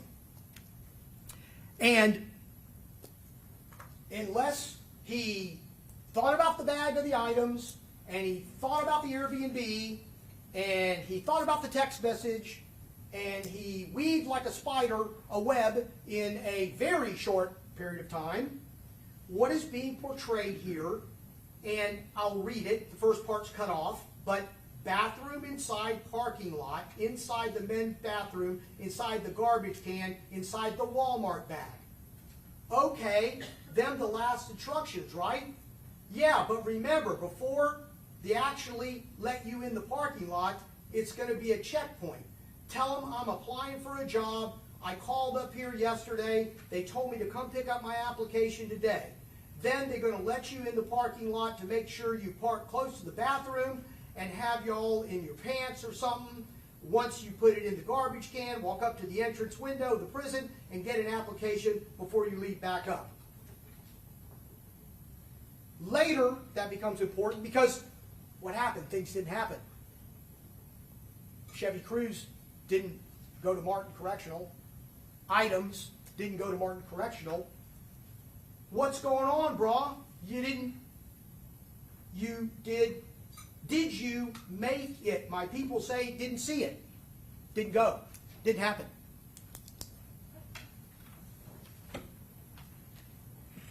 Plan wasn't fulfilled.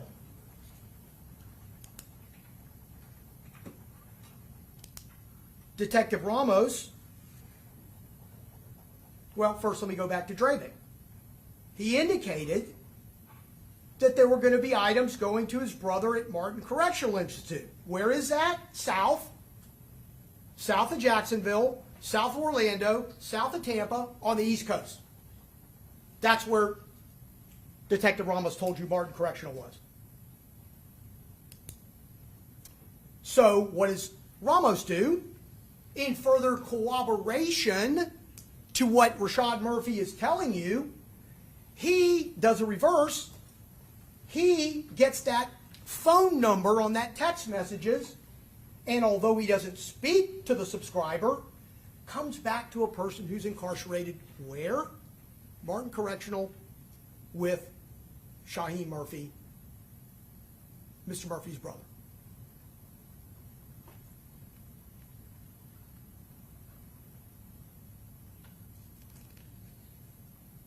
And I hearken you back to 101L2, which was the item, the bag with the items in it. One thing that he did continue to maintain from beginning to end without any admission or any waiver is that he was not in Tampa at the time of Charles Jones' murder. He did have knowledge of what was going to take place. He didn't conspire and didn't participate in the murder of Charles Jones. I believe that the court will instruct you on conspiracy because Mr. Murphy is charged with conspiracy in count 2 of the indictment. And in order to commit a conspiracy, the state elements again. Element number 1, the intent of the defendant was that the offense of first-degree premeditated murder, not that an offense, not that a crime, that first-degree murder would be committed, and that he agreed, conspired, combined, or confederated with one or more of its co-defendants so that first-degree murder be committed by them, one of them, or some other person. It also goes on to say that the agreement or the conspiracy or the confederation or the combination to commit a first-degree murder has to be expressed in a particular word or a particular words that pass between the conspirators.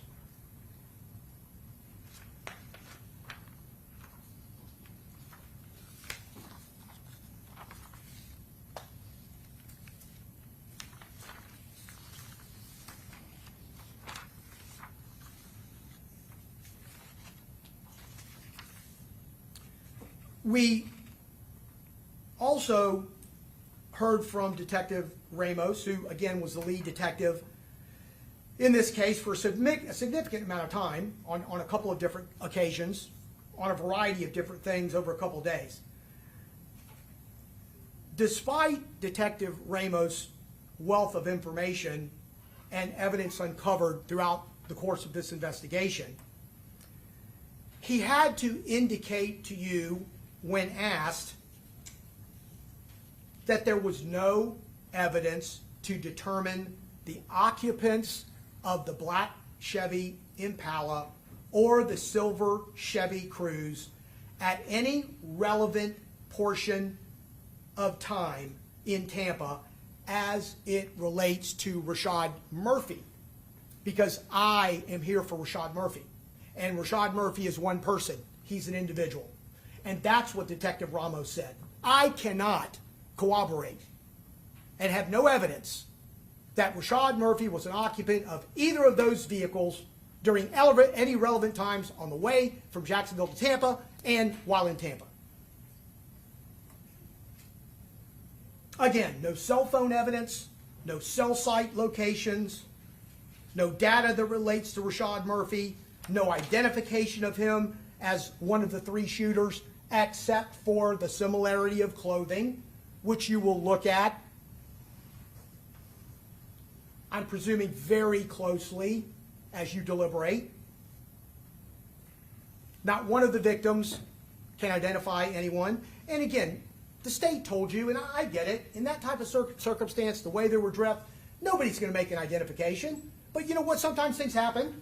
Didn't happen in this case, and there is no identification. That is the evidence. It doesn't get you closer to a determination as to whether or not Rashad Murphy committed this murder, other than create reasonable doubt. Detective Ramos talked to you about several subjects of evidentiary interest, including firearms, ammunition, located in search warrants, whether it be cars, whether it be houses. Some of that evidence tied to the shooting of Charles Jones in October of 2023, as well as Charles Jones' murder in June 23rd of 2024. What is missing in the entirety of the forensic evidence in this case, as it relates to ballistics, as it relates to firearms, which have become an important part of this case. Did you hear that any of it had any relationship to Rashad Murphy? Not a single stitch of it.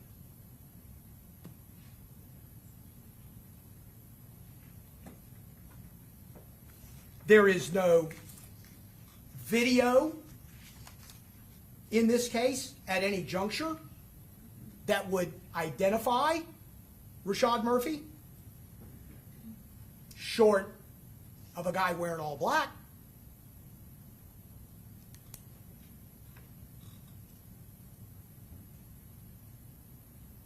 This becomes critically relevant because you promised me again in jury selection that you understood that each of these defendants needs to be treated separately.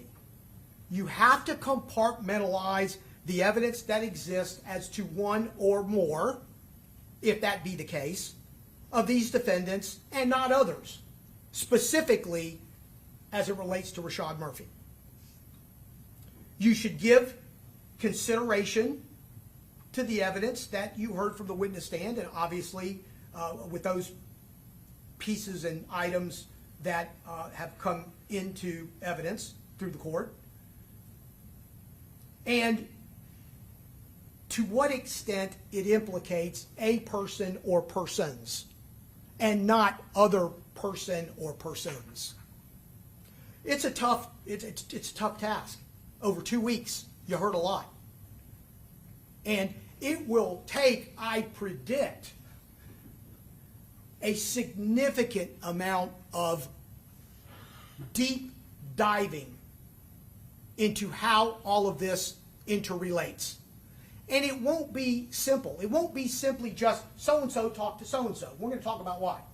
It won't be because so-and-so sent a picture to so-and-so.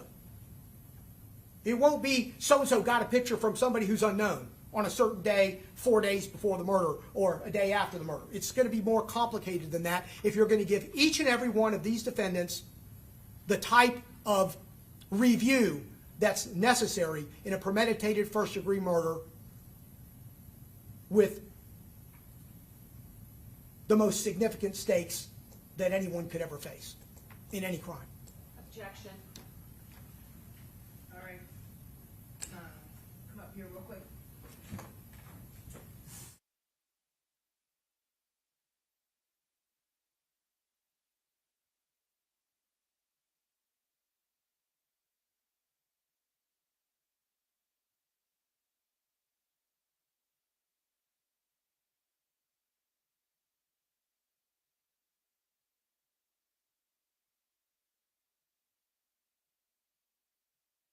Just a reminder, we discussed this during jury selection. At this phase, you're only making a determination as to guilt or not, okay?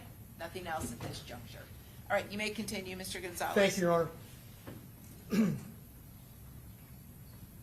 So I expect that the court's going to instruct you that a separate crime is charged against each defendant in each count of the indictment that you will have back there with you.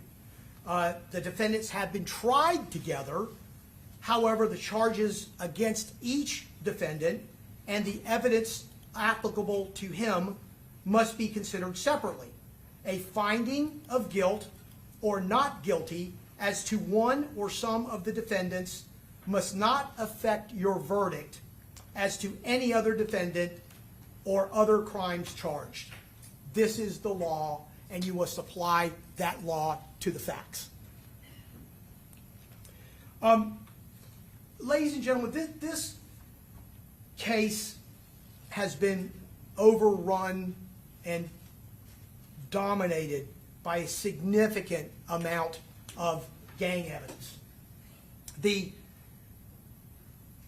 gang evidence I would submit to you is to get you to the point and down a path that because Rashad Murphy has been documented by a statute, 874, as a member of 1200, that paves the way for his motivation to participate in the murder of Charles Jones in furtherance of and on behalf of the gang. I believe the court's going to instruct you on the definition of a criminal gang member, and although you've already been exposed to the criteria, you will see them all. And I'm not going to talk about that now. I might talk about it a little bit later. But essentially, you're going to use that as it relates to this documentation. As it relates to Rashad Murphy, in particular, you heard from Detective Griffin from the Jacksonville Sheriff's Office, who indicated to you that he was the gang investigator for 1200. Detective Griffin became the 1200 gang investigator in January of 2024 which is just some five and a half months or so prior to Charles Jones' murder. Detective Griffin indicated to you that he associated the Instagram account Ghost 187 to Rashad Murphy for two reasons. Because his field interrogation reports with people on the street said so, and because other detectives with the Jacksonville Sheriff's Department told him that account belonged to Rashad Murphy. When I asked Detective Griffin if he had ever seen a profile picture or a post that referred to Rashad Murphy personally, or profiled to him, or family, or one or more of his 4 kids, or anything directly related to him that he could associate with him through the actual account, he indicated that he could not. He had not memorialized any screenshots, memorialized any review of that account. When I asked him, he said no. When I asked him if he recalled the names of those that had associated the account to Rashad Murphy in those field reports, because remember, they're not always written down. They don't take names, they don't take numbers, they don't take pictures. They just get the information. And of course, what he said was no. And while we're talking about that issue, in asking all of the Jacksonville detectives the same questions, they all had the same answers, except for one exception. The exception would have been when I posed that same type of question to Detective Nieder. You will remember that he said, I saw a live screen of Rashad Murphy on that account. When I asked him the date, he said, I don't know. When I asked him what the subject was of the screen recording, he said, I don't know. When I asked him whether or not he documented it, saved it, screenshotted it, put it in a file, in gathering gang intelligence, which is what they do on a day-to-day basis, he said he did not. And this is the mantra of gang investigation. The lack of memorialization, the lack of detail as it creates over and over again a void in time, date, names, or persons is routine and taken for granted simply because of what detectives tell you. I would submit to you that that in and of itself is not reliable evidence for you to consider when determining Rashad Murphy's guilt in a first-degree murder premeditation case. Whether it be Detective Nieder, Detective Griffin, Detective McCullough, this plethora of gang-related information always comes with the same proviso. A majority of that day-to-day investigation is like we talked about, gathering intelligence, monitoring social media, Instagram, Clubhouse, Spaces, YouTube, Twitter, X. They uniformly indicated that much of the time these sources are people's opinion to begin with. They stated that then when they review these sources, the content or the comments can come from Jacksonville residents, they can come from people from other locations that you wouldn't know because you wouldn't know their usernames, and that thousands upon thousands of people flood social media platforms with commentary ranging from celebrations of people's death, disrespect to people's death, you got what you deserved type of commentary, when it comes to the reporting of murders and shootings. These detectives also uniformly highlighted that these groups originate in neighborhoods, and we've heard multiple times during the course of the testimony, hybrid gangs. Hybrid gangs, they have no initiations, they have no hierarchy, they have no bosses, They have no rules. They essentially work in a loose format. They don't have consequences. They can go from one to another. Very often the individuals that are associated act on their own. They said that. They testify. They don't need to be instructed to commit a crime.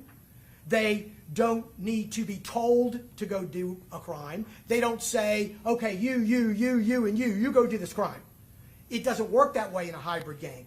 They admitted that individuals associated with these types of respective gangs can commit a crime, commit a shooting, commit a murder against someone from another group or someone that's outside of that group, just a regular person they may not like, a person they might have a beef with, a person that stole their girlfriend, whatever the circumstances may be.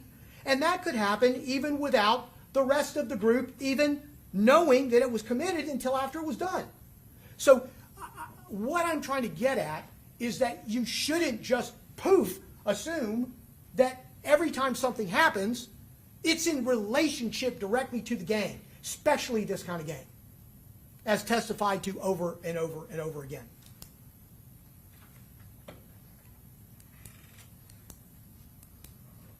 With respect to Rashad Murphy, I would suggest that there's a lack of evidence that would corroborate this participation at all. And don't just buttress it with this belief that he's a gang member. He's documented as one. Can't lie about that. That's what 874 says. 874 says that when you are in a drill rap video and you do it on 4 occasions, because remember there's a BOGO there when you get to these criteria. There's one that says that if you associate with a gang member, boom, you get a check. Or if you're in the company of a gang member 4 or more times, boom, you get a check. But those are both the same things. Listen to them, read them to yourself, put them next to you, and what ends up happening is your criteria has been met in a blink of an eye. And it's certainly the law. I'm not asking you to disregard the law. I'm just asking you to look at how the law is written and what it does to people. So, Rashad Murphy's in videos, drill rap videos. I'm going to ask you to look at those individual stills and determine whether or not he is utilizing a gang sign. Look at the stills, look at the video, because as we talked about, and you can think it makes common sense. When you look at something like this, it may not be what it is when you do this. And therefore, that was kind of crazy what I just did. I apologize now looking back on it. But nonetheless, you understand where I'm going with this. You can't just take things in a vacuum.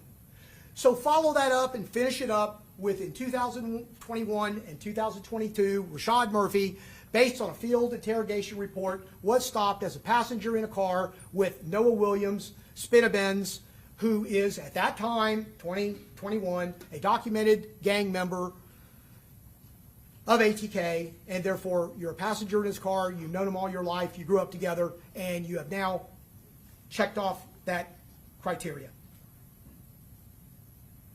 I'd like you to consider those things.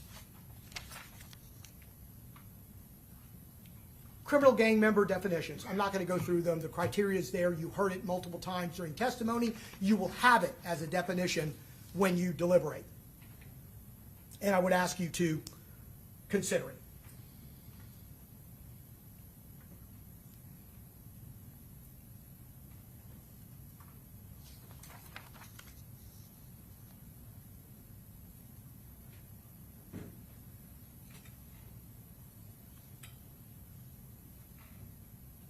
Going back to Detective Nieder for just a moment, and then I'm going to move on. When we talked about general information based on his history, his opinion on alleged Jacksonville gangs, his opinion and interpretation on lyrics of drill rap videos, and finally his opinion on the gang he is currently assigned, which is ATK. He honestly tells you again that he relies very heavily on social media platforms And in many cases, he doesn't even know where those posts are coming from. In his day-to-day intelligence gathering, he speaks to people on the street, again, without writing a report or even memorializing these names. He agreed with me that drill rap video is the highest level of disrespect, posting, rapping about people who died, putting it out there for everyone to see in order to get clicks, in order to get views, notoriety, get the community talking about you, celebrating a murder. The more angry, the more violent, the more pointed with disrespect, the more money.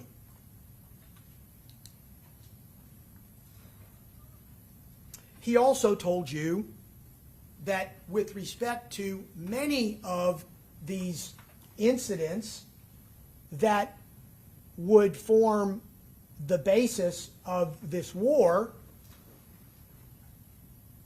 that although not all of them, many of them are unsolved. He told you about the murder of Jaquan Pickens, Jake Jitt, unsolved.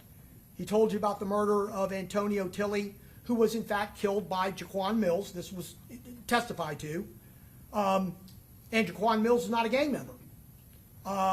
He talked to you about Charles Jones being shot, you remember, in the foot in October of 2023. That case is unsolved. The truth of the matter is that most of these murders are not as simple as you would have them be when you just listen to them, because many have equally plausible explanations and alternative factual basis that would indicate that they're not all gang-related activity. Certainly not leading to enough evidence that would result in an arrest. When asked, none of them connected to Rashad Murphy, except for 1200, 1200. That's the only thing that would potentially connect Rashad Murphy to any of those things that would be the impetus, if you will, for him committing a murder in furtherance of the gang. What the state has intimated to you, though, in very clear terms, is that their theory is that Rashad Murphy's motive for killing Charles Jones, Julio Foolio, centered around the murder of Joe Rod Adams, Spaz, who died at 17 while at Raines High School at a football game. You heard testimony about that. A murder that took place 6 years prior to Mr. Jones's death. 6 years prior to Mr. Jones's death. This was not an open wound, as been suggested, based on a motive, ladies and gentlemen. There's no evidence that Rashad Murphy ever attempted to kill Mr. Jones during that 6-year time period. No evidence he participated in Mr. Jones' prior shootings. It's made up vengeance you were asked to attribute to Rashad Murphy and some desire to kill Julio Foolio. And this dovetails into Kenny Capps.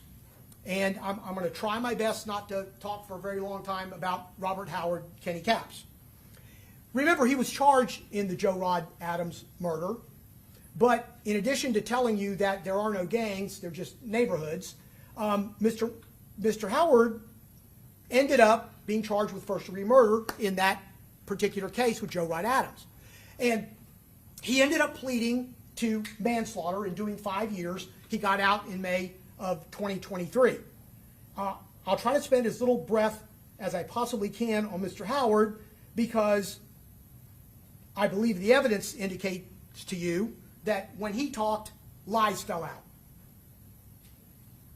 Remember that he identifies Mr. Murphy from a photo pack, and in the same respect goes on to tell you that he had seen Mr. Murphy multiple times while he was in jail during the course of his arrest, during the course of the case. So I would ask you to look at Mr. Murphy's booking photo when you deliberate, which is 98C. And 98C shows Mr. Murphy. Also, at the same time, and while you're doing that, look at States 107, because States 107 is going to give you the photo pack that Mr. Howard picked Mr. Murphy out of. And it is, in fact, the same picture that was plastered on the news at the time of his arrest, and that should surprise no one and would lend Mr. Howard no additional credibility as to his being able to pick Mr. Murphy out of the photo pack. If you recall, Mr. Howard told you he didn't kill Joe Wright Adams. Adrian Gaynor did. And he said, everybody knew. Said the street knew. Everybody knew. In fact, he considers that some kind of badge of honor. Okay? And it's because he tells you, I don't know, you don't know, they don't know, the state doesn't know, nobody knows. But he says to this day, he said when he sat up there under oath, I didn't do it. So why that is important is because why would Rashad Murphy have a beef with Robert Howard? He knew, everybody knew, he didn't kill Joe Wright Adams. Okay? He's certainly not charged with the murder of Adrian Gaynor, who was supposed to have pulled the trigger. He died later, but somebody was arrested and somebody was convicted of that murder.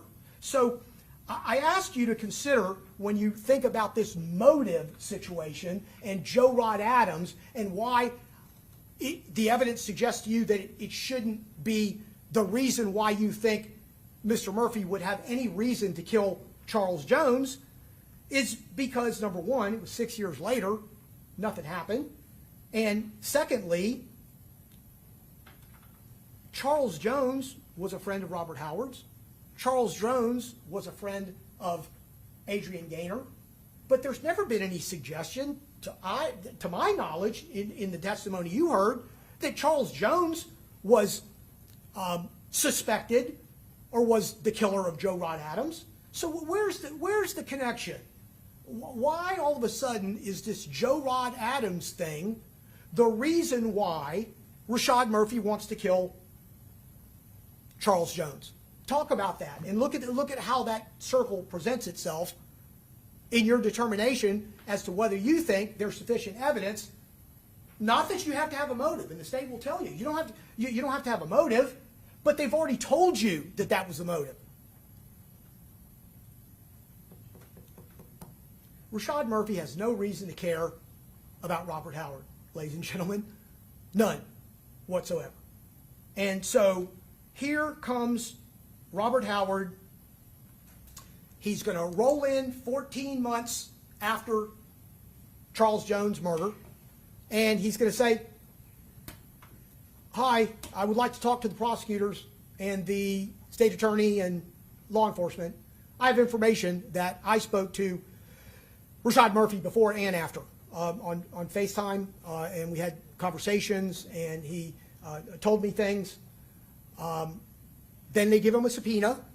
Well, of course, there's a vehicle for him to come subpoena, but now he's testifying under a subpoena. Okay? But at the end of the day, he called them. They didn't call him.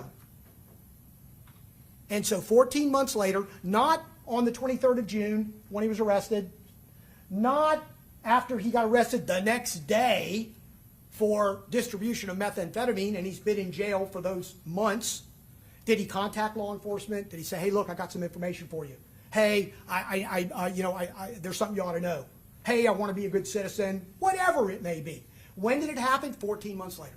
14 months later, after he pled guilty to distribution of methamphetamine in federal court, punishable by life, subject to enhanced sentencing because of his prior serious felony, minimum mandatory 15 years in the federal penitentiary, in addition to, we haven't even got to, his violation of probation on the manslaughter, aggravated battery, and battery on a law enforcement officer, okay, that he's still facing as well. So he trots himself down, and look, I don't believe the state attorney's office promised him anything. I don't believe the federal government promised him anything. And why would they? He needs to testify. He needs to show us what worth he has. And the worth is in the story. And the story is in a story that can't be corroborated. So, to that extent, it remains to be seen how Mr. Howard will ultimately benefit from his testimony. But what he will say, without equivocation, is, hey, of course I want help. Told you that. Hey, I'd like to get some benefit from this. So it's the type of story it is that can't be corroborated. It's the timing of the story that should cause you pause to realize that this is a lie, and the benefit that he is expecting to receive. It's not what somebody will give him, it's what he is expecting to get. That's the key word for your consideration. So, at the end of the day, the court's going to instruct you that you can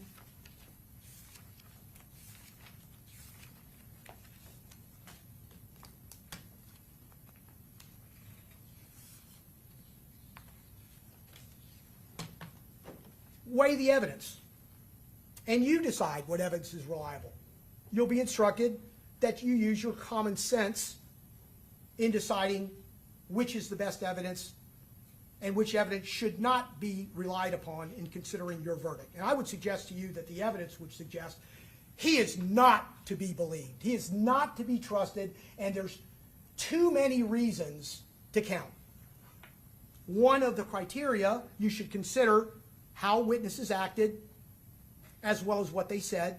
And one of those particular things is, number 4, did the witness have some interest in how the case should be decided? Well, there should be a picture of Robert Howard right next to that. That's how close this fits as it relates to your consideration of his testimony.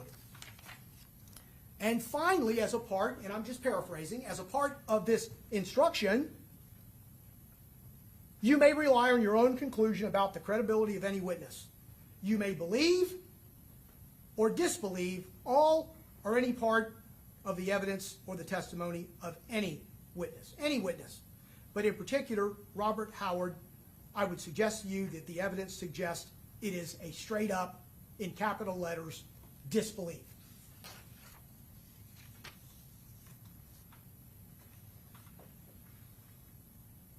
I want to talk a little bit. Well, no.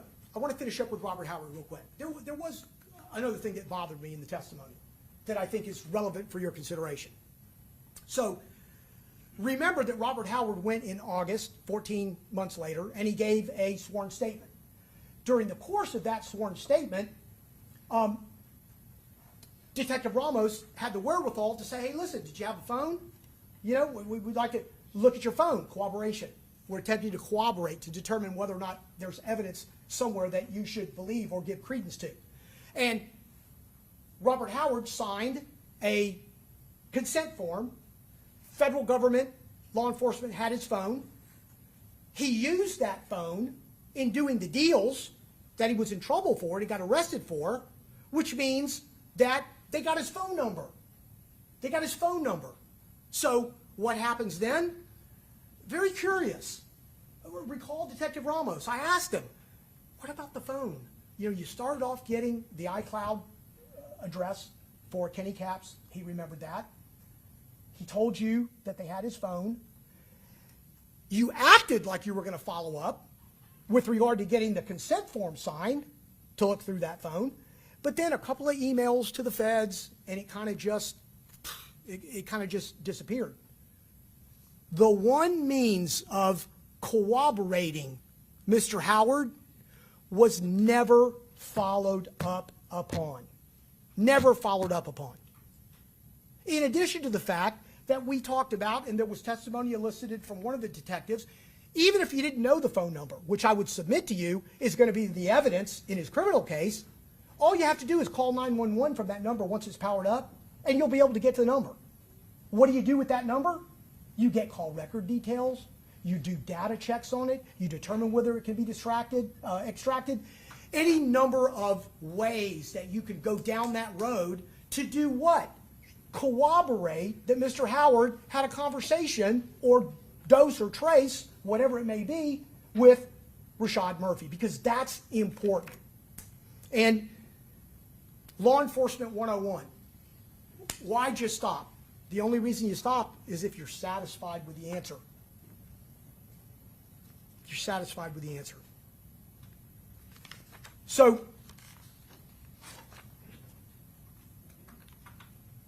moving on to go back to the Airbnb.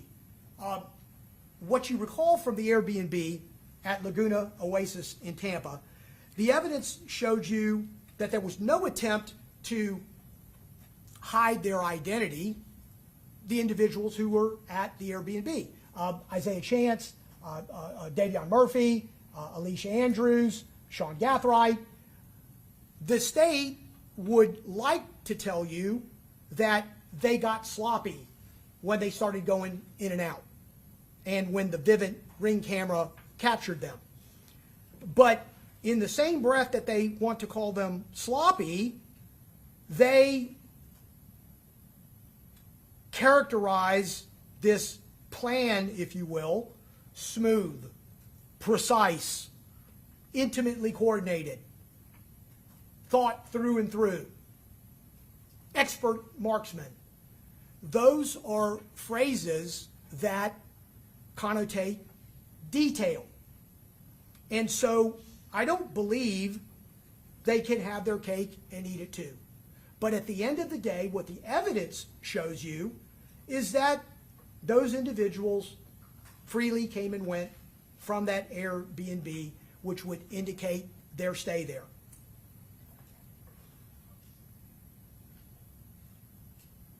What it also indicates to you is that Rashad Murphy is not at that Airbnb at times relevant to this murder. Not 1 ounce of evidence, not one, to support that notion. You heard testimony that Alicia Andrews admitted that the other stayed with her at the Airbnb. You saw Davion Murphy activate the camera by crossing the parking lot. And there's a picture of that. It's part of the composite of the Vivint camera. You didn't see Rashad Murphy going across that parking lot. You didn't see Rashad Murphy getting into that Uber. Well, we know he did. The point is, he's not on that video. He's not on that Airbnb. The Airbnb driver, the Uber driver told you he was the front seat passenger. He was the one that slept the whole way. I didn't see where he came from, okay, because I was putting bags in the back of the car.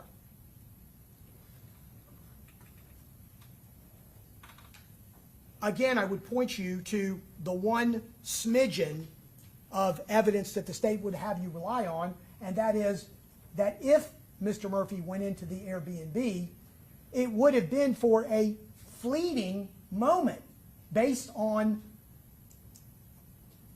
their or their presentation to you of the evidence, and also you can reconcile that when you listen to that portion of his interview.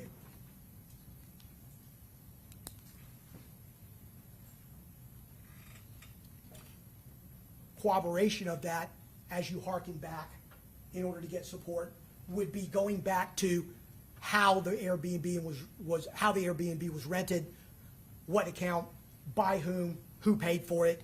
Go back and tie these strings together for your deliberations.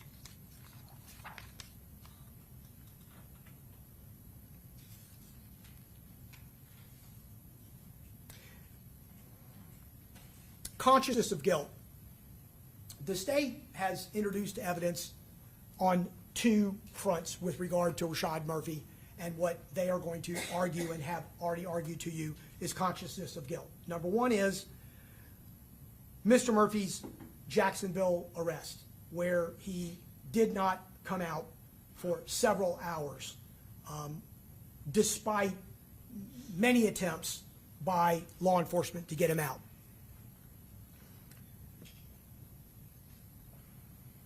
I guess if you want to call that consciousness of guilt, you can. The question is, where was he going? He didn't try to get in a car and speed out of town.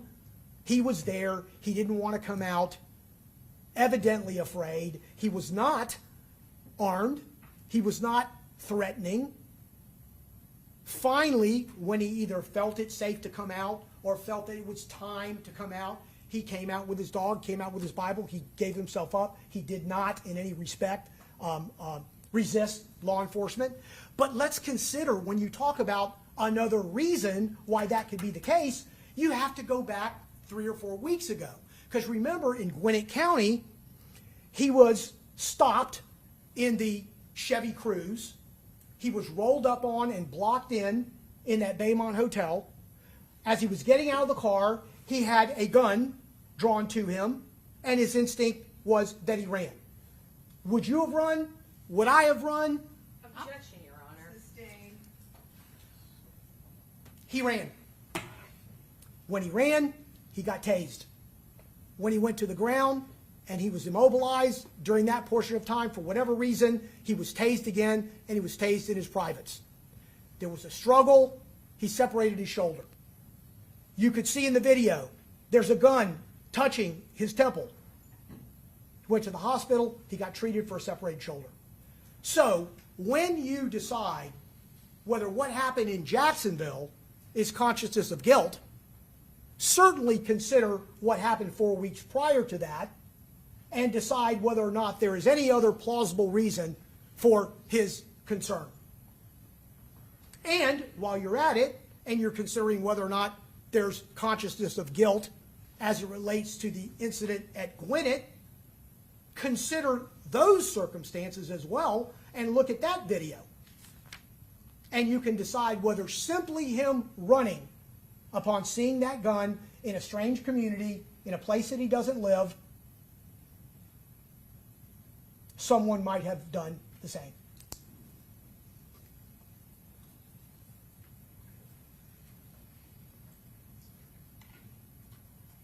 There's also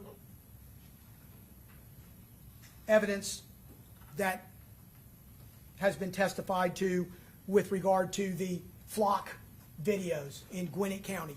Remember, the insinuation, if that is the case, would be that Mr. Murphy's vehicle was traveling in tandem with a black Chrysler 300, which comes back to Noah Williams. Again, Noah Williams is a childhood friend. Noah Williams and that Chevy Cruze are close to each other on 2 separate occasions within an hour of each other. But recall and understand and take into consideration that you should lend 0 credence to this camera video, because what you also know is that Mr. Murphy was incarcerated at that time. Mr. Murphy's not in that car. Rashad Murphy, look at the times. I won't take time to do it now. Look at the incarceration certified information. He was in jail in Gwinnett County when those flock cameras were taken. So choose to give whatever weight you choose to give for that, for whatever reason.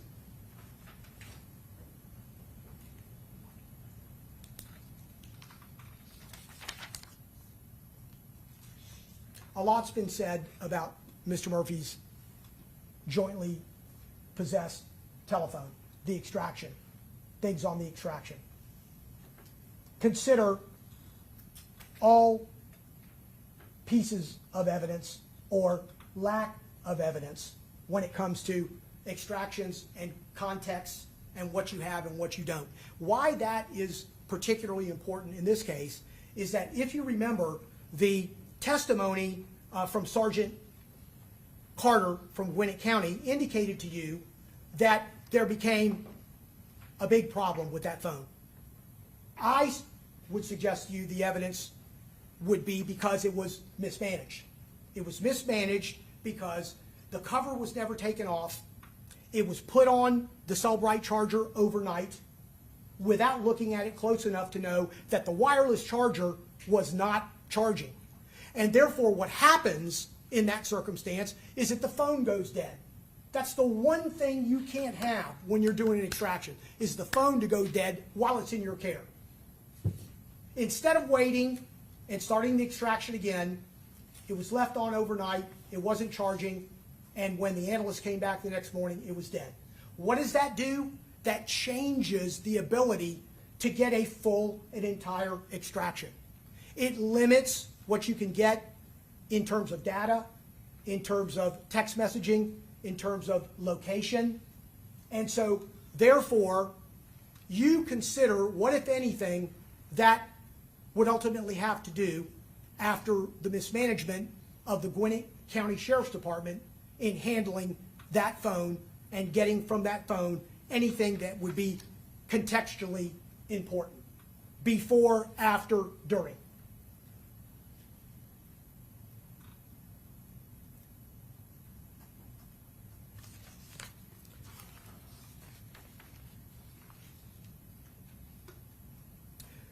Ladies and gentlemen, you also heard briefly about the Spaces conversation between Isaiah Chance and Julio Foolio, and subsequent messaging between Rashad Murphy and Rashad Gathright.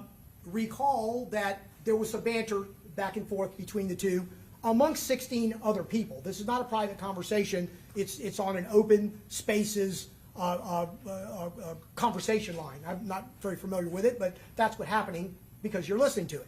And they're getting after each other a little bit, and Foolio was telling Isaiah Chance, hey, look, you're a fraud. You know, you heard testimony that, you know, he had made mention that he was gay. Remember that Isaiah Chance was an aspiring rapper as well.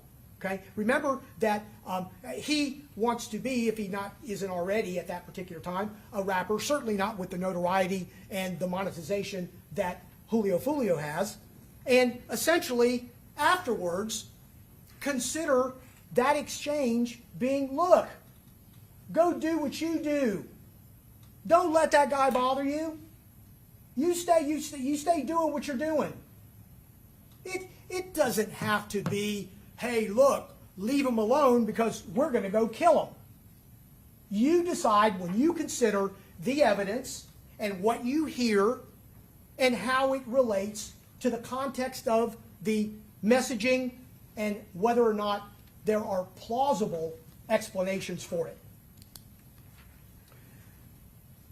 Ladies and gentlemen, we're going to talk real briefly about direct and circumstantial evidence, okay?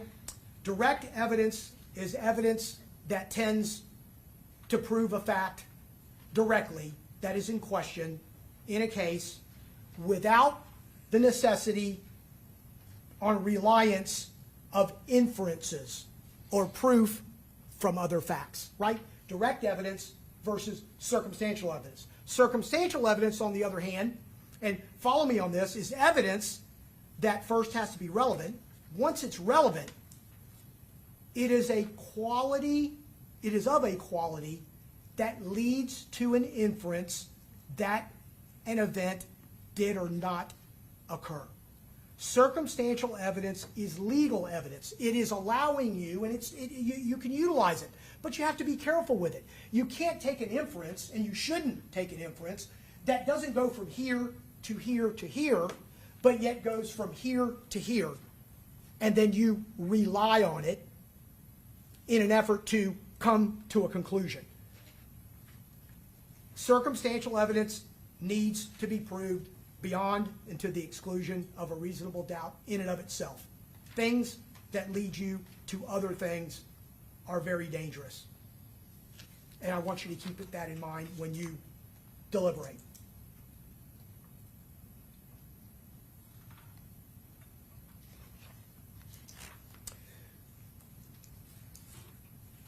I strongly believe, ladies and gentlemen, the evidence in this case and what it's shown you is that Rashad Murphy is not guilty of premeditated first-degree murder, conspiracy to commit the same, and 3 counts of attempted first-degree murder, based on the totality of the evidence. But you need to know that even if the evidence does not convince you that Mr. Murphy committed the crimes for which he is accused, and I just named them to you, there may be evidence that you may find that he committed other acts that would constitute lesser crimes. And so in that regard, the law dictates that if it hasn't been proved beyond and to the exclusion of a reasonable doubt, you would look at lesser crimes. And I want to just go through them with you very quickly. Not gonna post them. We're not going to go into them in depth. But the lesser crimes of first-degree murder are second-degree murder and manslaughter. The lesser crimes to attempted first-degree murder are attempted second-degree murder, attempted manslaughter, and aggravated battery. And you should know those, and there will be an instruction that the court gives you that will set them out. So, as I conclude my argument, and thank you for your attention while I've done so, remember, it's not if you believe Rashad Murphy is guilty of one or any of these charges. If you believe that he might have done it, that's not enough. If you believe he possibly did it, that's not enough either. If you're pretty sure, maybe even almost certain, that he's guilty, if you can't exclude a reasonable doubt, then the state hasn't met its burden. It's not about odds. We're here in Tampa, Florida, not Las Vegas. Reasonable doubt can come in the form of a lack of evidence. It can come in the form of the quality of the evidence, which we've talked about that a lot in this closing argument, the quality of the evidence and the lack of being able to prove something. And it also can come in a conflict in the evidence. And I believe the evidence is lacking in all 3 of those phases as you sit down and you categorize what you've heard. Remember that you are 12 individual people when this is all said and done. You're 15 right now, so I don't want to slight anybody, but you will be 12 individual people. And not merely just a group of 12. And the reason I say that is you're going to go back there and you're going to deliberate as those 12 individuals. And you've promised me you're going to do that. But you're going to do it together. Maybe it's compounding. Maybe it's not a great way to explain it. But what I can tell you is this has been going on 30 days or so, even back through jury selection. And you've gotten to talk to each other every day throughout the course of the day, talked about each other's lives, probably each other's families, probably each other's work. And you might have formed friendships with people. You might have determined you don't like somebody so much. You certainly might have built a rapport and respect for your fellow jurors. And to that extent, you might think of yourself as a group. That would be natural. That would be human nature. But at the end of the day, this is an individual decision for each of you. And you told me in jury selection that you would remain true to those beliefs and those convictions based on your oath and your view of the evidence, despite the fact that you may be in a majority or you may be one. You may be that one that is so firm in your convictions that despite having spoken with everyone else and listened, you have a particular place that you are in this case, and you should not give that up unless you are convinced otherwise. Thank you again. You'll be told this again, but when I sit down, and you don't have to all start clapping at one time, you won't hear from me again. But you will hear from Ms. Doherty again. It's called rebuttal based on the law. I'd love to get up after her, and then she could get up after me, and then I could get after her, and we could go all night and figure out who was left standing and conscious at the end of the day. But having said that, the last word is not always the most credible word. And I would leave you with Rashad Murphy should not be penalized for what he did not do and what the evidence does not prove he did, and what I believe the state is incapable of meeting their burden beyond and to the exclusion of a reasonable doubt. So I hope that after you deliberate thoughtfully, you will come back with a verdict of not guilty as to premeditated first-degree murder, not guilty as conspiracy to commit first-degree murder, and not guilty on 3 counts of attempted first-degree murder. Thank you very much. Okay, very good. Thank you, Mr. Gonzalez. Let's just take a quick 10-minute stretch comfort break, all right? We'll come back and continue with closing arguments. All rise.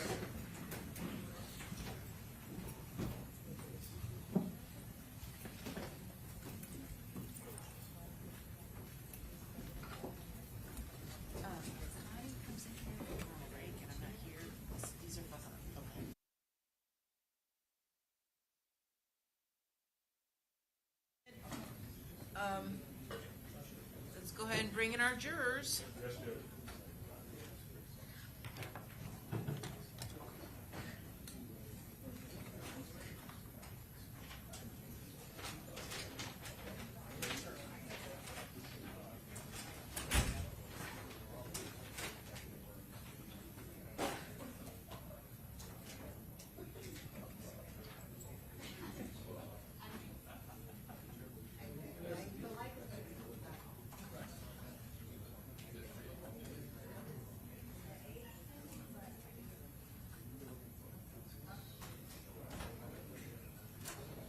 All rise.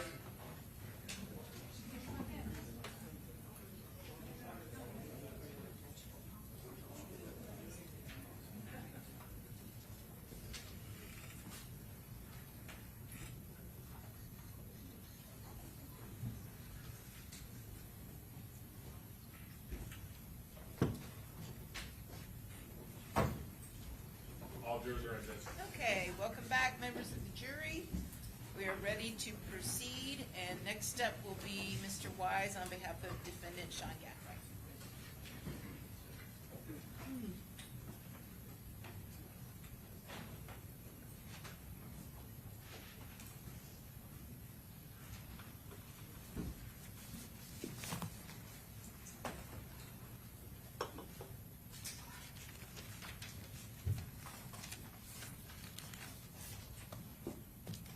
Sean Gathright had no part in the shootings that took place here in Tampa.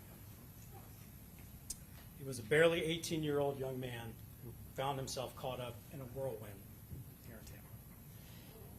He found himself caught up in something that, as you've heard about for these last 5 weeks, he had no part in, ever. And as the evidence has shown you, and as I'm going to describe in further detail, he did nothing to knowingly assist anyone in carrying out these shootings that took place in Tampa. The state's case, like any criminal case really, can be looked at like a jigsaw puzzle. And law enforcement's job and the state attorney's job is to try to put the pieces together. Ultimately, it's your job to decide if they fit. Jigsaw puzzle, I'm sure all of us have at some point. You know, there are times when you see a piece, looks like it should fit in this spot. Colors seem to be the same, the shape is similar, but then you try to jam it in there and it doesn't fit. And that's the nature of jigsaw puzzles. This is why they're fun. Sean Gathright is one of those puzzle pieces. And that's the reason we have the system we have. That's why you all are here. Our system of justice is not perfect, but it's the best one the world has ever seen. And one of the reasons for that is we have protections to ensure people are not wrongfully convicted. One of those protections is to hold the state to the burden of proving to you beyond every reasonable doubt that a person is guilty. Now, it's convenient where Mr. Gonzalez left off talking about reasonable doubt. That's where I'm going to start. You'll hear many instructions on the law tomorrow, but one of them will be a definition of reasonable doubt. And our state, I would suggest, has a strange way of defining reasonable doubt, because it starts off first by defining what it's not before it defines what it is. And we may have discussed this instruction in jury selection weeks ago, but you'll hear tomorrow that reasonable doubt is not a mere possible doubt, speculative, imaginary, or forced doubt. Such a doubt must not influence you to return a verdict of not guilty if you have an abiding conviction of guilt. On the other hand, and this is when it begins defining reasonable doubt, if after carefully considering, comparing, and weighing all the evidence, there's not an abiding conviction of guilt, or if you have a conviction and it is not one that is stable but which wavers and vacillates, then the charge has not been proven beyond every reason. The instruction, as Mr. Gonzalez told you, goes on to say a couple sentences later that reasonable doubt can arise from the evidence, lack of evidence, and conflicts in the evidence. I'm going to try to frame my argument on those three areas. I'm going to start by talking about the evidence and conflicts in the evidence, because they kind of go hand in hand in this case, I would suggest. And I want to start talking about the phone records, because you heard a lot about phone records. All kinds of phone records, frankly. One thing I want to remind you all is that Mr. Gathright's phone is never actually collected in evidence. Law enforcement is relying on cell tower records and iCloud search warrant returns. But the one thing I want to talk about a little bit is the phone mapping, because you've heard a lot about that from a couple of different witnesses. You first heard about it from Detective Klein, who he was tasked with going out and trying to corroborate where there were certain cell tower hits. And he himself told you that this is often a guessing game. It's an estimation based on records that the phone companies keep for their own purposes to try to maximize their coverage areas. One of the things you heard about was timing advance and call detail records. And I'm showing you, by the way, this is a print screen from State's Exhibit 77. You'll probably remember I had difficulty playing it. We had to wait 5 minutes for it to catch up, so I'm not going to, it's already a long day, so I'm not going to go there. But you all will have that in the back with you when you're delivering. You can watch it. It's much easier to play on a computer than on these, on the system we have here. But this is a print screen that stops that at 4:45 a.m. And you'll see that it has times hits, and this is Mr. Gathright's phone number, hits that span about 4:34 to 4:45, so right in between when the shootings take place. You'll see that there are multiple hits in this area around the time of the shooting. But at the same time, at 4:39, the phone is hitting on the northern sector of this phone tower, which encompasses the Airbnb. It's also just south of Fletcher Avenue, far to the north of the shootings. If you recall when Detective Ramos described this area, and it's really everything involved in this case goes from just north of Fletcher, south to Bush, basically between Nebraska and just past McKinley. But right in between the Airbnb and the shooting is the entire USF campus. So, as he described, to go between the two, you either have to go through USF or go around this way. So, these hits, I believe, suggest to you, and I'll show you another one that is a print screen from 4:54, which is a little after the homicide. And here we have phones bouncing off towers over that entire area.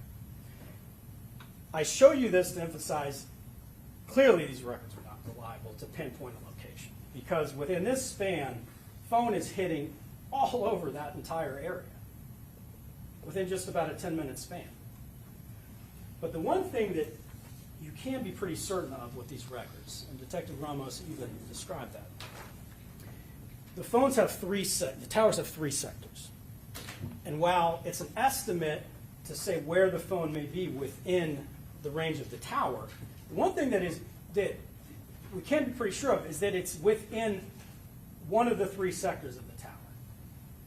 And if you look closely at these phone hits, they're basically almost all, if not all, on the northern sector of these towers. There's a couple on the eastern or western sides, which will cover some of the northern area, but almost all are on the northern sectors of the towers. And that's very important because of this tower right here. Because we know the tower is right here in this area on the USF campus, and really on the northern side of the USF campus. And the phone is hitting on the northern sector of it within seconds of when the shooting's taking place. Now you may be saying, well, how are these other hits taking place down here? Well, again, they're on the northern sides of the towers. So it's perfectly reasonable that the phone could be further away, but connecting to the strongest signal, which could be one of these, but it cannot reasonably be south of this tower because it would not be hitting that sector of the tower. And that's the one thing we know.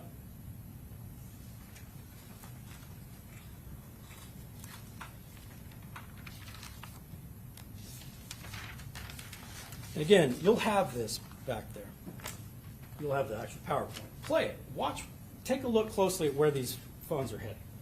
It shows you not only how unreliable it is to suggest these tower records can give you specific locations, but pay attention to the sector that's being hit. Because there's no explanation, and you haven't heard an explanation for how we're on the northern side of that sector right when the shooting has just taken place.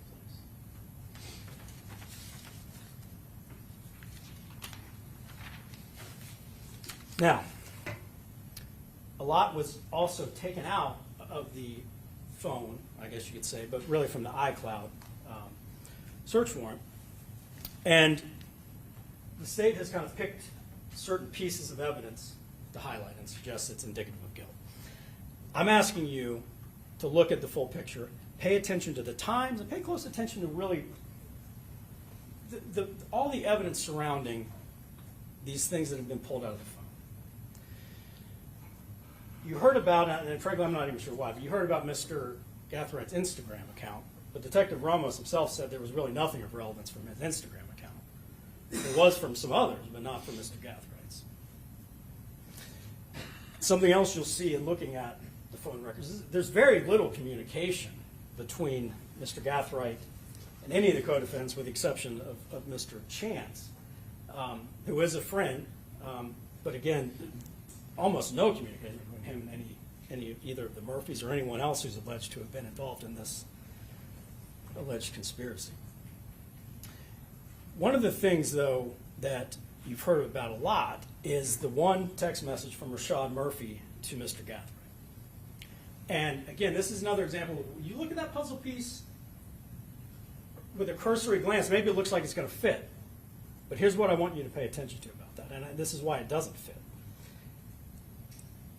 That text is allegedly sent to Mr. Gathright in response to the conversation that Isaiah Chance is having with Charles Jones and some other people online.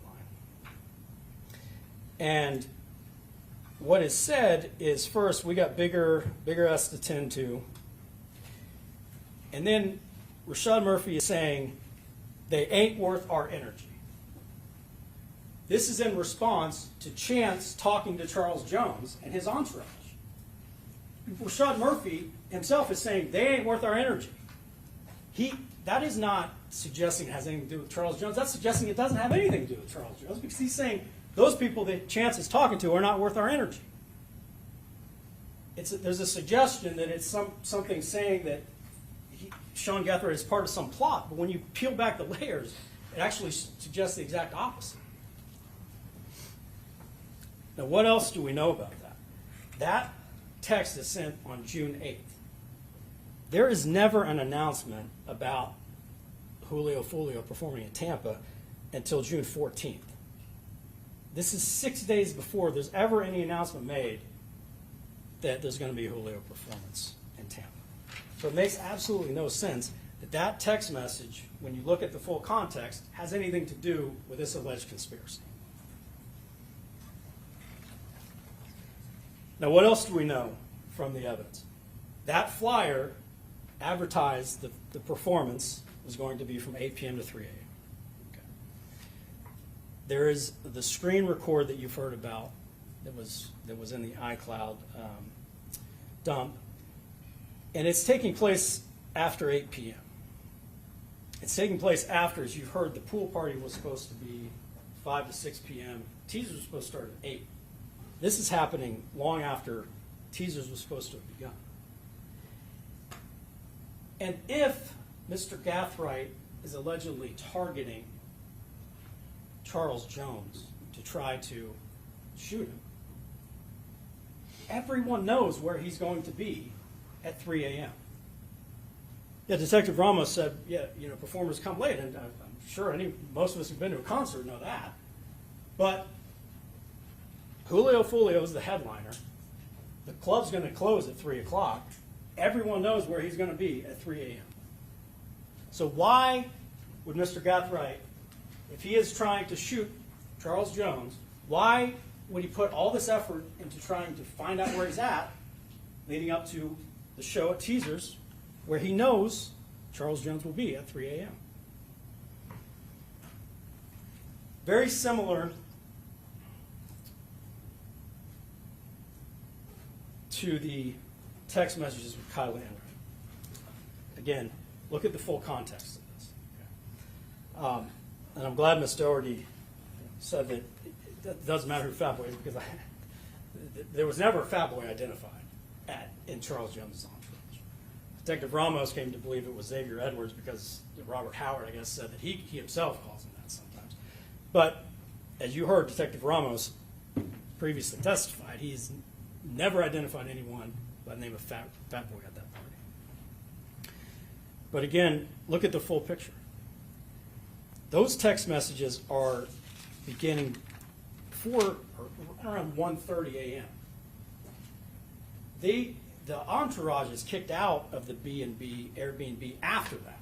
They're starting long before that ever happens. So, and again, by this point, Charles Jones is expected to be at Teasers. And ultimately, that's what Kyle Enright is told. He's going to Teasers.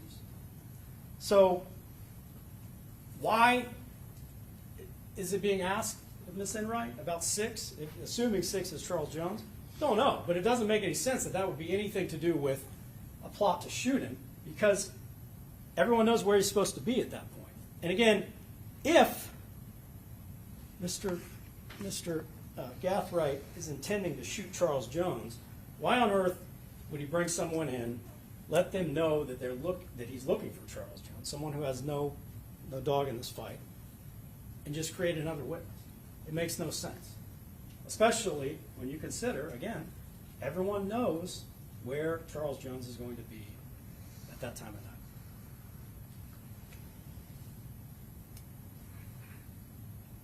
Now, what else do we see from the phone? 2:31, there are 2 texts to his phone, Mr. Gaathright's phone, from Alicia Andrews' phone, saying, pick up your effing phone.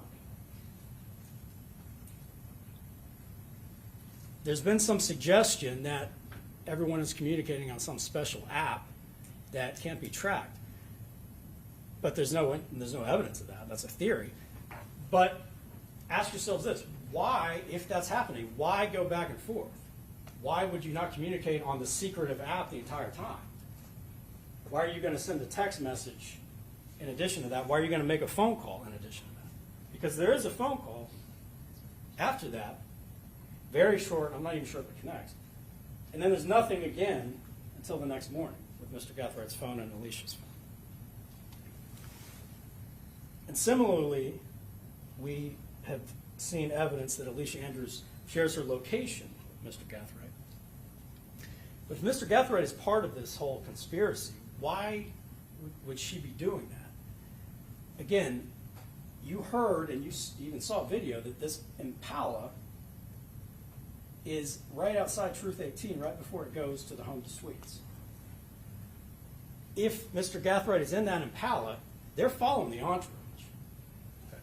And we know it's right in the area of that home to suites. Yeah, the cruise pulls into the parking lot before, but the Impala is right in that area. And the Impala, if they're following this person they're going to shoot, knows where it's going to be. They followed it right to that area.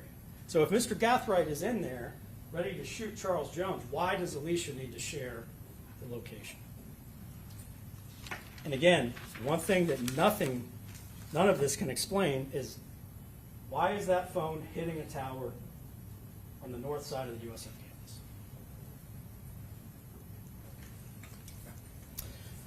Let me talk a little more now about the videos that we see from the home to suites and the Tesla.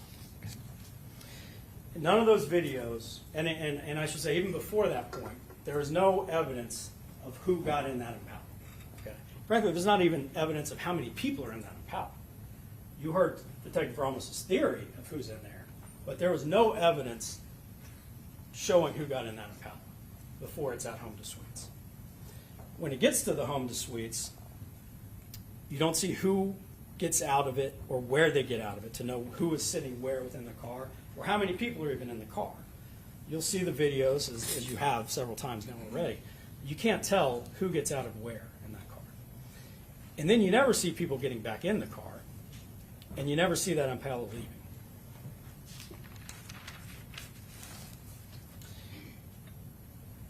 You've heard a lot of theory as to who the shooters are and what you can allegedly tell from the video. You've heard Detective Ramos allege that he can make out a light skin tone of one of the shooters, and he claims that person is Mr. Gathright. I think this is one of the spots. I want you to pay close attention and compare these still shots to the actual video, because the video is the video is very clear. These still shots are great. But it was pointed out to you, you can see this looks like a light skin tone. Look at the bottom side of this banana leaf. Look at the side of the pole. We know there's a landscape light right there. It makes everything that it hits look lighter. When you watch the video, you'll see that as shooter number 1 runs by this light, his skin looks just as pale as the person in this photo. You can't make out anything about skin tone from these still shots or that video. But again, compare these to the video.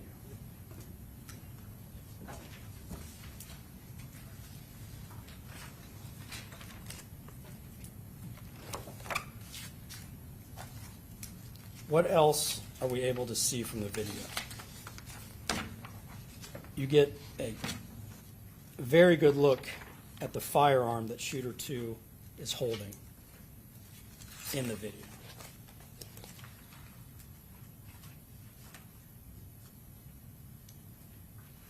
Again, there are screenshots pulled out. The video, you see this fire. In fact, it stops right before shots are fired. And you can see for a full, probably 2 seconds, that very gun before it's fired. You can make it out very clearly. I would suggest to you, people can look at photos over and over again and begin to see things that are not there. Detective Ramos told you he's looked at this countless times. He's come to believe that this rifle matches the rifle in evidence, which, if I may approach. Sure.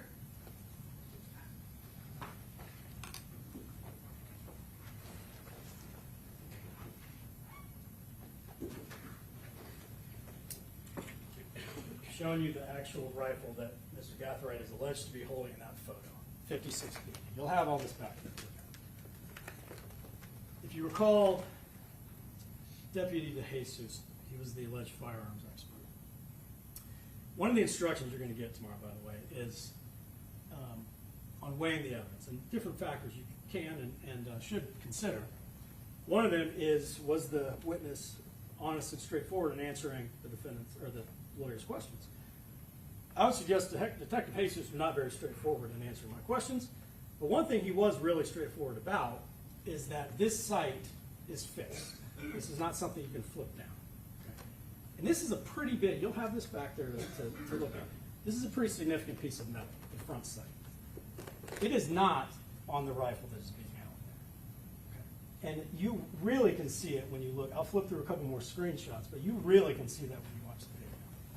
Just the same. This, the hand grip, much wider. The angle of the barrel coming off this does not match what you see in that video. There's a sight that is not on this rifle. And I would suggest to you, when you look at the top piece, this handle on the top, it doesn't match what you see in that video. But you'll have all of this, and you can compare it yourselves. Look at it. There's no question, this is not that rifle.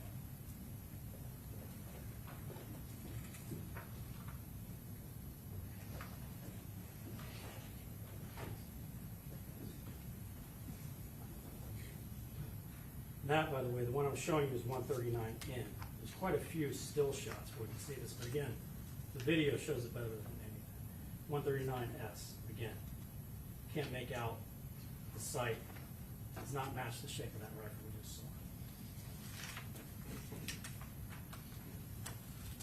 saw. 139K, probably an even better angle as far as the still shots, what we can see of that rifle. Again, pay attention to everything on top. And again, 139M, shape doesn't match.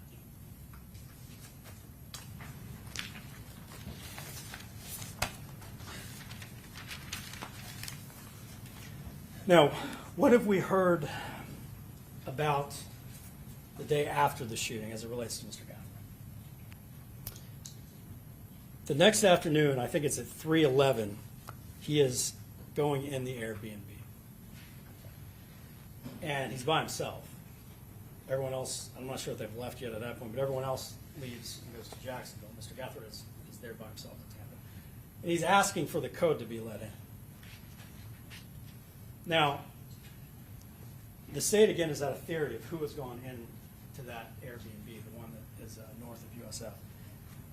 But there is no evidence of how many people or who has gone in and out of that place, because everyone has been going in the back door. And it's not unreasonable that people would do that. As you saw from the photos, there's a side parking lot right on the side of that particular unit. And if you park on that side, the back door is as close as the front door to get in. And the back door is much wider.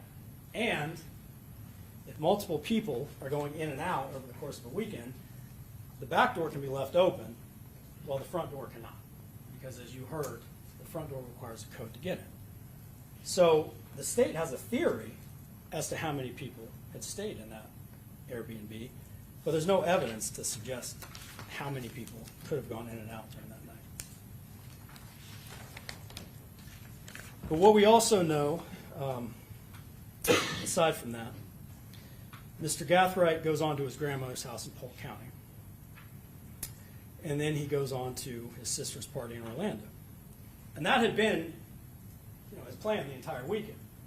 He's going to his grandmother's house, switch out cars for his business, his pressure washing business, and then he's going to Orlando for the sister's party.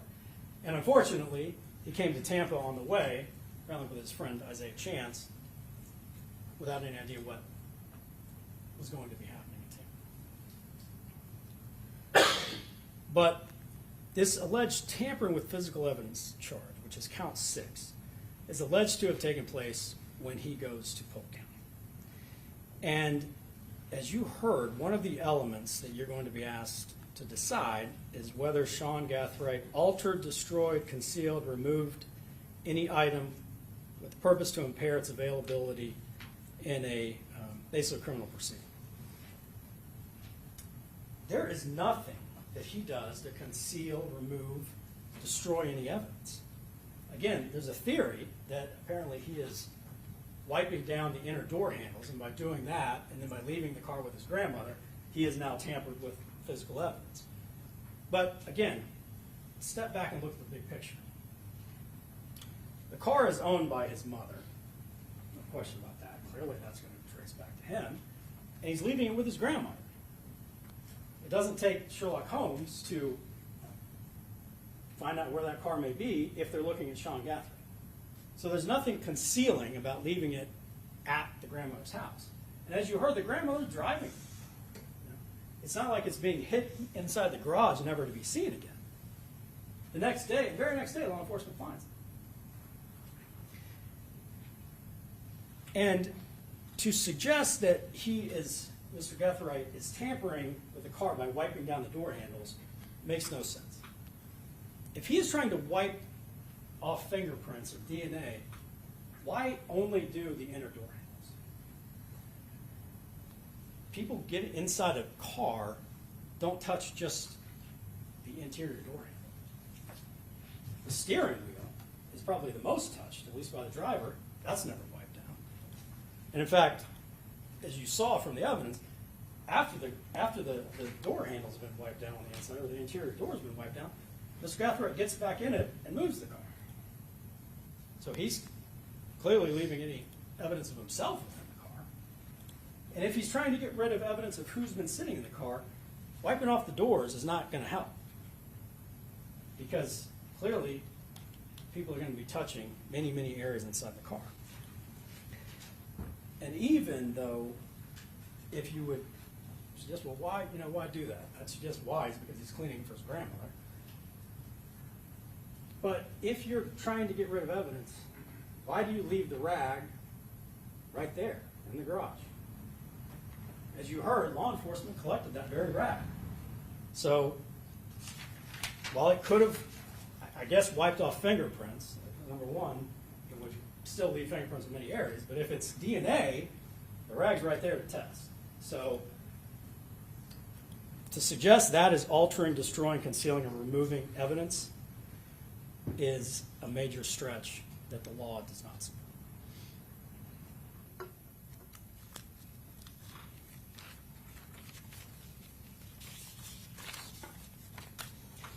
So, as you've heard, Mr. Gathright goes on to Orlando.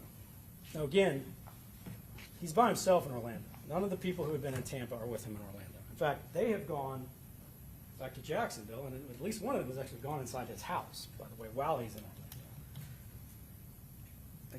You saw, again, this is stuff that's pulled from the phone, and there's, I think, a suggestion that Mr. Gathright taking pictures of Don Julio is somehow indicative of guilt. You have seen Don Julio is everywhere in this case, on both sides. Charles Jones's entourage is drinking Don Julio. They're drinking Don Julio at the pool party. It's in their cars. Taking a picture of Don Julio does not suggest he had some part in Charles Jones's homicide. And trying to make such a stretch is a dangerous thing to do. I'd also point out to you, there's no evidence, and he did not send these videos to anybody. It's not like being sent to the other alleged conspirators say, hey, let's celebrate.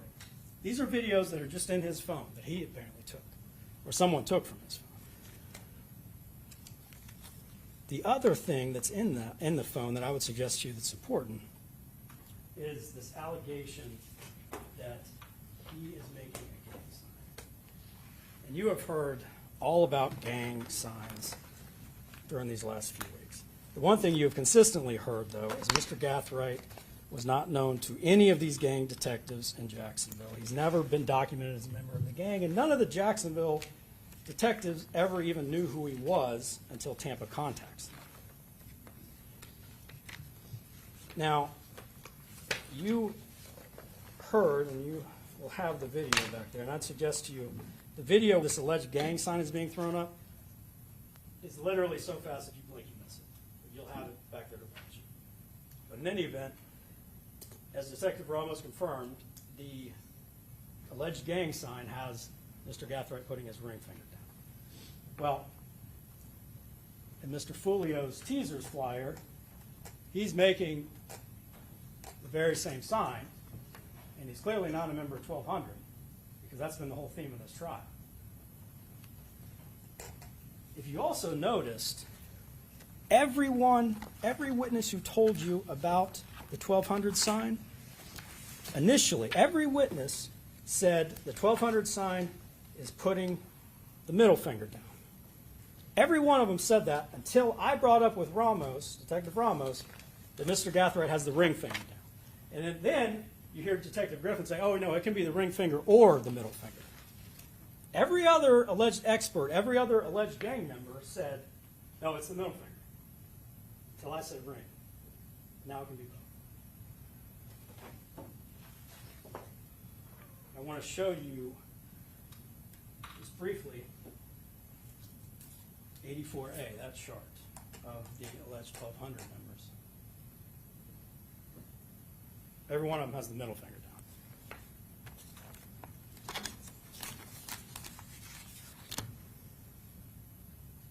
Again, it's kind of neither here nor there. Mr. Guthright's not alleged to be a gang member. There's been no evidence that he is. But every little piece of evidence from that phone that could be picked out has been thrown in front of you. And that's grasping at straws. Finding that sign that is not a 1,200 sign being thrown for a flash second in a club that he's at for his sister's birthday party. Okay. So what else do we know about Mr. Gathright? Traffic stop is conducted later in Jacksonville. There is nothing in that car that connects back to the shooting in Tampa. And the detectives confirmed that. Now, there's a vast amount of firearms material inside the car. And I'm sure when law enforcement made that stop and they found all that stuff, probably thought it was a gold mine. Because again, they're trying to jam that puzzle piece into the puzzle. And this sure makes it look like it fits. Because there's a 9mm in there, there's 9mm ammo, all sorts, there's rifle casings, there's rifle ammo, but none of it connects back to the shooting in Tampa, including the 9mm handgun. And we know a 9mm fired at least 31 rounds, but it wasn't that one. And what else is in that car? This is some loose ammo, especially the rifle ammo, consistent with someone who would reload ammunition, as you heard about. The only thing of relevance to the case, to alleged relevance anyway, is that there's a group of casings fired, 223 and 556 casings, one of which matches back to a casing from the group that was collected when Julio Foolio was shot in the foot many, many months before in October. Again, the one thing that and I'll talk about this some more when we talk about what's in the house, but the one thing that the examiner told you, not one thing, but one critical thing she told you, is she can't say when any of these casings were fired. All she can say is they're fired from the same handgun, or the same, in this case, rifle. Could be 5 years apart. That was her testimony. There is nothing else connecting Mr. Gathright to that shooting. And what's critical about that is Jacksonville has been investigating that since the prior October. And again, remember, they didn't know anything about Sean Gathright. So there's been no evidence he had anything to do with that shooting. And you better believe those Jacksonville detectives, I'm sure that was high on their priority list, when the most high-profile rapper in Jacksonville was shot. They're going to try to figure out who did it. And they didn't know anything about Sean Gathright.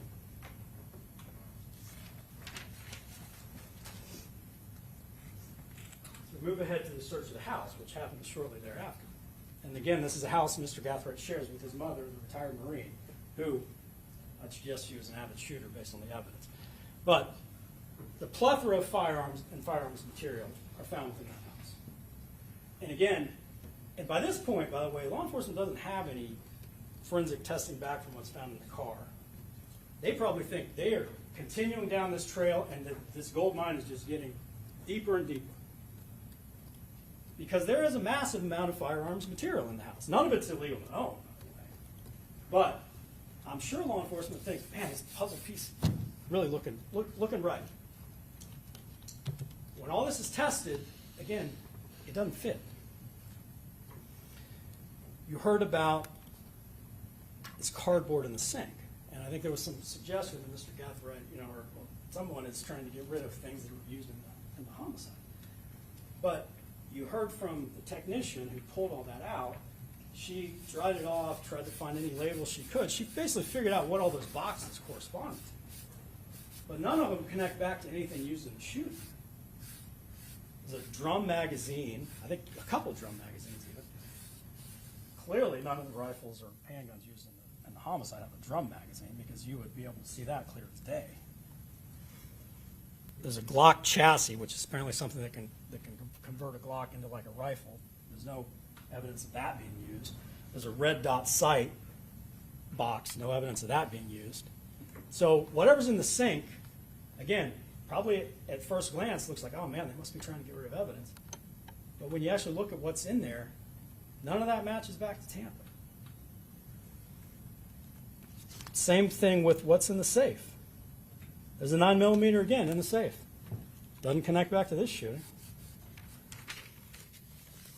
There are several firearms, but there are two that apparently law enforcement thinks must be involved in the Tampa shooting. And those are the two that we have in evidence, the one I just brought up here. One of those, the 5.56, and I would point out, by the way, you've heard a lot of testimony about, you know, no projectiles were collected, they were all broken up, couldn't be tested. But the examiner told you she had 18 projectiles that she was able to test because they had rifling, including a couple intact bullets. So 18 different projectiles. 16 are completely eliminated from having been fired from that gun, the 5.56. 2 of them are inconclusive. Okay. And you heard that at FDLE they have inconclusive plus, inconclusive minus, or an inconclusive. Those 2 were not inconclusive plus, they were inconclusive. She can't say they were fired from it or they weren't fired from it. No evidence either way to suggest either of the 2 projectiles that couldn't be eliminated came from that gun. You'd be being asked to speculate that that could have been one of thousands of 5.56 that could have fired those projectiles. One of which we don't even know is the same caliber. What else do we know about those guns? The 300 blackout, every projectile is eliminated from that gun. Nothing matches back to that 300 blackout. Again, look at, I think it's shooter number 3 who's alleged to carry that. Compare it. You can't see his as well as the other 2, but it's not used in this shooting. And there's not even any indication of a 30 caliber anything is used in this shooting. Now, why else is that significant? Because you heard from a DNA examiner who came in here. And she testified, the only DNA that really was found in any evidence in this case was from a wrap that was on that 300 blackout, a wrap that was on the handle. She found 4 profiles, and potentially could have even been more because, as you heard, they basically limit their findings to 4. One of them is consistent with Mr. Gathright. The gun's in his house, that's not unreasonable. But what's important to remember is the state's not claiming he held the 300 blackout. Their theory is that he held the 5.56, the one I just showed you, that doesn't match what you see in the video, by the way. But for regardless, the 300 he's never alleged to be holding in the shooting. But that's the only place the DNA comes from. That also is the one that has the brass catcher. Now again, I'm sure you all have been saying, well, there's those 2 casings in there. And that's true. You heard the examiner say 2 casings that are found within the house were fired from the same firearm, the same 9mm that fired the one, I guess, 9mm that she was given to test. Remember, the examiner was only given 1 of the 9mm casings. The rest, the other 30, were sent to ATF for their specialized DNA testing process. So she only had 1 to compare. Very well could have been more than 1 9mm used, and I'd suggest to you there was because of the rifling that's seen. But in any event, what do we know about that? Again, the examiner can't say when the 2 9mm casings found in the gun safe were fired. Could have been 5 years apart. What's really critical to keep in mind is they are different brands. Now, there's been a lot made about the fact that MaxTech 9mm casings, or rounds rather, are in the Forerunner when it's searched in Jacksonville. And I'm showing you, for the record, what's 48. I believe that's an LL or II.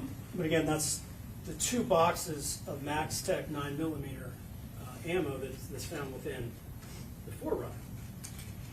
But look at 44MM. One of those boxes is entirely full.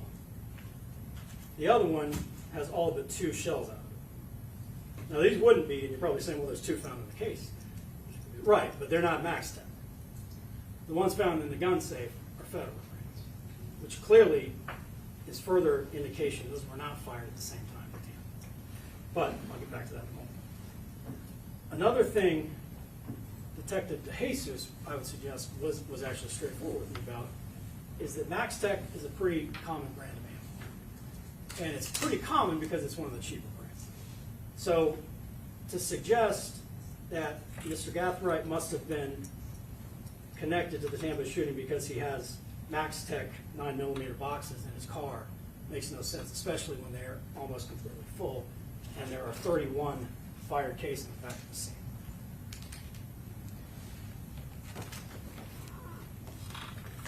Number 31, by the way, is pretty important. Because as you heard from Detective Ramos, when he found the 2 casings himself, or he heard about them in being found in the gun safe in Jacksonville, he himself thought, and even put it in his report, those 2 must have been fired at another time. Because he didn't even think it was possible to get a round or a magazine that would hold more than 30 rounds. He himself thought those must have been fired at a different time. He learned that apparently you can get a 32 round clip, but a 30 is going to be much more common. He didn't even know a 32 existed. And when you think about the fact that, again, every single one of the 31 casings is a Max Tech, and the 2 in the safe are Federals, it's consistent with what Detective Ramos initially thought. These had to have been fired at a different time.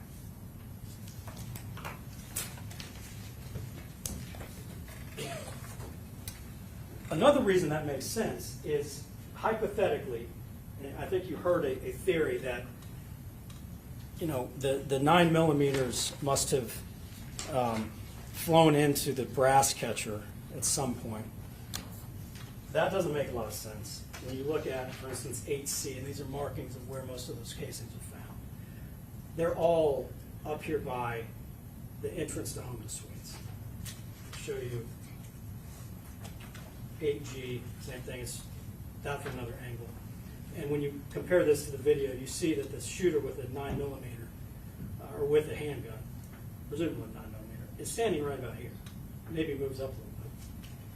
Nowhere near either one of the people with the other firearms.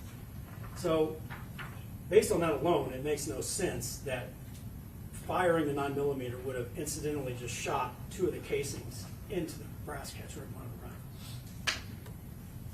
But even if you think, well, maybe that happened, why on earth would someone get rid of all the other brass that's fired in Tampa and just leave these 2 there? 2 that don't match anything else. It makes no sense. It makes no sense because it didn't happen. What does make sense is those 2 were fired, apparently from the same firearm, but a long time before, not connected to what happens in Tampa.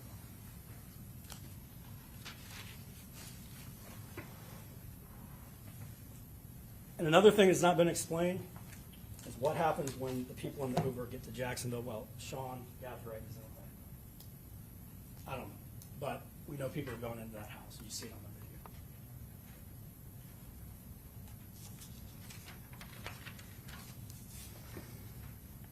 Now, we talked a lot about evidence, about lack of evidence. No motive whatsoever for Mr. Gathright to want to shoot Charles Jones. And as Ms. Doherty said this morning, and is absolutely true, the state doesn't have to prove motive. It's not an element. But it's sure something you can consider. Because you're going to be asked to decide if he's the person he says he is in the context of this case. If he's one of the people who caused the death of Charles Jones. And that goes to identity. And motive is very much something you can consider, and you sure should consider, in deciding if Sean Gathright did the things the state says he did. He has no reason to want to shoot Charles Jones. You heard that this motivation for the shooting goes back to all these prior shootings between the two gangs. Remember, he's barely 18 when this happens. If you look back at the dates of this, I mean, he's a child when these other shootings are taking place. And he has no connection to it. It's not like, he's related to these people who were shot in the prior shootings, that, his parents were gang members in the past. There's no connection. It's like he drops in out of the blue one day and is literally in the middle of a gang war.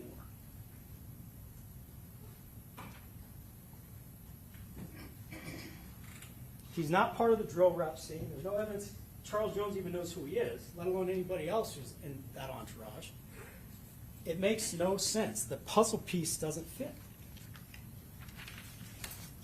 And that's absolutely something that you can and should consider.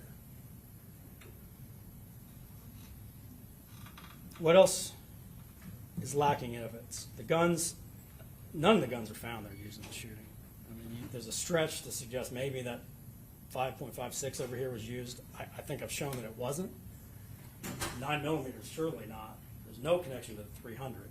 And there's nothing beyond literal speculation that the 5.56 was used in the shooting. None of the clothing is found that was used in the shooting. There's no DNA from anything at the scene. And that's despite the fact that the ATF, as you heard, has this procedure for testing DNA on cases.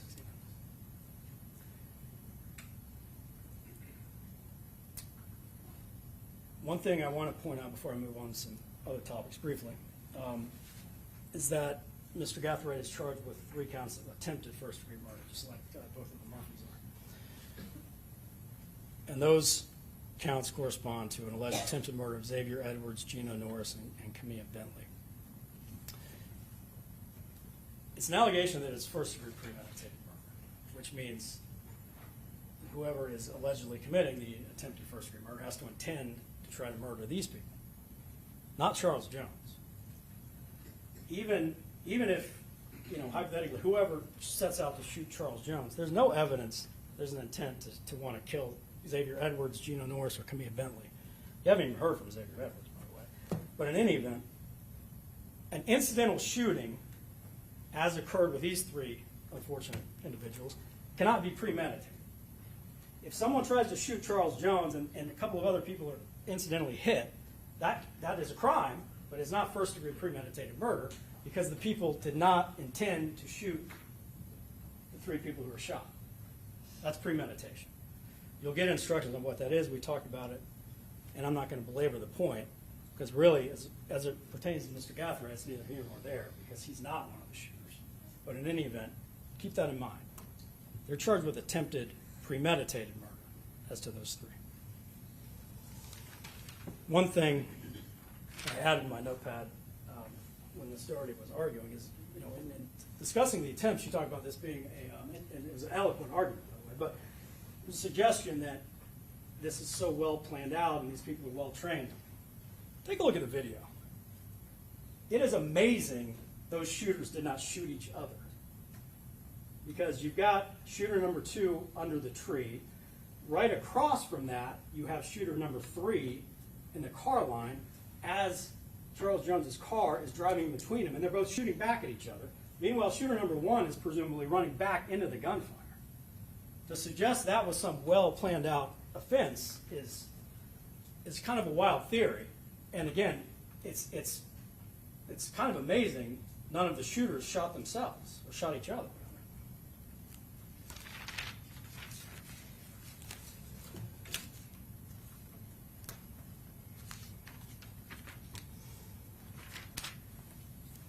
So, ladies and gentlemen,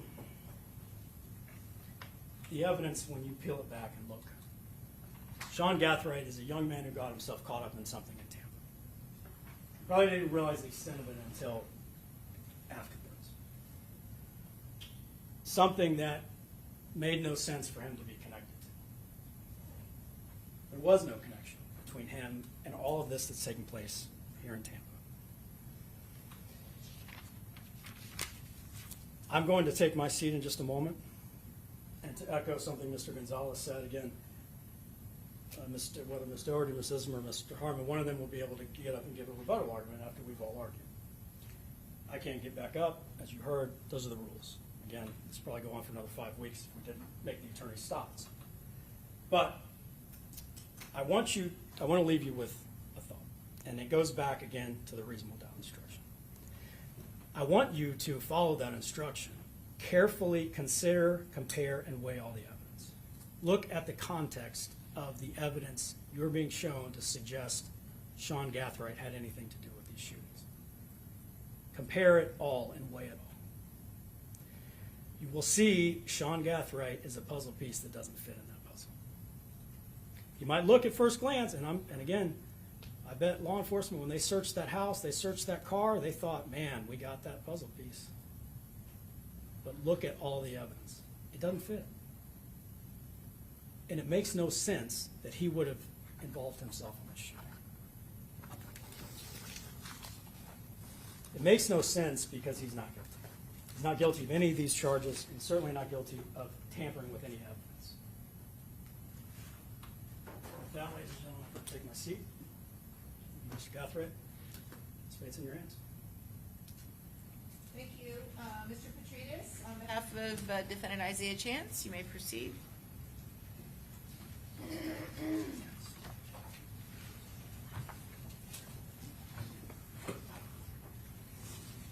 Good afternoon. I know this is a lot, one after another. We just keep coming up here, but I appreciate your patience. Ladies and gentlemen, the beginning of this case, which was a while ago, the state came in and told us they're going to have a picture. They had a confident picture they were going to tell you about a conspiracy, a gang war, 3 killers, and a surveillance team, all coordinated, all disciplined, and that it pointed back, to, among others, to Isaiah Chance. You've seen everything the state has at this point, all the witnesses, all the evidence, all the exhibits.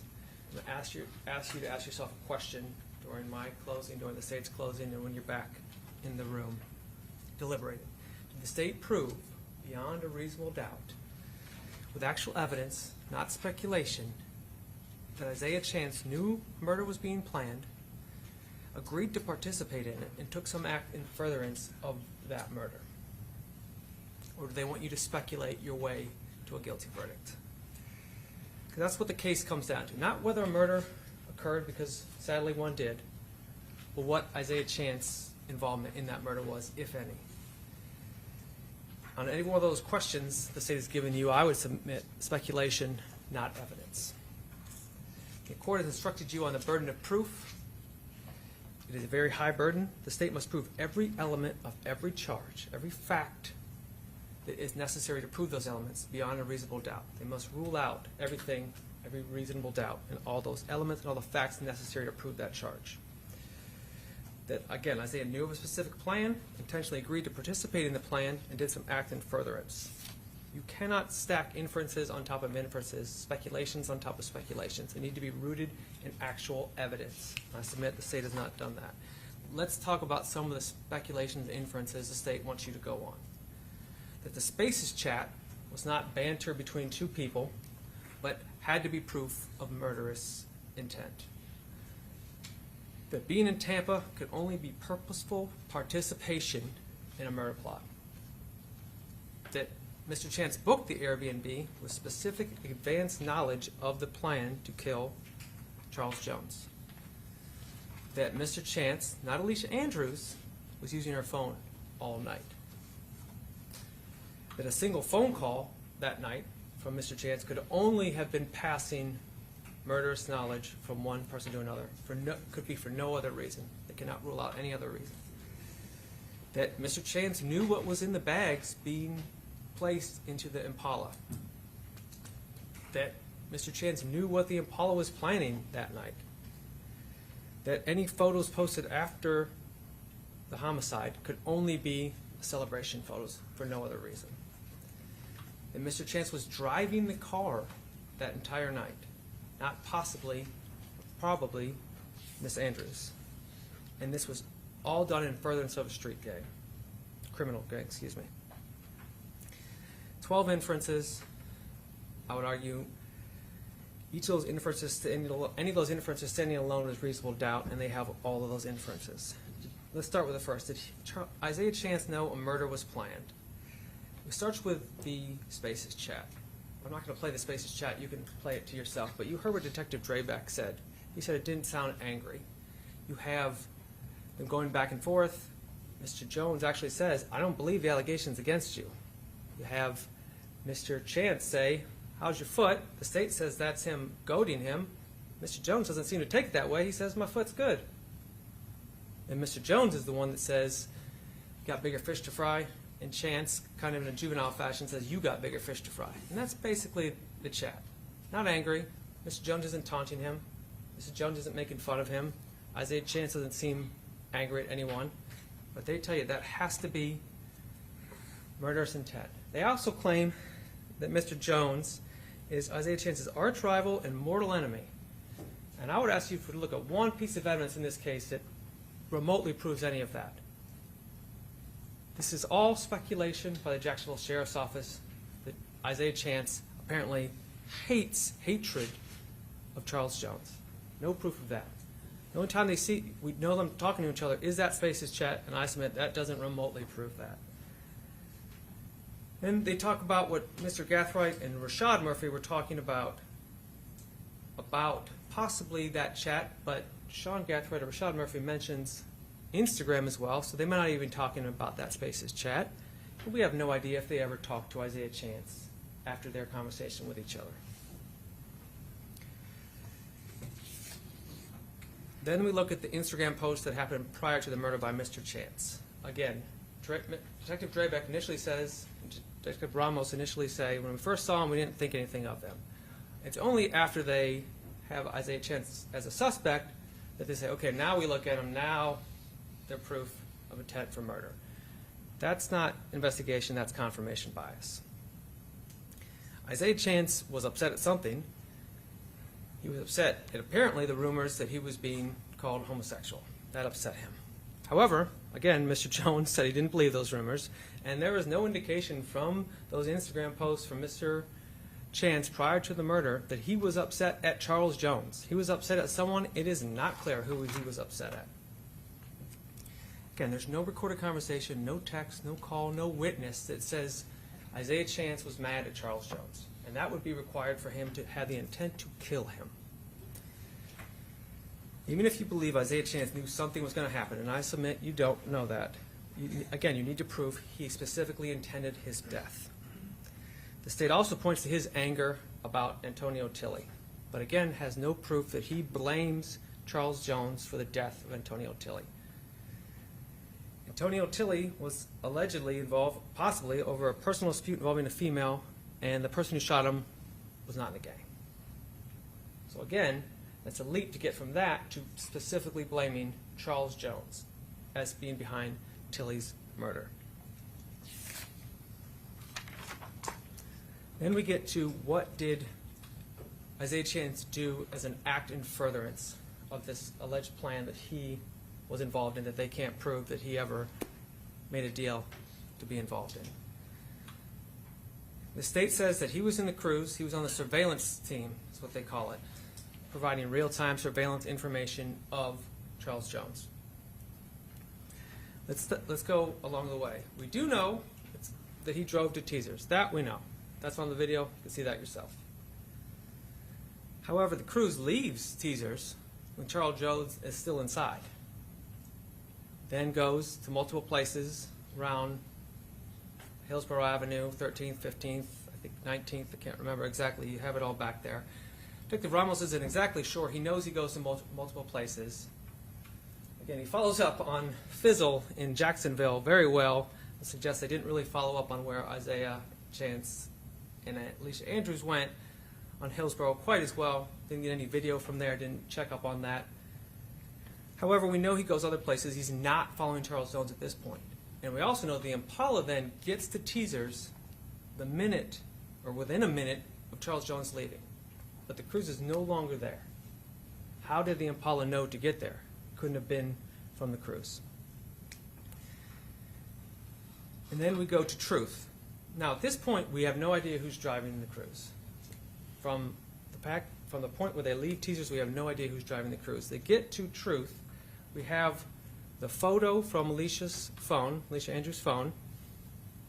never sent to anyone. That's specifically from her phone, not Mr. Chance's phone. And we see later that the Impala is specifically, as the detective called it, staged across the street, watching what's going on. And we see when the entourage leaves, the Impala follows them.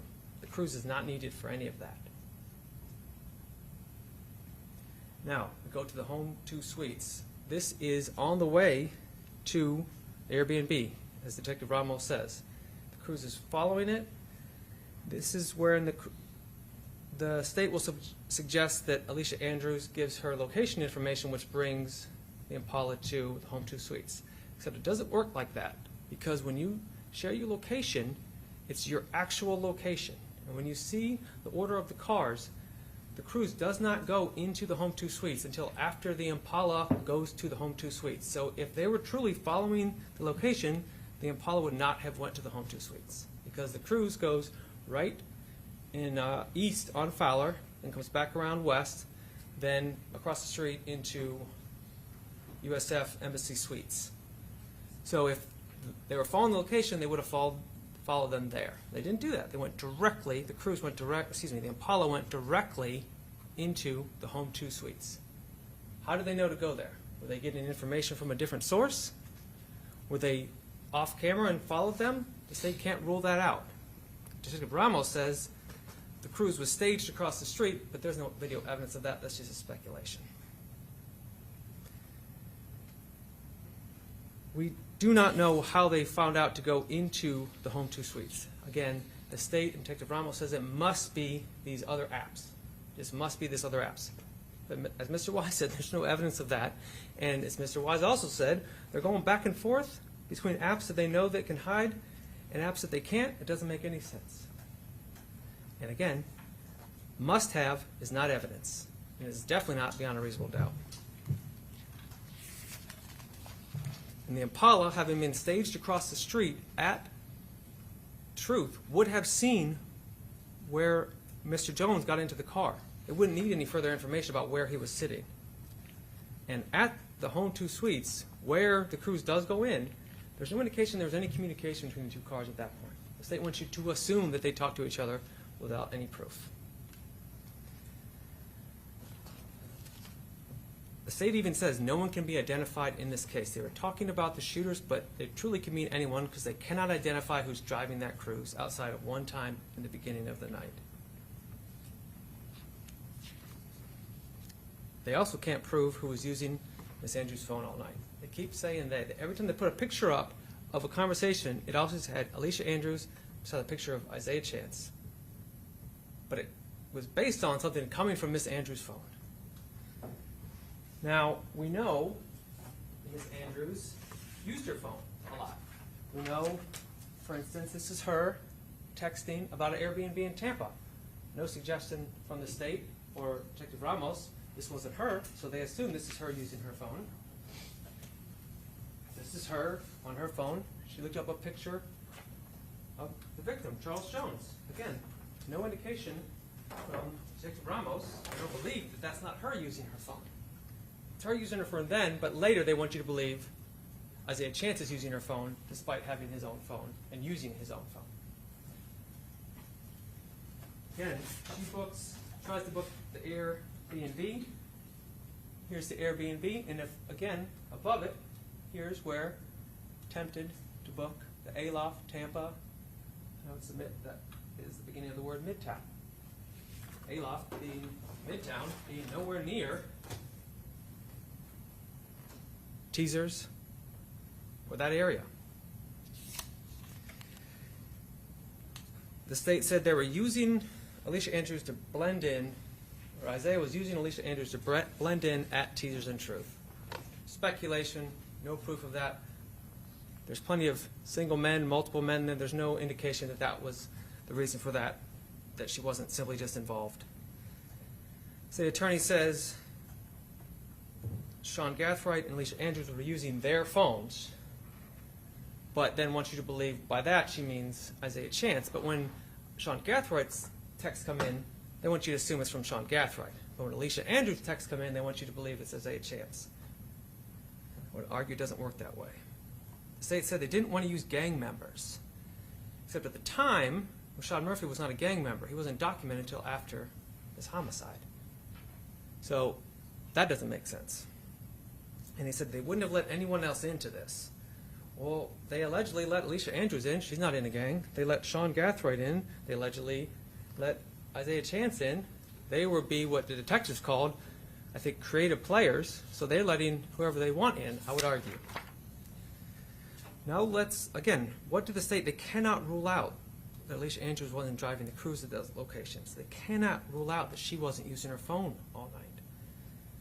They cannot rule out the Impala didn't find Charles Jones on their own, either with someone from inside his own entourage. We know Kayla Enright was actually trying to get information and did. We know Mizzle associated with both sides and was not found at the crime scene where the murder occurred. And Charles Jones was posting his location on social media. They didn't need a surveillance team. He was telling them, much to the dismay of Robert Howard. Again, we talk back to the Airbnb.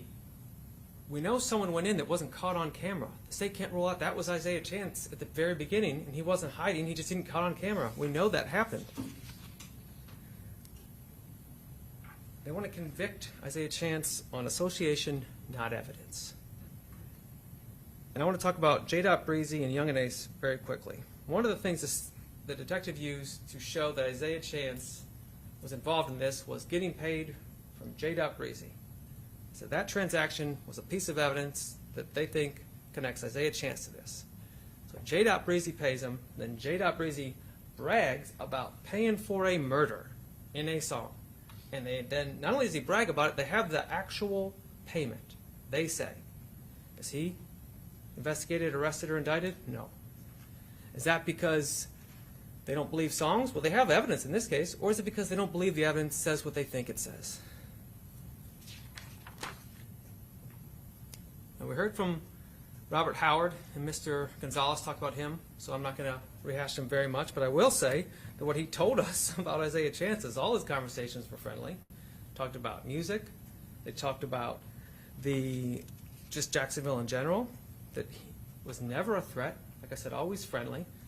The one thing they talked about the flyer, he said Isaiah told him that was silly to post it and to be careful. But again, he also said that he never felt threatened and everything was friendly, so he took that in a friendly manner, which it was, because as Robert Howard later told you, he thought it was silly to post your location everywhere. This was information he knew. Mr. Howard said he was just probing Mr. Chance, trying to get information. He took a liking to him. And after the murder, there's no calls from Mr. Chance to Mr. Howard, no bragging, no nothing. Now let's talk a little bit about the gang enhancement. It's a burden I don't believe the state can meet. They must prove that ATK or 1200, depending on what gang they believe Mr. Chance was in at the time, is a criminal street gang under the law, and you'll get all the law back there. They must prove he was a member, and then he committed a criminal act in furtherance of that gang. In furtherance of that gang. All three, not just membership. Is ATK even a criminal street gang? Excuse me. Is their primary activity crimes? I would argue it's not. Are they working together? I would argue they don't. What Detective Nieder said they're independent contractors. I didn't use that word. He used that word. Independent contractors. That's not a gang. Again, what they're most commonly known for is music. Now, there are drill raps, they're making fun of people, they're doing music. The state says they're known for murder. They mentioned about 6 murders, 7 murders over 8 years. That is too many murders. Do not get me wrong. But I would argue that's not their primary activity. Objection, Your Honor. Maybe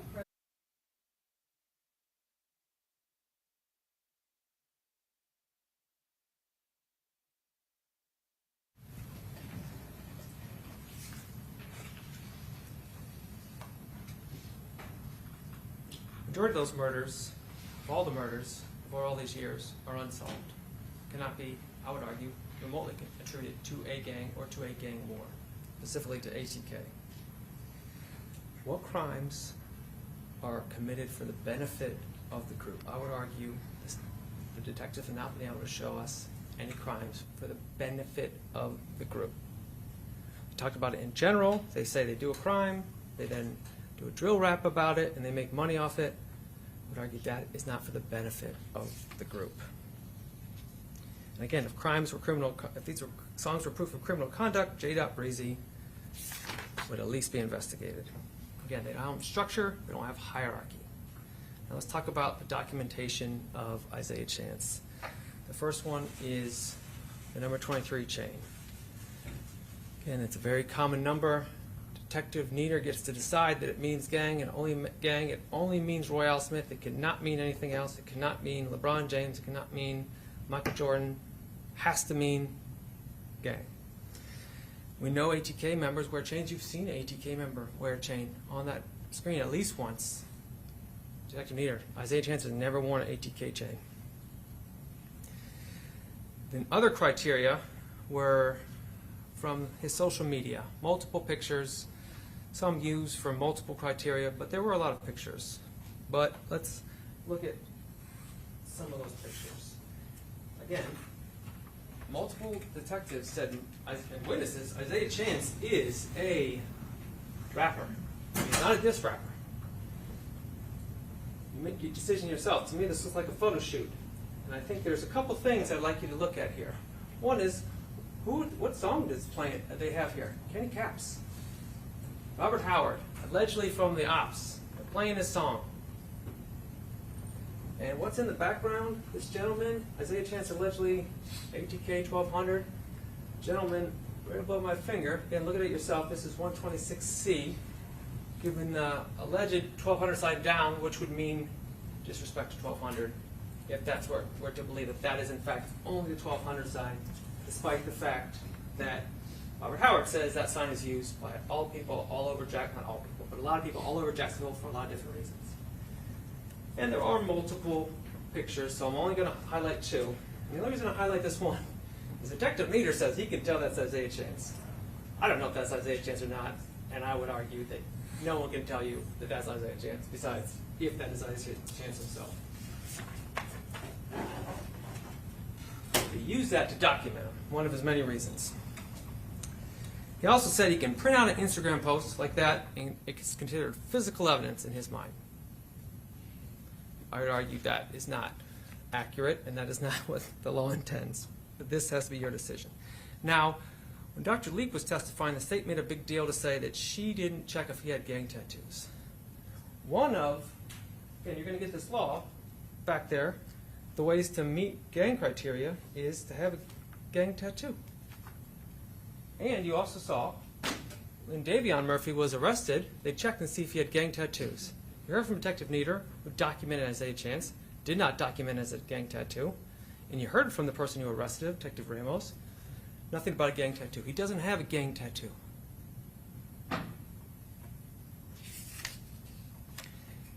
The hand signs mean different things to different people, and I argue to suggest they mean only one thing. We heard it from Robert Howard. We see it in that picture.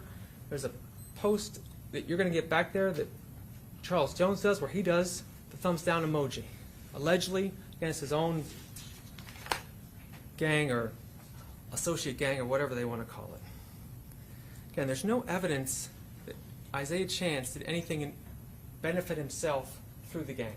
There's no evidence. They call him they say he's Mr. Rich Off War because he gets paid for this somehow. They haven't proved any of that. They simply haven't. Let's get back to the case itself. The forensic record. They have nothing they can use forensically, ballistically, against Isaiah Chance. No fingerprints, no DNA, no ballistics, no murder weapon recovered connected to him, no clothes matching the shooter's, no mask.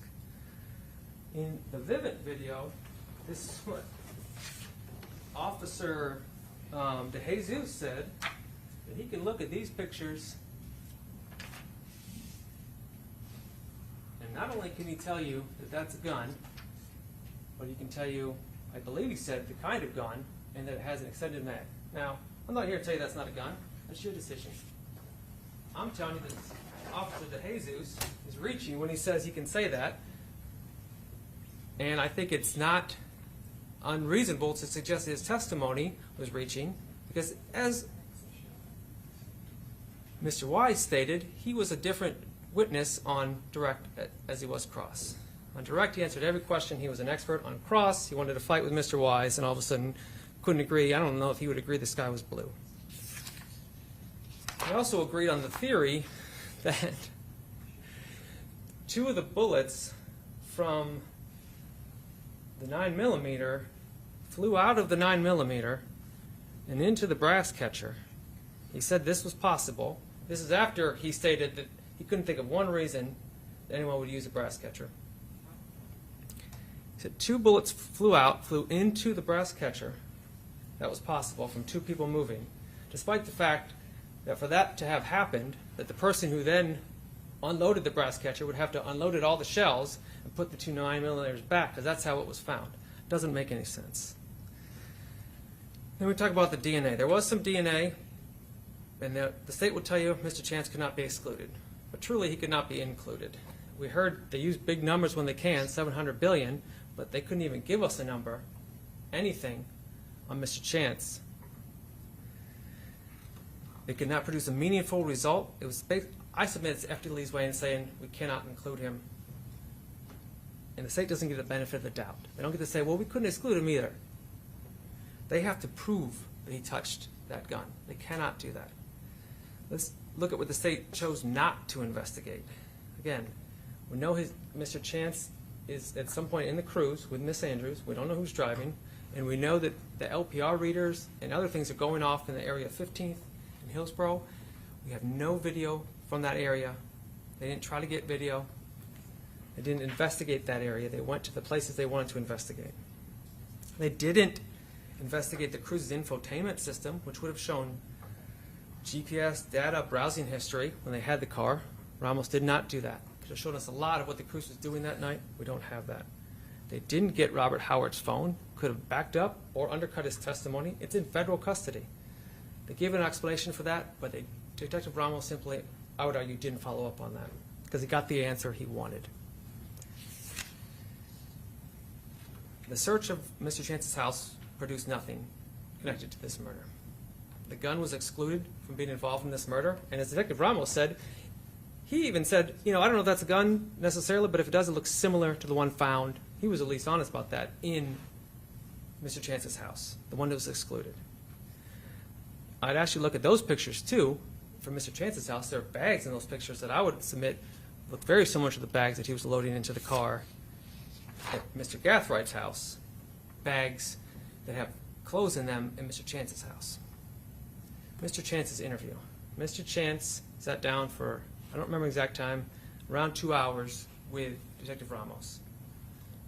He told him he went to Tampa. He didn't lie about that. He told him he went with Sean Gathright. He told him he went with Alicia Andrews. He told me he went to McDonald's. He said he went to a colorful club. Detective Ramos says he's lying because he can't provide an alibi, and he doesn't know the name of this club. Again, he is not from Tampa.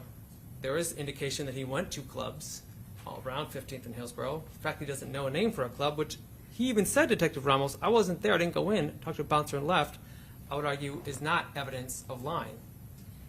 And again, someone who participated in this murder, someone who went to Tampa for this purpose, doesn't sit down for 2 hours with a detective and tell him about it. The state told you they're going to provide a complete picture of Isaiah Chance's involvement in this case, and I would submit what they've presented is speculation, social media, and gang allegations. They talked about the Spaces chat, they talked about social media. They want you to speculate on the meaning of all of those. They talked about the surveillance theory. They can't even put him driving the car or using the phone in that theory. It's a forensic record with zero. It's made of, this case is made of alternative explanations the state simply cannot rule out. Inferences stacked on top of each other, speculations. Isaiah Chance was in Tampa, and Charles Jones is dead, and that is a tragedy. But they still have not proved he knew about the plan, he agreed to the plan, he took an act in furtherance of that plan. Cannot build a conviction based on stacked inferences. The reasonable doubt standard exists primarily for a case, I would argue, like this, where the pressure is high to convict, and the crime is terrible, and the evidence against a specific defendant is built on inference and speculation. The standard does not bend because the crime is serious. It holds for that very reason. The state has not proven as a chance guilty of first-degree murder or conspiracy to commit first-degree murder. They have not proven the gang enhancement. What they have proven, it was in Tampa, and that is not enough. They want you to fill in the gaps from their case. What I told you they were going to ask you to do in opening, and I ask that you not do that here in closing. You hold them to their burden. And I believe the only verdict consistent with this evidence and consistent with the law is not guilty. Thank you very much. Mr. Sonardi, on behalf of Defendant Davion Murphy, you may proceed.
Mr. Sonardi, do you need a moment? Yeah, Your Honor. Yeah, that's fine.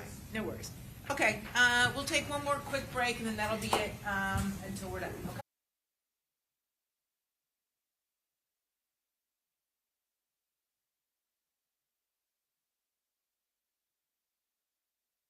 Bring the jury back in.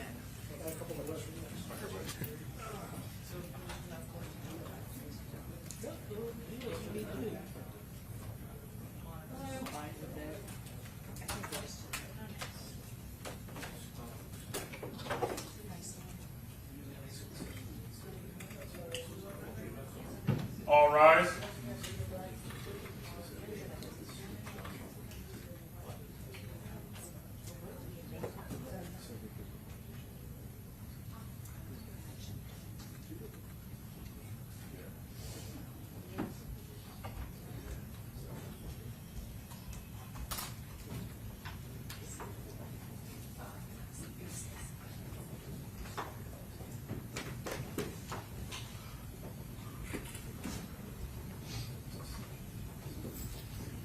All dues are in, Judge.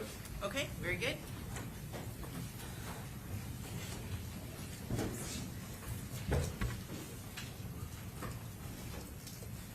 Okay, everyone have a seat, and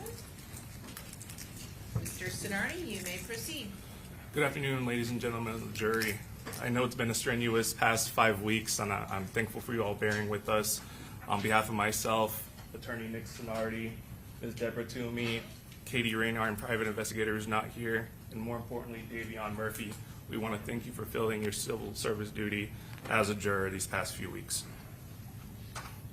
Now, as these four gentlemen sit here today, and as this court has already indicated, this is a joint trial, but what's even more important is that you are to judge Mr. Davion Murphy independently and individually, even though he sits here with these three other gentlemen.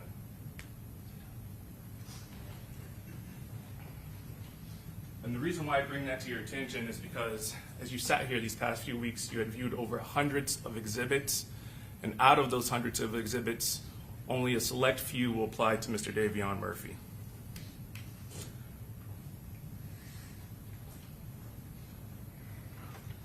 We'll start with what we know, that on June 22nd, Davion Murphy traveled from Jacksonville to Tampa, and as you heard Detective Ramos testify, that was supported by the LPR readings from the Silver Chevy Cruze, as well as the CDR records. And we're not denying that Davion was in Tampa, Florida. And the state had presented numerous pieces of evidence. We're not denying those pieces of evidence. The facts are the facts, and the evidence is the evidence. I'm not going to stand here. I'm not going to present some elaborate story, and I'm not going to waste your time.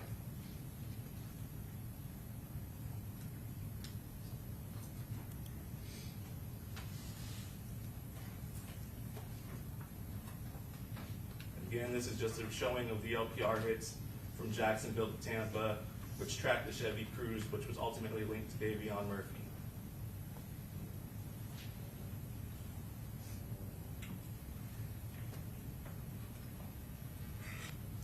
Eventually, Davion Murphy did get to Tampa, and again, you heard from Detective Ramos that his cell phone pinged at the Airbnb prior to the shooting and the homicide. Pinged thereafter, he was at the Airbnb. Again, surveillance at the McDonald's at 1:36 in the morning. He was surveilled on the McDonald's surveillance. He was there. CDR records and the phone data support that.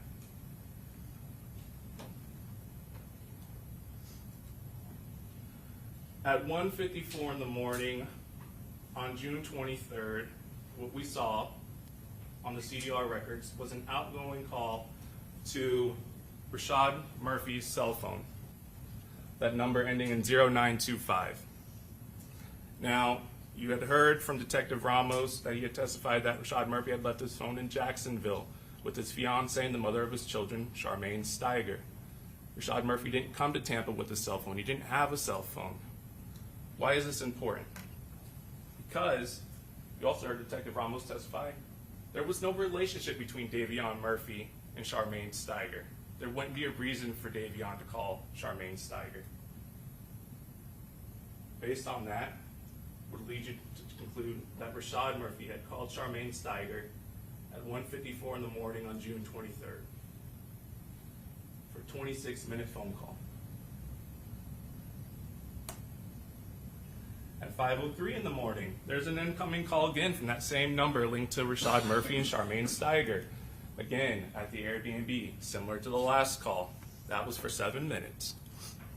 Why is that call important? Because at the same time, during the same minutes, between 4:56 and about 5 o'clock, there's a photo saved of Bill Belichick linked to Davion Murphy's iCloud account. Davion Murphy wasn't using his phone at that time. It was Rashad using his phone to call Charmaine back in Jacksonville. You heard Detective Ramos testify. There's no social media obtained of Davion Murphy. There's no text messages linking Davion Murphy to any of these defendants. There's no communications even on any of the other defendants' Apple iCloud dumps or extractions with communications between Davion Murphy, Isaiah Chance, Alicia Andrews, and Sean Gathright.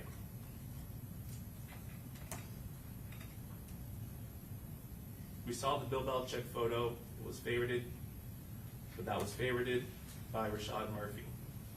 Even more importantly, on June 23rd, that same photo that was saved on Davion Murphy's iCloud was posted on Ghost 187's Instagram.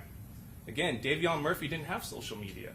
Rashad Murphy had an Instagram, and that Instagram, Ghost 187, was linked to Rashad Murphy.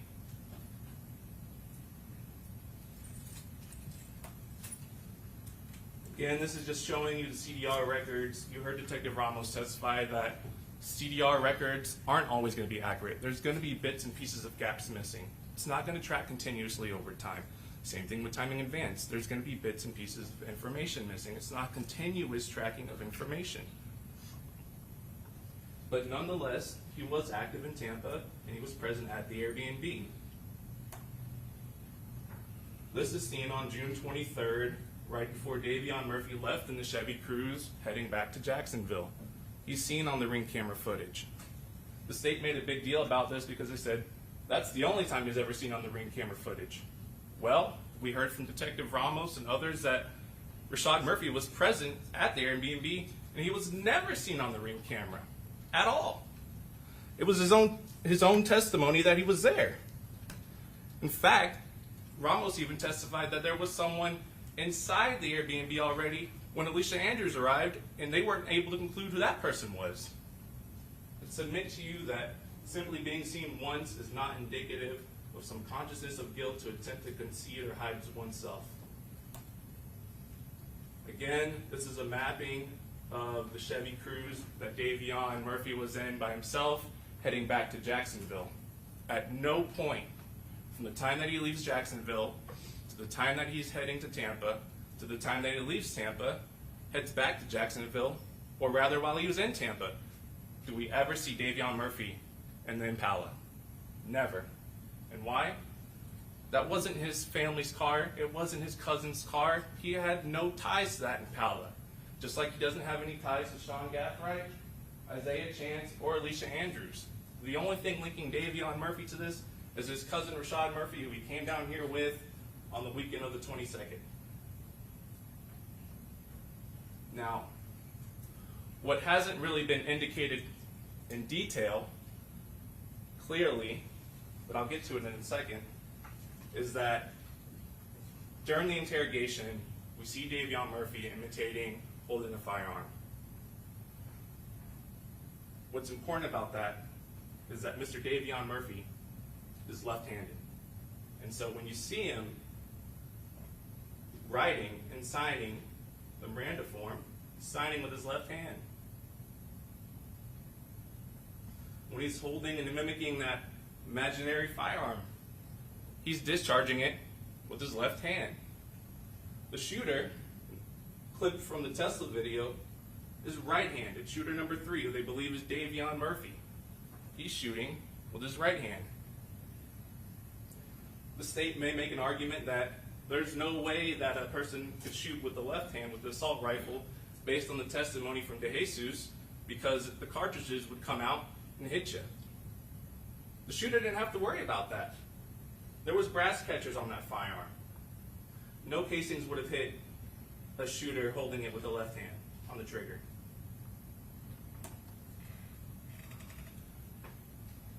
Davion Murphy is only seen in the Chevy Cruze.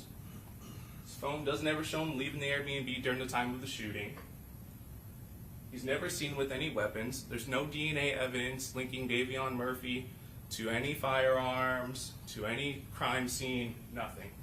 There's no text messages between Davion Murphy or any of the other defendants of some form of an agreement to come down to Tampa and kill Julio Foolio, Charles Jones. There's no agreement to hide any firearms. There's nothing. More importantly, you've heard testimony from several gang experts that they don't even know who Davion Murphy is. They didn't have no clue who he was before this investigation. Now, as you've heard from every other defense attorney already, the state gets the last word. And so this will be the only opportunity that I get to speak to you. And what I anticipate the state's going to make a big deal out of is the interview with Davion Murphy. Now, it took them almost 7 months for him to capture. He didn't leave Jacksonville. He was picked up right in Jacksonville. The same place he went to when he left Tampa, he was picked up right in Jacksonville. He wasn't hiding, but ladies and gentlemen of the jury, when you were first voir dire, you were asked, have you seen this case on the news? Have you seen this case on the TV? Are you familiar with it? This is a high media case. I would submit that Mr. Murphy was familiar with this case due to the high media, and that he wasn't intentionally hiding, but he was in the heart of Jacksonville with his friends and family, and he knew what would happen if he got picked up, and that would be a long process. You've heard that this case occurred, this homicide occurred in 2024. We are in now 2026. 2 years later, nearly. I would submit that based on the evidence presented, it's not sufficient enough to prove beyond to the exclusion of every reasonable doubt that Davion Murphy is guilty of homicide, first-degree murder of Charles Jones Julio Foolio, attempted murder, and conspiracy to commit first-degree murder. Thank you. Very good. Rebuttal? Yes, Your Honor.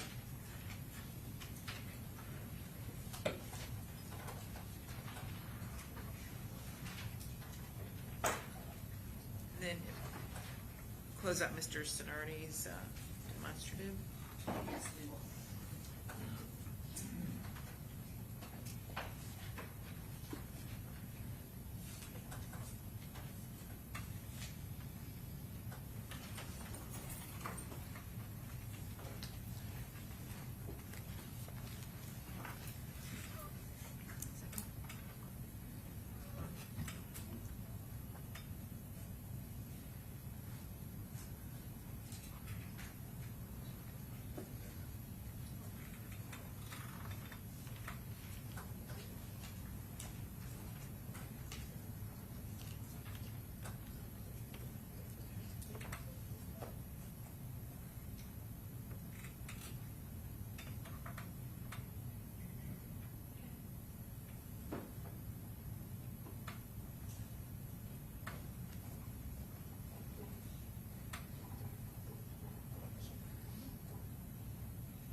You have heard a lot of evidence, and we're going to go one by one because this is rebuttal. And the first defense attorney we heard from was Mr. Gonzalez, representing Rashad Murphy. Talked a lot about the phone and what was on his phone. And he made a lot of comments about those messages that are sent from the phone that Rashad Murphy, his client, shares with Charmaine Steiger. There are a couple of messages about those burner phones and who they're supposed to go to. And those are not the messages themselves, those are screenshots. And that is the very limited activity that is on that phone that he uses, that he has been seen in possession with, that he had at the Walmart. And we know that that phone stays in Jacksonville. Rashad Murphy did not stay in Jacksonville. In fact, he lies about the phone. He specifically tells the detectives that he didn't bring his phone with him. In fact, when he says he needs to use a call in his story, one of many that he gave law enforcement, he says that he has to use Darius Beal's phone because he left his phone in Tampa. So those messages that they are putting out in front of you to suggest that he's really in Jacksonville when this homicide is committed is absolutely not any evidence that that is where he is, because when he is confronted with the evidence after he has denied and denied and denied being in Tampa, it is not until he is confronted with the video from Sean Gathwright's house. That is when he finally admits, after those detectives get out, those Jacksonville detectives get up and leave the room, when he finally admits exactly where he has been. And even then, it is story after story, because you know that Darius Beals was not ever in Tampa, not on June 22nd, not on June 23rd, and we heard a lot about this 2 phones. One phone was not in use. So Rashad Murphy definitely wasn't using that phone when he lies to law enforcement to suggest he's with Darius Beals, and Darius Beals drove him from Jacksonville to Tampa. Darius Beals was not around to be interviewed, but they did research and look into the information on that phone. And what is clear is they were also not just looking at the cell site location and where the phone actually was, which never came to Tampa, not on the 22nd, not on the 23rd. Darius Beals, that phone was never utilized by this defendant in Tampa. And we know that it is Darius Beals' phone because they looked into who is the actual possessor of a phone. Because anybody can use anyone's device, but phones are very personal to a person. It has information on there regarding your calendar, regarding all your contacts, everything that you look up on social media. Phones stay with a person. And so the detectives delved into Darius Beals' phone and saw over 30 unlocks on his phone, including on the 22nd and on the 23rd. And it is by facial recognition. And now you've heard, oh yes, there may be more than one person that has a facial recognition on a particular phone. The problem with that is there are multitudes of photos on that phone, and they are trying to see who is actually using the phone. And on June 23rd at midnight, there is a selfie. Darius Beals isn't in Tampa when these homicides are being committed. He is unlocking his phone and he is taking photographs of himself. Lots of people take selfies.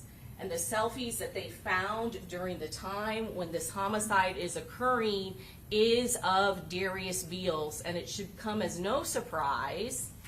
That is because it is his phone. It shows where he is. They did the location data.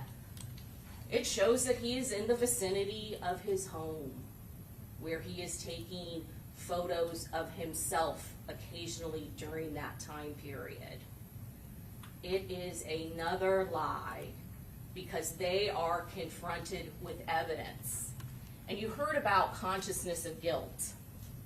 Consciousness of guilt is when you are lying to law enforcement or go to great efforts to avoid prosecution because you know you are guilty of the crime that you have committed. That is what consciousness of guilt evidence is. And that is why you have heard about the efforts of law enforcement to bring to justice all four of these defendants and the great efforts that they have gone to avoid prosecution, avoid being caught for killing Charles Jones. And it starts with Sean Gathright getting rid of the murder vehicle, the vehicle where 3 assailants were. He doesn't take that car back to Jacksonville. He hides it in Polk County, the last place that anybody would be looking for that vehicle. We don't find the black Chevy Impala in Jacksonville in his driveway where it was when they were loading up all the firearms in his car from his house. We don't find that in Jacksonville. It certainly isn't in Tampa because after they committed the crime, they left. We don't find the silver Chevy Cruze in Jacksonville either. Because after Rashad Murphy gets back to Jacksonville in the Uber with his co-defendants Isaiah Chance and Alicia Andrews, and Davion Murphy has driven the silver Chevy Cruze back in Jacksonville, they don't just take this vehicle they used in a murder to Jasmine Glennon, the mother of their brother's child. They remove the silver Chevy Cruze out of the state because they all know those are the 2 very vehicles that they drove all night tracking the victim. That is consciousness of guilt. He doesn't live in Georgia. And Sean Gathright didn't live on Opal Ave in Polk County. But that is where they are taking the very vehicles that they used to commit this homicide.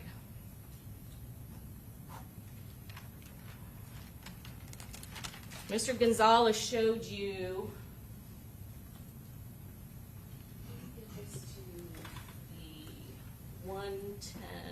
the 101 L2.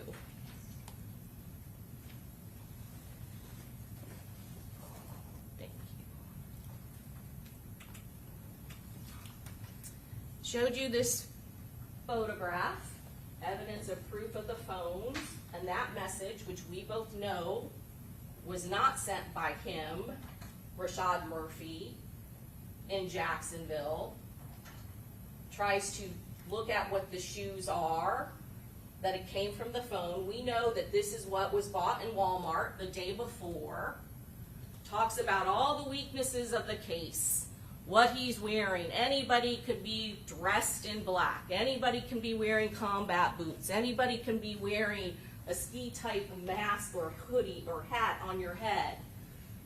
Never once mentions this Walmart trip where he is getting ready to commit a first-degree homicide that you can clearly see the handle of a firearm. He's going to take that to the prison to smuggle in phones?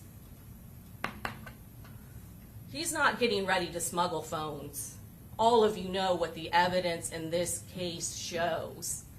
He is getting ready to commit a first-degree premeditated murder.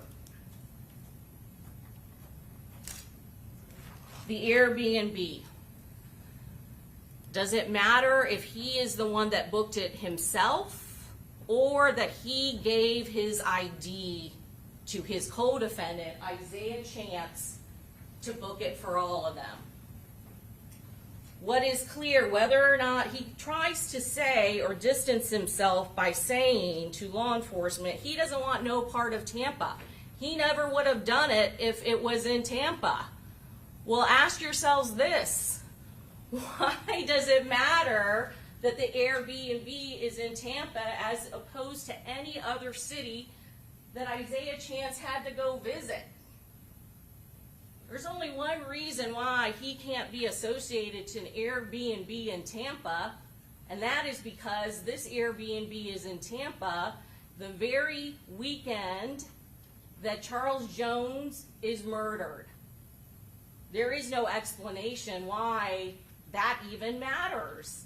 The only reason it matters is because Charles Jones is killed here and he is being questioned specifically in relation to that murder. There was a lot of talk about Robert Howard.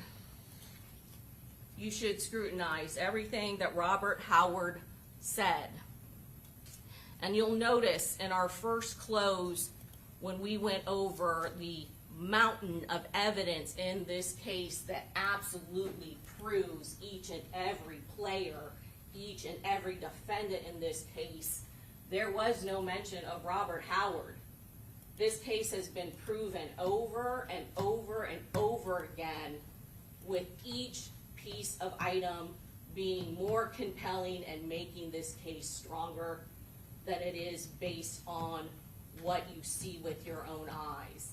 Mr. Gonzalez talked about circumstantial and direct evidence. Both of those are types of evidence that you can utilize. This isn't just a circumstantial case. There is direct evidence in this case. Direct evidence is stuff that you hear from eyewitnesses, eyewitness testimony that was there. We have talked about that silent witness. And you know exactly how this crime was committed. They are asking you to disregard what you can see with your own eyes and look at a small part of our evidence and look at it and ignore every other item of evidence that we have presented to you. Detective Ramos never said that he could not have evidence of Rashad Murphy being in Tampa when this homicide was committed. When the question was asked 5 different ways to where he was pinned in to ignore all of the other evidence, all of the other factors, and just look at the video. I'm asking you, just looking at the video, is there any evidence in the video where my client can be seen? The honest answer to that is no. He's never on the room video, right? All of the masked men have their faces covered. So his face is not identifiable. So if you want to ignore every other piece of evidence in this case and rely just on the video, then that is the only time Detective Ramos, when he made the attorney ask him that specific question, was willing to say, no, there is no video that you can see the face of Rashad Murphy. But every other question when he was asked, is there evidence that my client is in Tampa the weekend when Charles Jones was murdered, that detective said yes, because there is a mountain of evidence that proves that he was there. and his name is Ghost. And these Jacksonville gang detectives, they know that he is Ghost. That's how everybody refers to him, as Ghost. Everybody knows Charles Jones is Julio Foolio. Everybody knows Charles Jones is Six.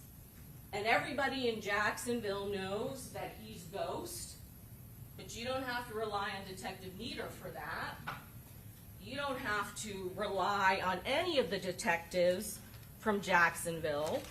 You don't have to rely on the investigative work that Detective Ramos did when he tracked down Google Pay that requires a name and a financial institution that is associated with Ghost 187.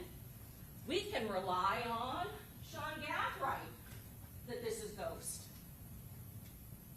You don't have to rely on one Jacksonville gang detective for that information, because when we got Sean Gathright's phone, he has the phone that he uses with Charmaine Steiger saved in his phone, his trusted co-defendant, the person he works with. He calls him Ghost. He knows he's Ghost too. Phone number so important to Sean Gathright that when he got rid of his phone and tried to erase all of the information on that phone from the weekend when they murdered Charles Jones, Julio Foolio, that he then, when he is setting up his new phone, not realizing what was backed up on his iCloud, that he has specifically written down two people's names. GH, that phone number, 904-386-0925, is the very phone that was in his possession in the silver Chevy Cruze when he is arrested in Gwinnett County in one of the suspect vehicles. And guess what? Not only was he saved in his old phone when he's committing the crime as Ghost, he is now going to reprogram it into his new phone, and he has designated it GH.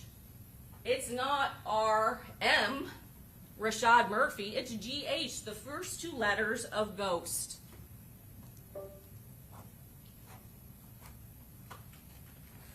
Going back to Robert Howard. Robert Howard testified in this case 100% after he had pled and was facing prison. Not willing to talk to law enforcement before then, gave a brief statement to the detectives. That is not something they do. Nobody in this gang war is going to law enforcement for any kind of justice. They are looking for justice on the streets. And then when he gets popped for a drug offense and is facing sentencing, he comes for the first time to the state. The state has promised him nothing. He is not needed to prove this case, but he is the only person other than the gang experts that can give us any eye into this world. And one of the things that he tells us about is a posting that Charles Jones does when he is on social media. And you know what Charles Jones does, and they are trying to say that none of these defendants care about these deaths that 6 Block has taken credit for. None of them care that Charles Jones has drill rap music that makes fun of their friends, their gang members, the people they call family, that he has made drill rap music videos that denigrate them, that insult them, that make fun of their deaths. You saw that when I See You. He is at a gravesite of the 3 people that were killed in the town center in Jacksonville. Robert Howard was able to tell us that this photograph that Charles Jones posted, again, to incite people, to inflame people, to add to his drill rap clicks, and to make it more controversial, that is Charles Jones, Julio Foolio, photographing himself and others of 6th Block at 23's gravesite. That is where that original post came from. It is then shared by Isaiah Chance in a very different light. 23 is someone who he cares about. 23 is the necklace that you have seen that shows that he is a part of this gang war. He has posted this photo that was on Charles Jones' Instagram story, disrespecting 23, where they're all at his gravesite, disrespecting his death. And he said he reposted this picture to his public Instagram, the biggest mistake anyone on earth could do. He doesn't care about what Charles Jones has done. He's not angry at Charles Jones. Again, you decide who is credible, who is not credible. We don't need Robert Howard to prove this case. This case has been proven over and over and over again. But Robert Howard could provide law enforcement with rare insight that they could not get other means, by giving them intelligence into some of the meaning behind some of these postings.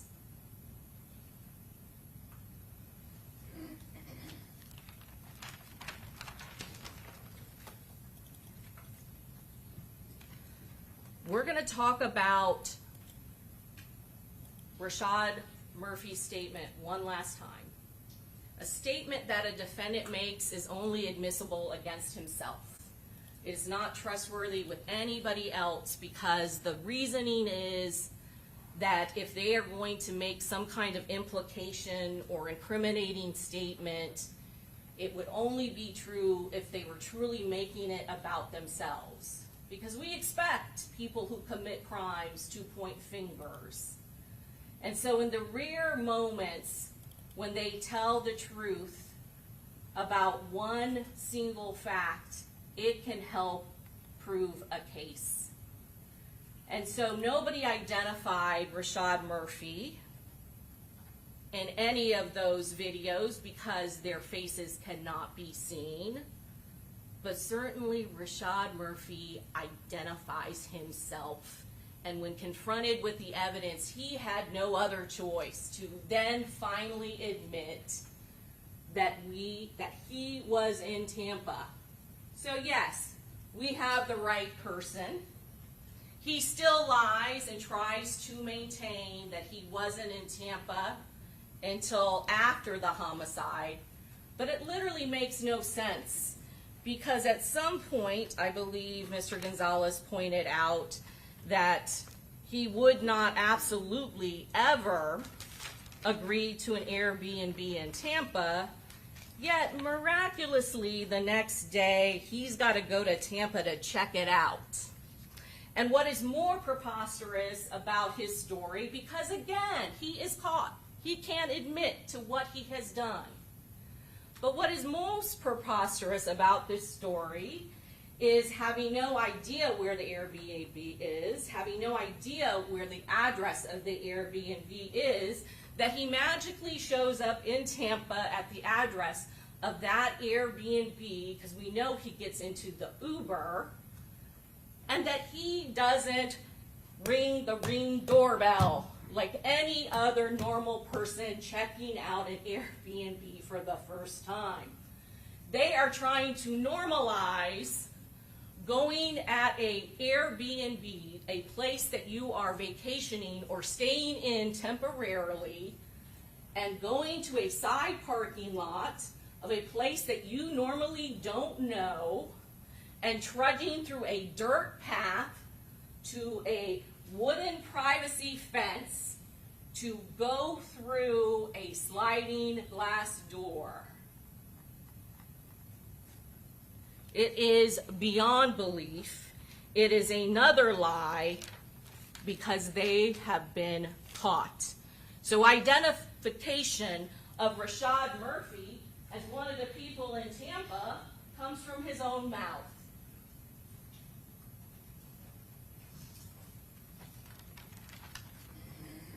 Let's talk about Sean Gathright.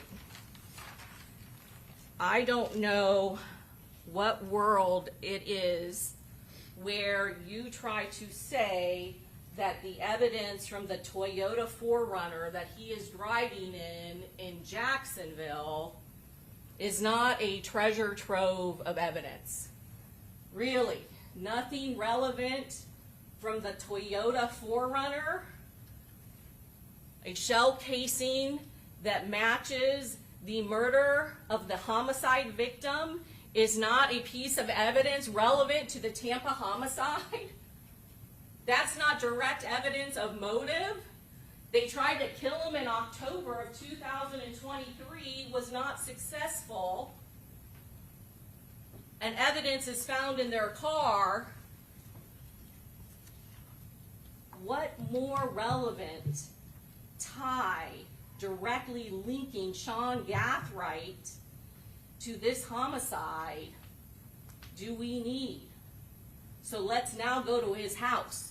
Because not only does he have the misfortune of being directly tied to the first threat on the deceased victim's life, there's more evidence in his house, in a locked safe. There are 2 shell casings that are fired by the same handgun that is fired into that Dodge Charger here in Tampa. What horrible luck for Mr. Gathright. There's more evidence. Let's go back to the Toyota 4Runner. All of that ammunition, because he still has ammo, he didn't save the boxes of all the rounds and rounds and rounds that were fired in Tampa, and he's got more of it. That somehow suggests that he's not involved in this case. MaxTech is a common brand, but there are dozens and dozens of different type of ammunition that can be fired in a 9mm. And he just happens to have the exact brand in his truck of all the shell casings, all 31 that were left here at our homicide scene. There is link after link after link of Sean Gathright to this case. Suspect vehicle, Sean Gathright. Other suspect vehicle, Rashad Murphy. We know who was in there. And let's get one thing clear. I don't call Isaiah Chance Mr. Rich on War. He gave himself that moniker. I'm just telling you what the evidence in this case shows. And he chose Mr. Rich on War for a cash app where you receive and send money. That is his choice. That was his decision. And it clearly is his cash app because Gutazay is his rapper name. And you saw all of those different names that he decided to use. And he, before this homicide, decides that he is going to go as Mr. Rich off War. And we know that he gets payments from other people that are in gangs.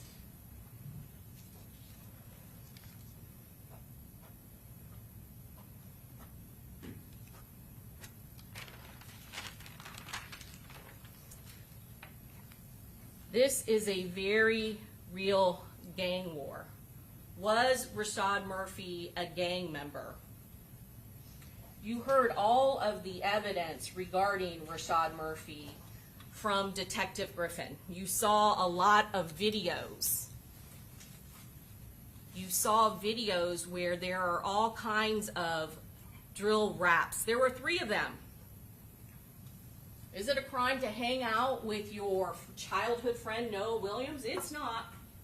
But we know he's been stopped twice in a vehicle with him.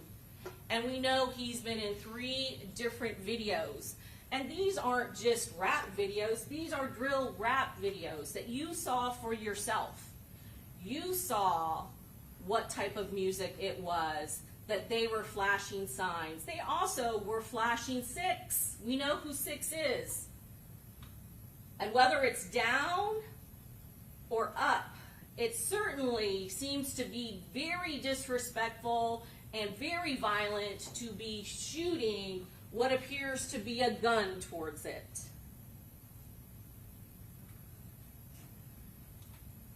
He is very much a gang member and met multiple different criteria.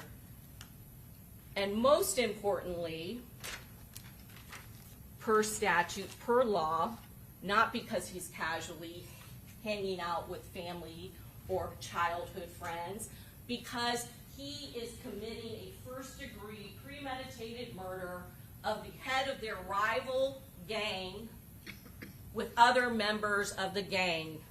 And right after this, their gang members are posting videos, Foolio dead, game over.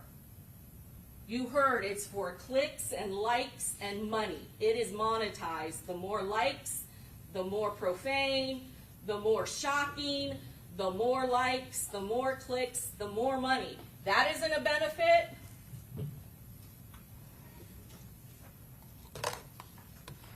Davion Murphy, let's again talk about consciousness of guilt. There was a lot of media on this case. He absolutely was hiding. And again, 7 months. He was the longest. He was able to hide for 7 months.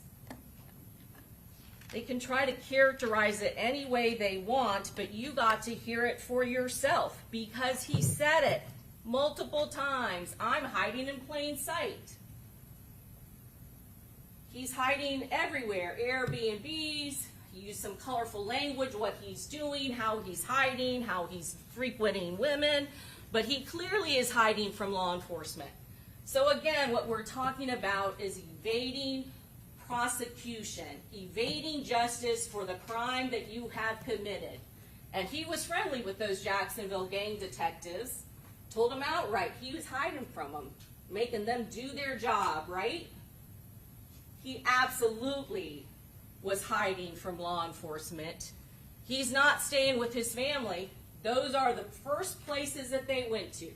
And you heard them questioning him about it. Because they were looking for him and he knew it. Let's talk about what he finally had to admit to. He had to admit that he was in Tampa. Because guess what? He also is on the ring video. So when confronted 7 months later, do you think he might have had contact with his cousin, his family, Rashad Murphy?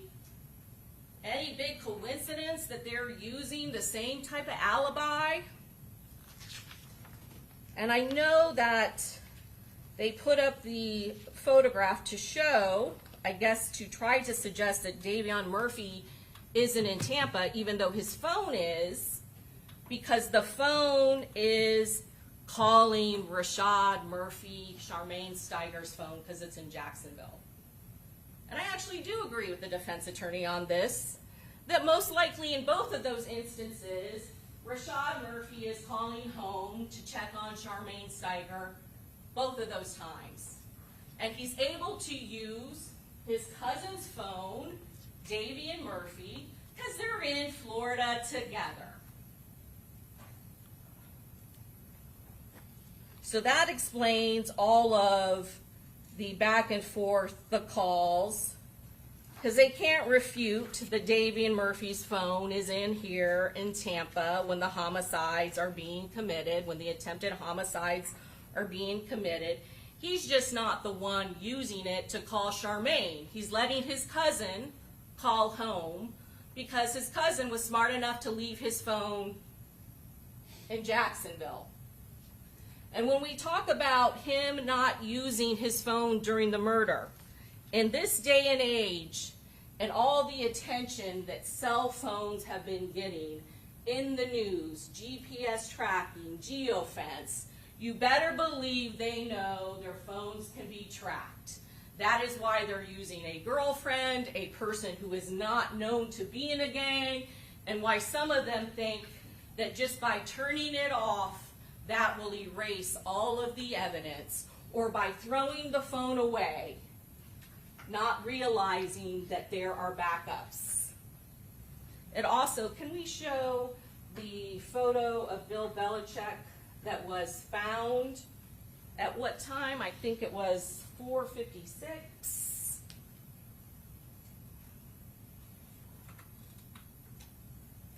So this was posted to Rashad Murphy's Instagram account. 6:23, 8:10 in the morning. Pretty early since we know what they were doing all night. But they're actually, before it's posted, it is saved because, again, Rashad Murphy does not have his phone. He does not have Darius Beal's phone. This exact photograph is searched on Davion Murphy's phone.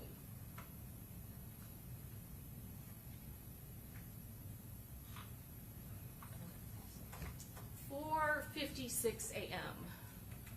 4:56 a.m. Remember the USF body cam? The shooting had just happened. Armani Turner, Robert Howard, and Miss Randolph fleeing for their lives, desperate to get to USF. USF is close. USF is across the street from Home to Suites. And there is a traffic stop in USF's jurisdiction. And they immediately go to her and Officer Fusco, USF, and they immediately bring them all back. Remember the timing of that? They are searching this celebration post before media is there, as TPD and first responders are responding. How do they know that they're going to need Bill Belichick and Tom Brady, the GOAT, that they have taken out 6th block?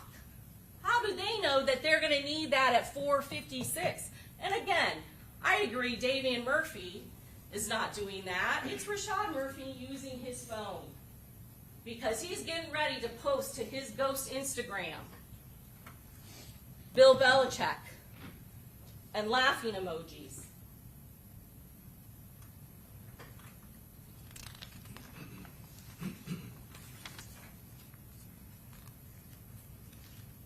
I want to talk about this argument about Sean Gathright and the cell phone towers hitting. I'm trying to find, I wrote it down, the exact time where you see a tower utilizing that is pointing at the direction of the Airbnb. Was that 4:39? 4:39. There are multiple hits going off around the murder scene at that time. And you heard from Detective Ramos explain to you that not always the closest tower is being utilized. There could be a variety of reasons why a certain tower is being utilized. USF is on that property. And there is towers there, and there are towers on the other side of USF. And you heard that sometimes it can be a building that is blocking it. It can be based on usage. If there's over usage of a tower, another tower may take over, which absolutely can explain an anomaly that occurs a little bit more north of where the homicide scene has happened. But what happens is it immediately pings right back. There is another hit at 4:39 that is at the homicide scene. And then there are many others that show that that phone is exactly where we believe it is, and that is at the scene of the homicide when this occurs. There are all kinds of hits that are occurring on his phone, and you know that he is moving, the car is moving, they're getting out of the vehicle and moving. But what is clear is the majority of hits at that time are at the home to suites.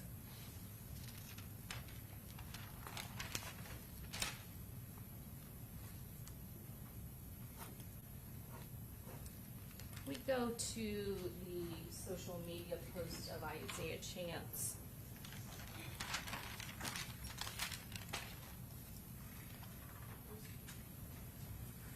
So this photograph that they put up there, that was one of the documentations of his gang activities, where he clearly is throwing up 1,200 signs, but his face appears to be covered.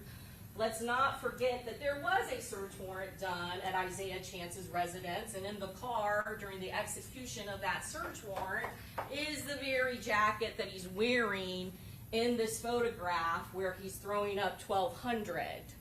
And there were things of significance that were found at Isaiah Chance's house. There was also a bully down sign that was relevant and shows, again,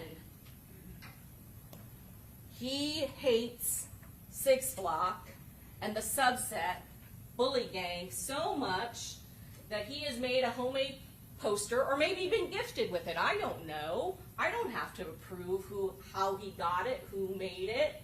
I just know it's further evidence that he does not like bully gang. You heard from Jacksonville experts that this is a sign of disrespect, to either do a sign upside down or specifically for bully gang. This is what they do. They don't call them bully gang, they call them bully down. And he has put it in a prized spot over the fireplace, or I'm sorry, over the window in his house, because he does not like 6 Block and the subset bully gang.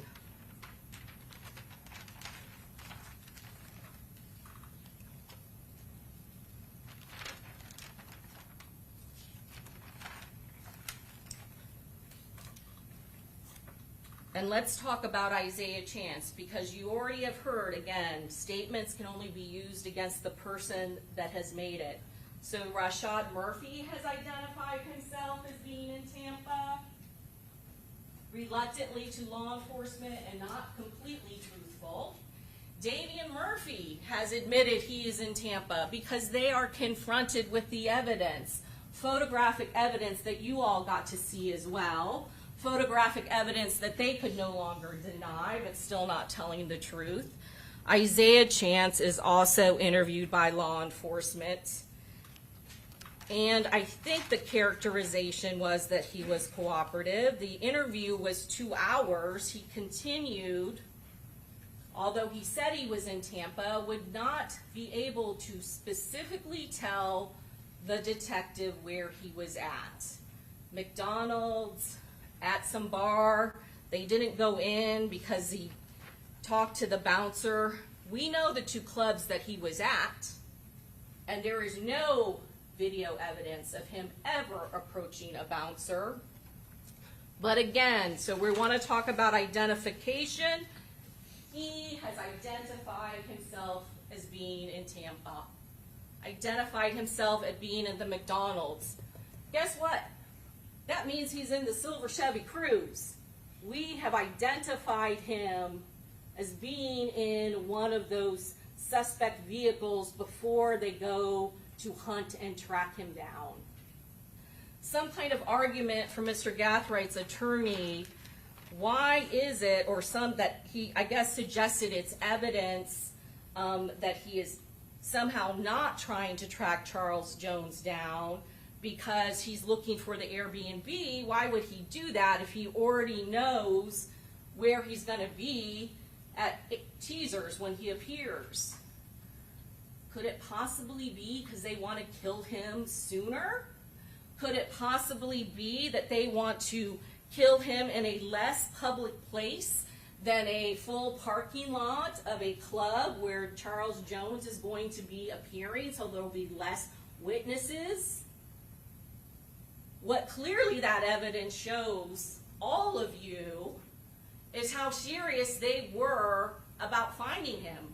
And this is a concerted effort. It is not just Sean Gathright looking at, you saw that video, what was it, 8 minutes long of him looking for every waterfront pool, Airbnb in Tampa, Airbnb close to teasers. He's posting, Julio Foolio's posting, I'm at an Airbnb. Gathwright's desperate to find him. He's not the only one looking for him. Rashad Murphy is on Instagram messaging, I really need to find this Airbnb. Not the only one. Mizzle is posting with Mr. Six, with Charles Jones. Who's looking up Mizzle? Isaiah Chance. The evidence in this case is overwhelming. And all of the defendants have been identified. All of them. And what the evidence shows you, what you got to see with your own eyes, is that 2 cars that came to Jacksonville for one night, for one purpose, tracking and stalking Charles Jones and his friends. They did it not at one club, they did it at 2 clubs, and then they followed him. And it is the silver Chevy Cruze that follows this car. Let's not forget about the USF pole cam. It is clearly the silver Chevy Cruze that is behind the victim and his friends when they pull off into the hotel. The black Chevy Impala is not even in sight. You cannot see the headlights when that turn happens. And there is nobody who knew, other than the silver Chevy Cruze, from their side of where Charles Jones and his friends were trying to get a room. Every place the silver Chevy Cruze went first, the black Chevy Impala followed. And then when they knew where the victim was, the black Chevy Impala avoided the line of sight. And one thing that Robert Howard said that you can believe or disbelieve, if he had seen if he had seen Isaiah Chance, if he had seen Rashad or Davion Murphy, he would have been scared. He would have got his weapon. They were armed too. And when I say this was well executed, well coordinated, it was an ambush. None of those victims knew what hit them. They didn't expect what was going to happen to them. All of the defendants have been proven beyond and to the exclusion of all reasonable doubt. They should be held responsible.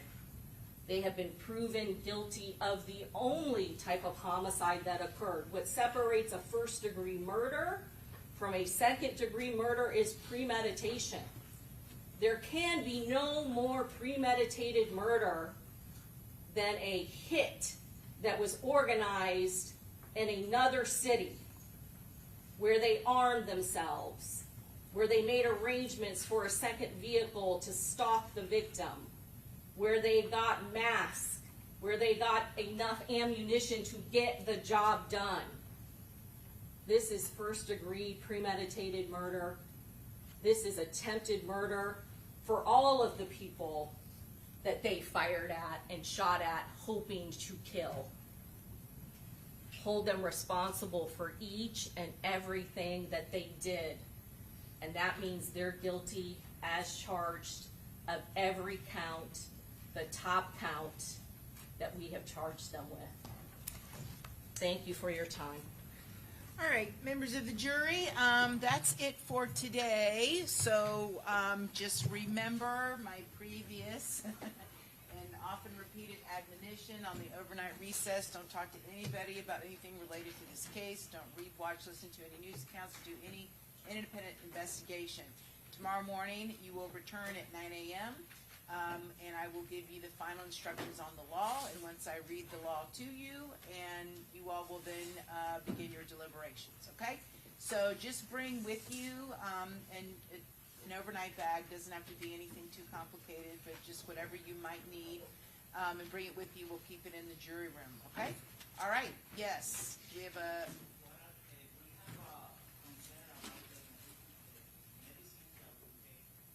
Bring any and all medicines you need. Bring your medicine with you.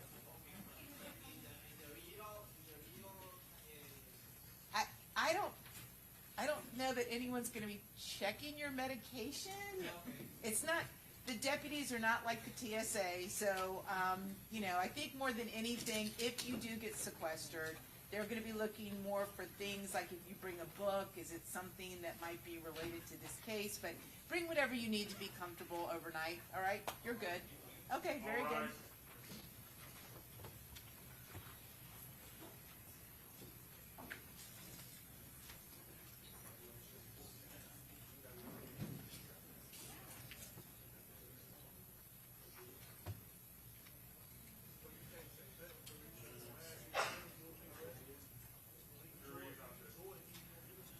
Okay, so just quickly, let's talk, okay, I'm talking, I know, I understand, Mr. Murphy, Mr. Davion, okay, Mr. Davion Murphy may need to be removed if he can't stop talking. Okay.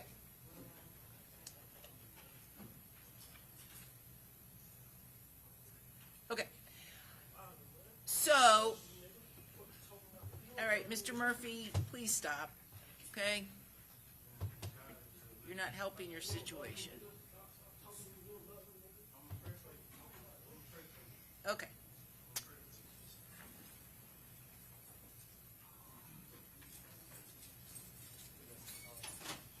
Okay.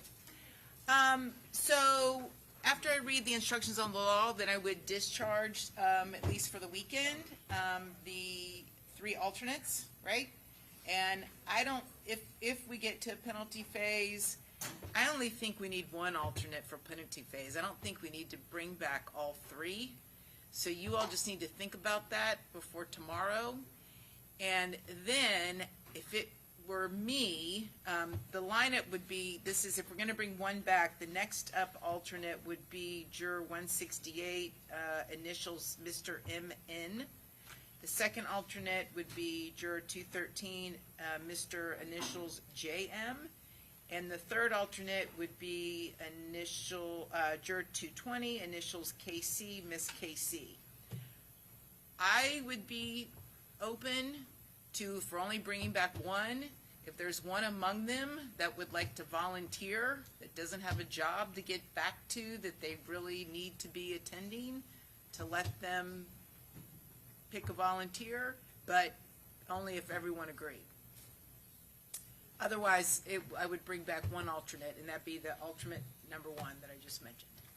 Hey, Judge, the one you mentioned, first initials, that was the first alternate. So Yes, first alternate is Juror 168, initials M.N.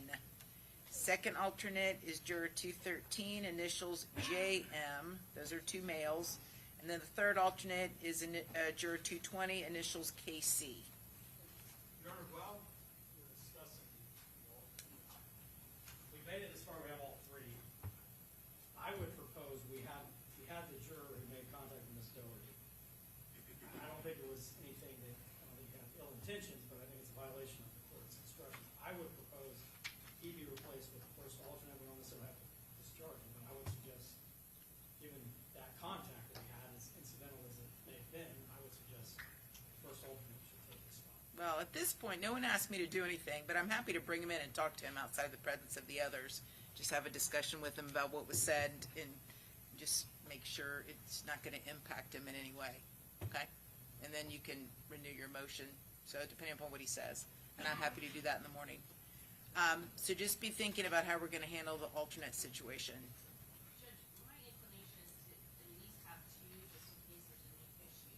I know that it's asked a lot, but I mean, I have been in trials where we have gone through 3 I'm just raising the topic. You guys just think about it. We'll discuss it in the morning. Okay. Yep. I'm getting inquiries from my expert witness rebuttal, possible rebuttal witness. By the way, we have set up evaluation for Saturday at the jail, begin at 9 o'clock. Mr. Davion Murphy and then Mr. Chance will be back to back. My expert will be appearing by Zoom to conduct the evaluation. I inquired if we could do it on both days, and because of Mother's Day, the jail said we would prefer, because they're going to be short-staffed, to do it all on Saturday. Okay. We've reserved 3 hours per defendant. They inquired about which attorneys would be present. I advised them, I thought it'd probably be Ms. Toomey and Mr. Petridis. I think Mr. Petridis has indicated he's going to appear by Zoom. This is not your client, counsel. Okay. Yeah. We're talking just about two Yeah, the people who have filed 202 notices, you didn't file a 202 notice, so I don't think we have the right to evaluate your client. So, in any event, I wanted to alert the court to that. Also, another issue's come up this afternoon. Around 2:30, Ms. Toomey advised me that she is now calling Dr. Rubino, Mark Rubino, who she listed on April 3rd.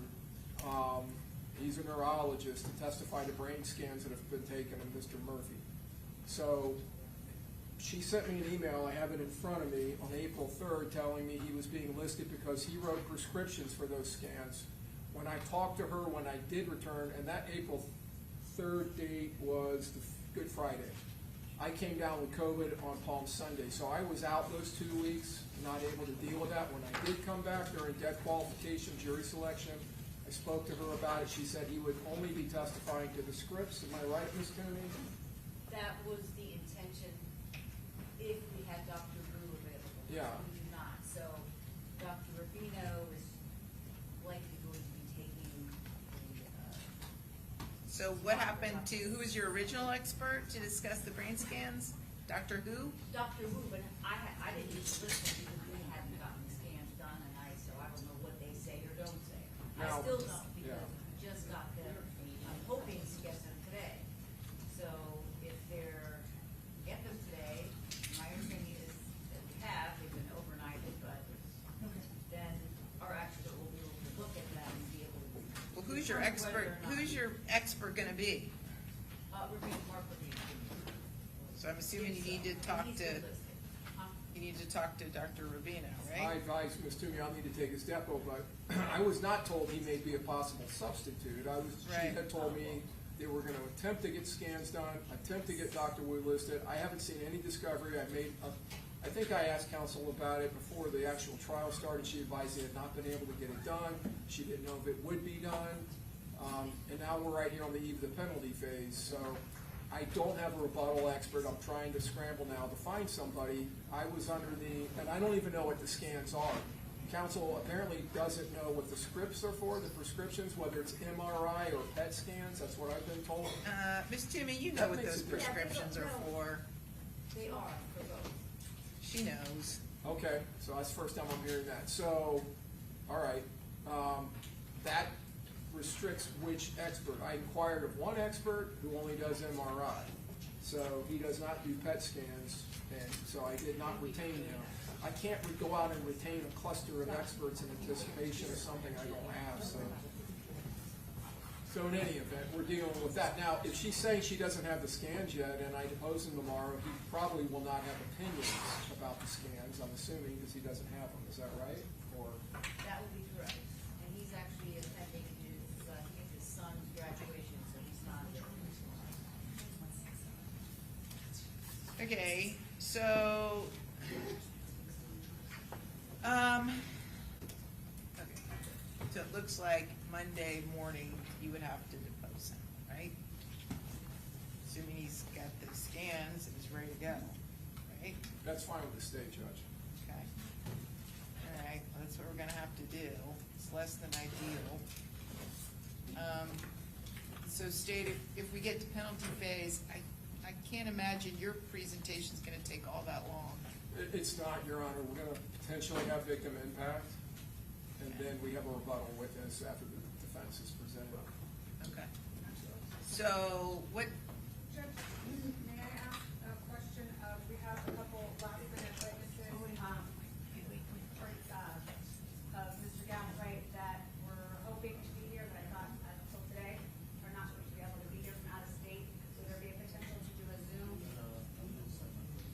Only if the state agrees. Are they witnesses that we've already deposed? I mean, we set depots, but I don't think even really to depose any of them, so, I'll get with you, if I can take their depositions ahead of time. yeah. Those are family members, Ms. One's Murphy? family, cousin, stepfather, and then the guidance counselor was hoping to be here, had an emergency with his father and was trying to drive down and couldn't come. Judge, if we could, We I can would like arrange to be, something. I'm sorry, excuse me. I'm sorry, go ahead, Ms. No, I was Murphy. saying we can arrange for you to talk with them or whatever before, and we had set out time for you to discuss those, and things never got done, but I literally found out today, so I just said that I would ask. So if we could inquire just to try to figure out how long we think this is be, because I do want to give my doctor, she's trying to block off a day next week or two to, for her testimony. A day or two.